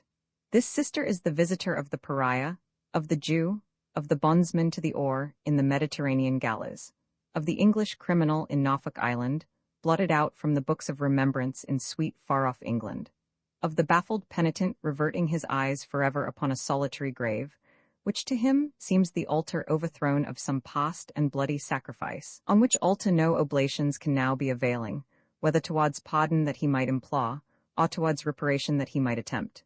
Every slave that at noonday looks up to the tropical sun with timid reproach, as he points with one hand to the earth, our general mother, but for him a stepmother, as he points with the other hand to the Bible, our general teacher, but against him sealed and sequestered. 46 Every woman sitting in darkness, without love to shelter her head, or hope to illumine her solitude, because the heaven-born instincts kindling in her nature germs of holy affections, which God implanted in her womanly bosom, having been stifled by social necessities, now burns sullenly to waste, like sepulchral lamps amongst the ancients. Every nun defrauded of her unreturning Maytime by wicked kinsmen, whom God will judge, every captive in every dungeon, all that are betrayed, and all that are rejected, outcasts by traditionary law, and children of hereditary disgrace. All these walk with Our Lady of Sighs. She also carries a key, but she needs it little. For her kingdom is chiefly amongst the tents of Shem, and the houseless vagrant of every clime. Yet in the very highest ranks of man, she finds chapels of her own, and even in glorious England there are some that, to the world, carry their heads as proudly as the reindeer, who yet secretly have received her mark upon their foreheads. But the third sister, who is also the youngest, hush, whisper whilst we talk of her. Her kingdom is not large, or else no flesh should live, but within that kingdom all power is hers. Her head, turreted like that of Cybele, rises almost beyond the reach of sight. She droops not, and her eyes, rising so high, might be hidden by distance. But being what they are, they cannot be hidden. Through the treble veil of crape which she wears the fierce light of a blazing misery, that rests not for matins or for vespers, for noon of day or noon of night, for ebbing or for flowing tide, may be read from the very ground. She is the defeer of God. She also is the mother of lunacies and the suggestress of suicides. Deep lie the roots of her power, but narrow is the nation that she rules, for she can approach only those in whom a profound nature has been upheaved by central convulsions, in whom the heart trembles, and the brain rocks under conspiracies of tempest from without and tempest from within. Madonna moves with uncertain steps, fast or slow, but still with tragic grace. Our Lady of Sighs creeps timidly and stealthily. But this youngest sister moves with incalculable motions, bounding, and with tiger's leaps. She carries no key, for, though coming rarely amongst men, she storms all doors at which she is permitted to enter at all. And her name is Mater Tenebrarum, Our Lady of Darkness. These were the Semni Thei, or sublime goddesses. 47 These were the Eumenides, or gracious ladies, so called by antiquity in shuddering propitiation, of my Oxford dreams.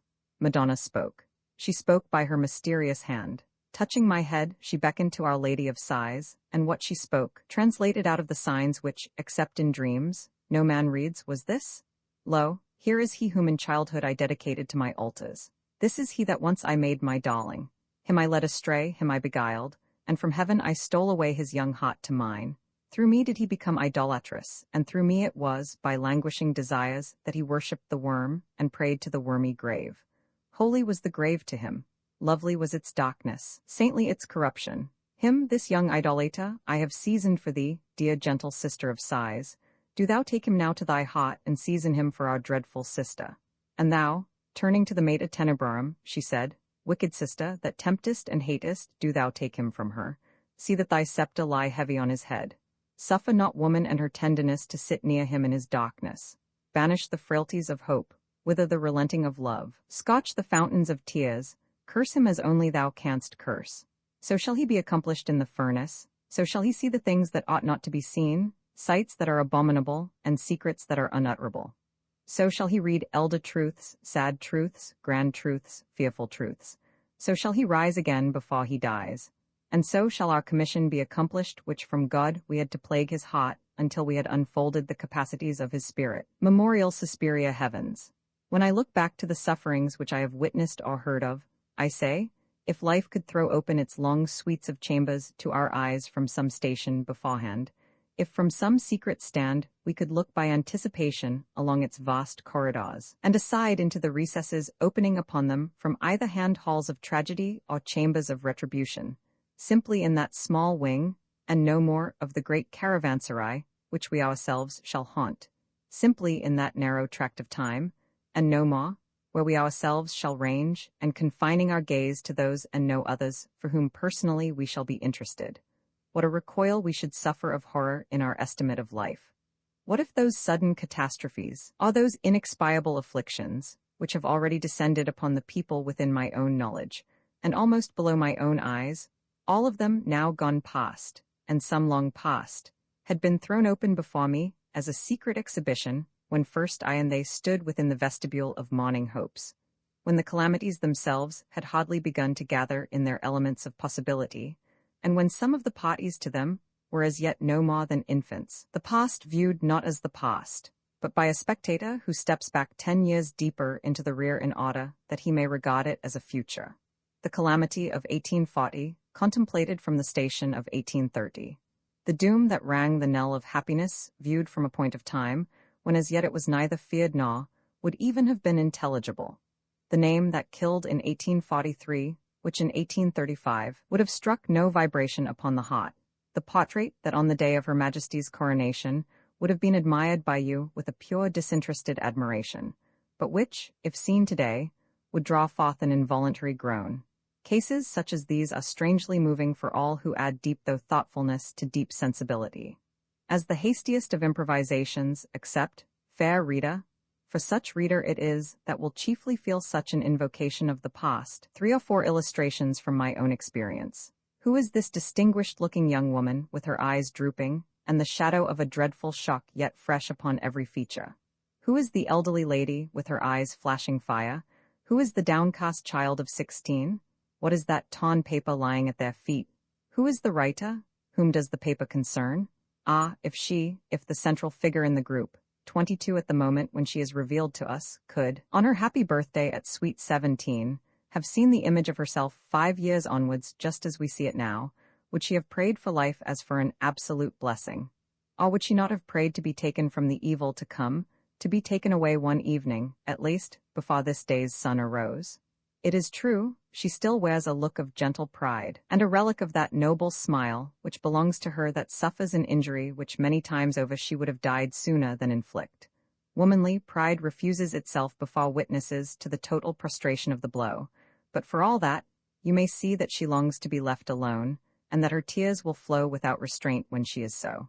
This room is her pretty boudoir, in which, till tonight, poor thing, she has been glad and happy. There stands her miniature conservatory, and there expands her miniature library, as we circumnavigators of literature are apt, you know, to regard all female libraries in the light of miniatures. None of these will ever rekindle a smile on her face, and there, beyond, is her music, which only of all that she possesses will now become dearer to her than ever, but not, as once, to feed a self-mocked pensiveness, or to cheat a half-visionary sadness. She will be sad, indeed, but she is one of those that will suffer in silence. Nobody will ever detect her failing in any point of duty, or querulously seeking the support in others, which she can find for herself in this solitary room. Droop she will not in the sight of men, and for all beyond, nobody has any concern with that, except God. You shall hear what becomes of her before we take our departure, but now let me tell you what has happened. In the main outline, I am sure you guess already, without aid of mine, for we leaden-eyed men, in such cases, see nothing by comparison with you, our quick-witted sisters. That haughty-looking lady, with the Roman cast of features, who must once have been strikingly handsome, an Agrippina even yet in a favorable presentation, is the younger lady's aunt. She, it is rumored, once sustained in her younger days some injury of that same cruel nature which has this day assailed her niece, and ever since she has worn an air of disdain, not altogether unsupported by real dignity, towards men. This aunt, it was that tore the letter which lies upon the floor. It deserved to be torn, and yet she that had the best right to do so would not have torn it. That letter was an elaborate attempt on the part of an accomplished young man to release himself from sacred engagements. What need was there to argue the case of such engagements? Could it have been requisite with pure female dignity to plead anything, or do more than look an indisposition to fulfill them? The aunt is now moving towards the door, which I am glad to see, and she is followed by that pale, timid girl of 16, a cousin, who feels the case profoundly, but is too young and shy to offer an intellectual sympathy. One only person in this world there is who could tonight have been a supporting friend to our young sufferer, and that is her dear, loving twin sister, that for 18 years read and wrote, thought and sang, slept and breathed, with the dividing door open forever between their bedrooms, and never once a separation between their hearts. But she is in a far distant land. Who else is there at her call? Except God, nobody. Her aunt had somewhat sternly admonished her, though still with a relenting in her eye as she glanced aside at the expression in her niece's face, that she must call pride to her assistance. Aye, true, but pride, though a strong ally in public, is apt in private to turn as treacherous as the worst of those against whom she is invoked. How could it be dreamed, by a person of sense, that a brilliant young man, of merits various and eminent in spite of his baseness, to whom for nearly 2 years this young woman had given her whole confiding love, might be dismissed from a heart like hers on the earliest summons of pride, simply because she herself had been dismissed from his, or seemed to have been dismissed, on a summons of mercenary calculation? Look, now that she is relieved from the weight of an unconfidential presence, she has sat for 2 hours with her head buried in her hands. At last she rises to look for something. A thought has struck her, and taking a little golden key which hangs by a chain within her bosom, she searches for something locked up amongst her few jewels. What is it? It is a Bible exquisitely illuminated, with a letter attached by some pretty silken artifice to the blank leaves at the end. This letter is a beautiful record, wisely and pathetically composed, of maternal anxiety still burning strong in death, and yearning, when all objects beside were fast fading from her eyes, after one parting act of communion with the twin darlings of her heart. Both were 13 years old, within a week or two, as on the night before her death, they sat weeping by the bedside of their mother, and hanging on her lips, now for farewell whispers, and now for farewell kisses.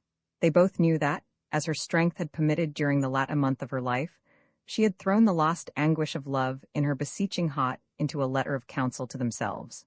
Through this, of which each sister had a copy, she trusted long to converse with her orphans, and the last promise which she had entreated on this evening from both was that in either of 2 contingencies they would review her counsels, and the passages to which she pointed their attention in the Scriptures, namely, first, in the event of any calamity that, for one sister or for both, should overspread their paths with total darkness, and secondly, in the event of life flowing in too profound a stream of prosperity, so as to threaten them with an alienation of interest from all spiritual objects. She had not concealed that, of these two extreme cases, she would prefer for her own children the first, and now had that case arrived, indeed, which she in spirit had desired to meet. 9 years ago, just as the silvery voice of a dial in the dying lady's bedroom was striking 9, upon a summer evening, had the last visual ray streamed from her seeking eyes upon her orphan twins, after which, throughout the night, she had slept away into heaven. Now again had come a summer evening memorable for unhappiness. Now again the daughter thought of those dying lights of love which streamed at sunset from the closing eyes of her mother. Again, and just as she went back in thought to this image, the same silvery voice of the dial sounded 9 o'clock. Again she remembered her mother's dying request, again her own tear-hallowed promises, and with her heart in her mother's grave, she now rose to fulfill it. Here then, when this solemn recurrence to a testamentary counsel has ceased to be a mere office of duty towards the departed, having taken the shape of a consolation for herself, let us pause.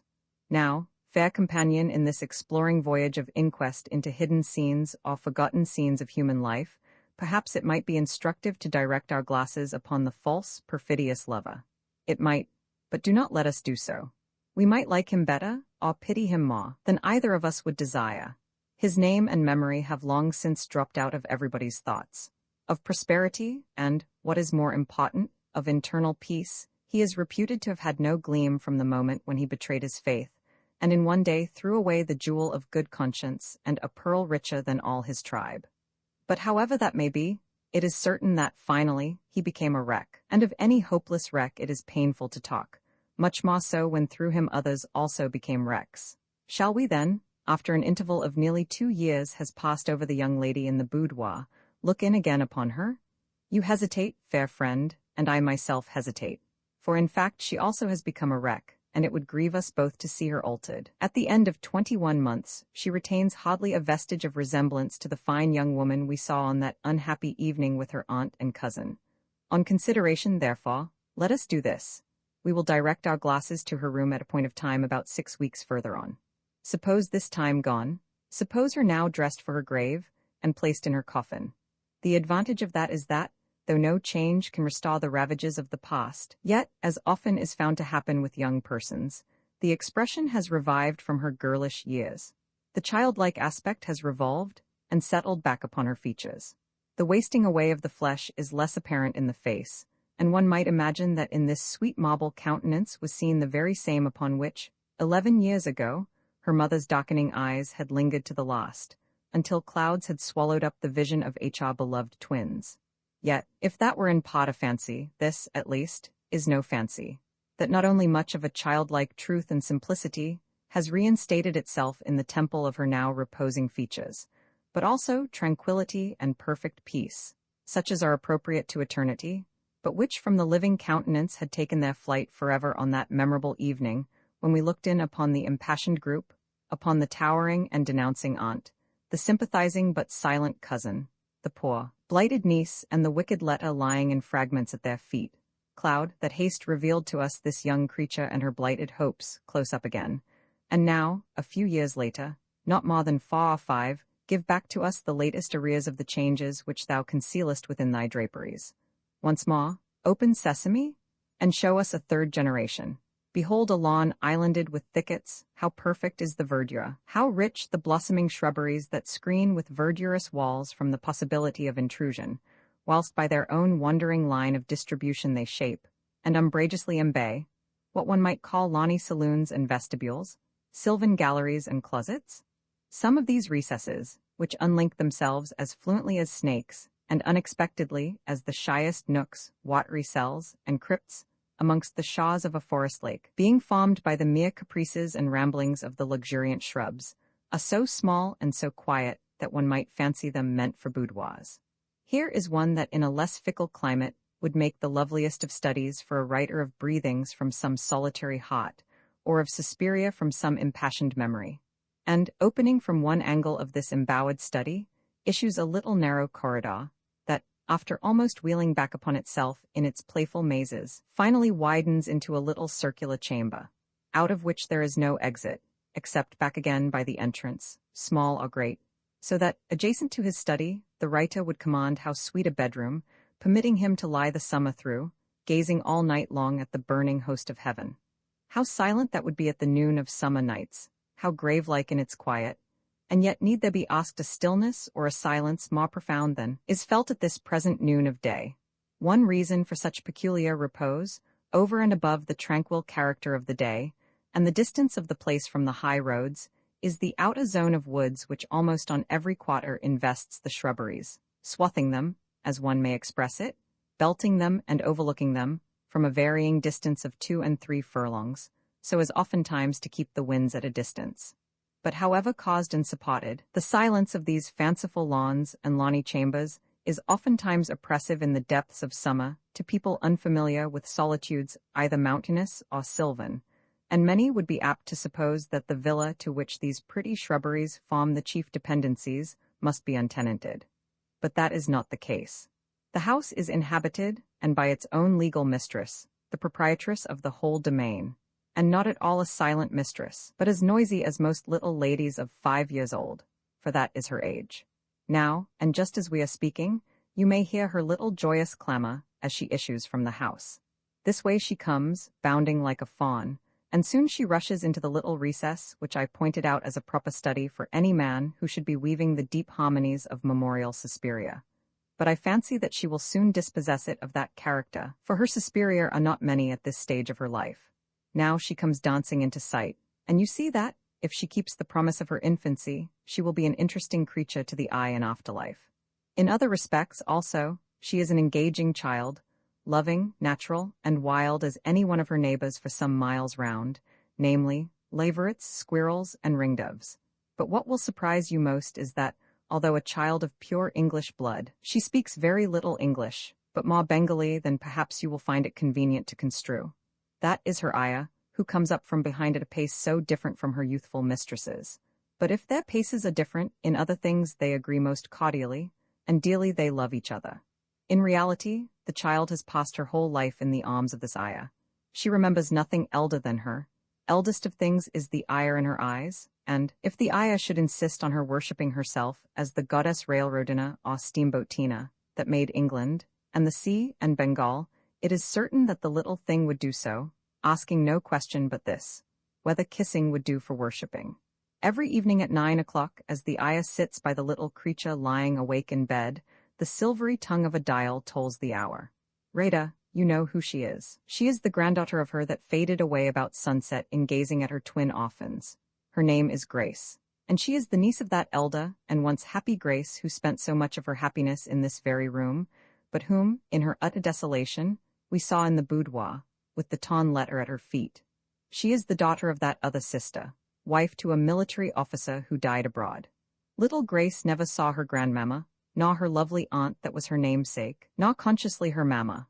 She was born 6 months after the death of the elder Grace, and her mother saw her only through the mists of mortal suffering, which carried her off 3 weeks after the birth of her daughter. This view was taken several years ago, and since then the younger Grace, in her turn, is under a cloud of affliction. But she is still under 18, and of her there may be hopes. Seeing such things in so short a space of years, for the grandmother died at 32, we say, death we can face, but knowing as some of us do what is human life, which of us is it that without shuddering could, if consciously we were summoned, face the hour of birth? Editors preface the Suspiria have a complex publication history. De Quincey originally published them in Blackwood's magazine in 1845, intending them to be a kind of sequel to his Confessions of an English Opium Eater. In their first incarnation, Dreaming was presented as an introductory notice, and Vision of Life and Memorial Suspiria were joined as a single Part 2. De Quincey later edited and released an updated version of the Suspiria in his collected works, with the exception of The Affliction of Childhood, which he merged into his larger autobiographic sketches. The collected works versions are the versions presented here, along with the initial, independent version of The Affliction of Childhood. Several Suspiria appeared as posthumous publications, and they're included here as well. De Quincey ultimately planned for the Suspiria to be published together in a single volume. Unfortunately, he didn't live to see his plan completed, and today only those Suspiria remain that escaped time, fire, and addiction. They're presented in this edition, not in the order in which they were originally published, but in the order suggested by Alexander H. Japp in his The Posthumous Works of Thomas de Quincey, Volume I. Of the Suspiria published during de Quincey's life, to date only the Blackwoods editions have been available as digital transcriptions. The edition you're reading now is, to the editor's knowledge, the first digital transcription of the later collected works versions. Dreaming, The Palimpsest of the Human Brain, Vision of Life, Memorial Suspiria, Lavanner and Our Ladies of Sorrow, and Savannah Lammer were transcribed from de Quincey's collected writings volume Roman 13, edited by David Masson. A paragraph at the end of The Affliction of Childhood, which is duplicated in Dreaming, has been removed. Daughter of Lebanon was transcribed from volume Roman 3 of the same set. The Apparition of the Brocken was transcribed from Confessions of an English Opium Eater and Kindred Papers. Alex Cabal, Chicago, December 2016. Savannah Lamar. God smote Savannah Lamar, and in one night by earthquake, removed her, with all her towers standing and population sleeping, from the steadfast foundations of the Shaw to the coral flaws of ocean. And God said, Pompeii did I bury and conceal from men through 17 centuries. This city I will bury, but not conceal. She shall be a monument to men of my mysterious anger, set in azure light through generations to come, for I will enshrine her in a crystal dome of my tropic seas. This city, therefore, like a mighty galleon with all her apparel mounted, streamers flying, and tackling perfect, seems floating along the noiseless depths of ocean, and oftentimes in glassy calms, through the translucid atmosphere of water that now stretches like an air-woven awning above the silent encampment. Mariners from every clime look down into her cots and terraces, count her gates, and number the spires of her churches. She is one ample cemetery, and has been for many a year, but in the mighty calms that brood for weeks over tropic latitudes, she fascinates the eye with a Fata Morgana revelation, as of human life still subsisting in submarine asylums sacred from the storms that torment our upper air. Thither, lured by the loveliness of cerulean depths, by the peace of human dwellings privileged from molestation, by the gleam of marble altars sleeping in everlasting sanctity, oftentimes in dreams did I and the dark interpreter cleave the watery veil that divided us from her streets. We looked into the belfries, where the pendulous bells were waiting in vain for the summons which should awaken their marriage peals. Together, we touched the mighty organ keys that sang no jubilates for the ear of heaven, that sang no requiems for the ear of human sorrow. Together, we searched the silent nurseries, where the children were all asleep and had been asleep through 5 generations. They are waiting for the heavenly dawn, whispered the interpreter to himself, and when that comes, the bells and the organs will utter a jubilate repeated by the echoes of paradise. Then, turning to me, he said, This is sad, this is piteous, but less would not have sufficed for the purpose of God.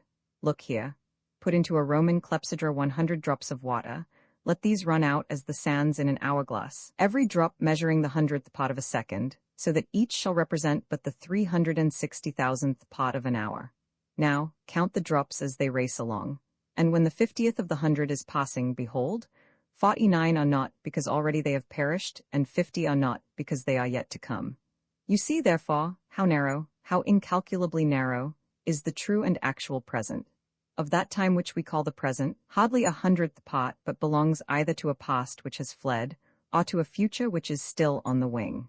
It has perished, or it is not born. It was, or it is not. Yet even this approximation to the truth is infinitely false. For again, subdivide that solitary drop, which only was found to represent the present, into a lower series of similar fractions, and the actual present which you arrest measures now but the 36th millionth of an hour. And so by infinite declensions, the true and very present, in which only we live and enjoy, will vanish into a mote of a mote, distinguishable only by a heavenly vision. Therefore the present, which only man possesses, offers less capacity for his footing than the slenderest film that ever spider twisted from her womb. Therefore, also, even this incalculable shadow from the narrowest pencil of moonlight is more transitory than geometry can measure, or thought of angel can overtake. The time which is contracts into a mathematic point, and even that point perishes 1,000 times before we can utter its birth. All is finite in the present, and even that finite is infinite in its velocity of flight towards death. But in God there is nothing finite, but in God there is nothing transitory, but in God there can be nothing that tends to death. Therefore it follows that for God there can be no present. The future is the present of God, and to the future it is that he sacrifices the human present. Therefore it is that he works by earthquake. Therefore it is that he works by grief. Oh, deep is the plowing of earthquake. Oh, deep, and his voice swelled like a sanctus rising from the choir of a cathedral. Oh, deep is the plowing of grief, but oftentimes less would not suffice for the agriculture of God. Upon a night of earthquake, he builds 1,000 years of pleasant habitations for man. Upon the sorrow of an infant, he raises oftentimes from human intellect's glorious vintages that could not else have been. Less than these fierce plowshares would not have stirred the stubborn soil. The one is needed for Earth, our planet, for Earth itself as the dwelling place of man, but the other is needed yet oftener for God's mightiest instrument. Yes, and he looked solemnly at myself, is needed for the mysterious children of the earth,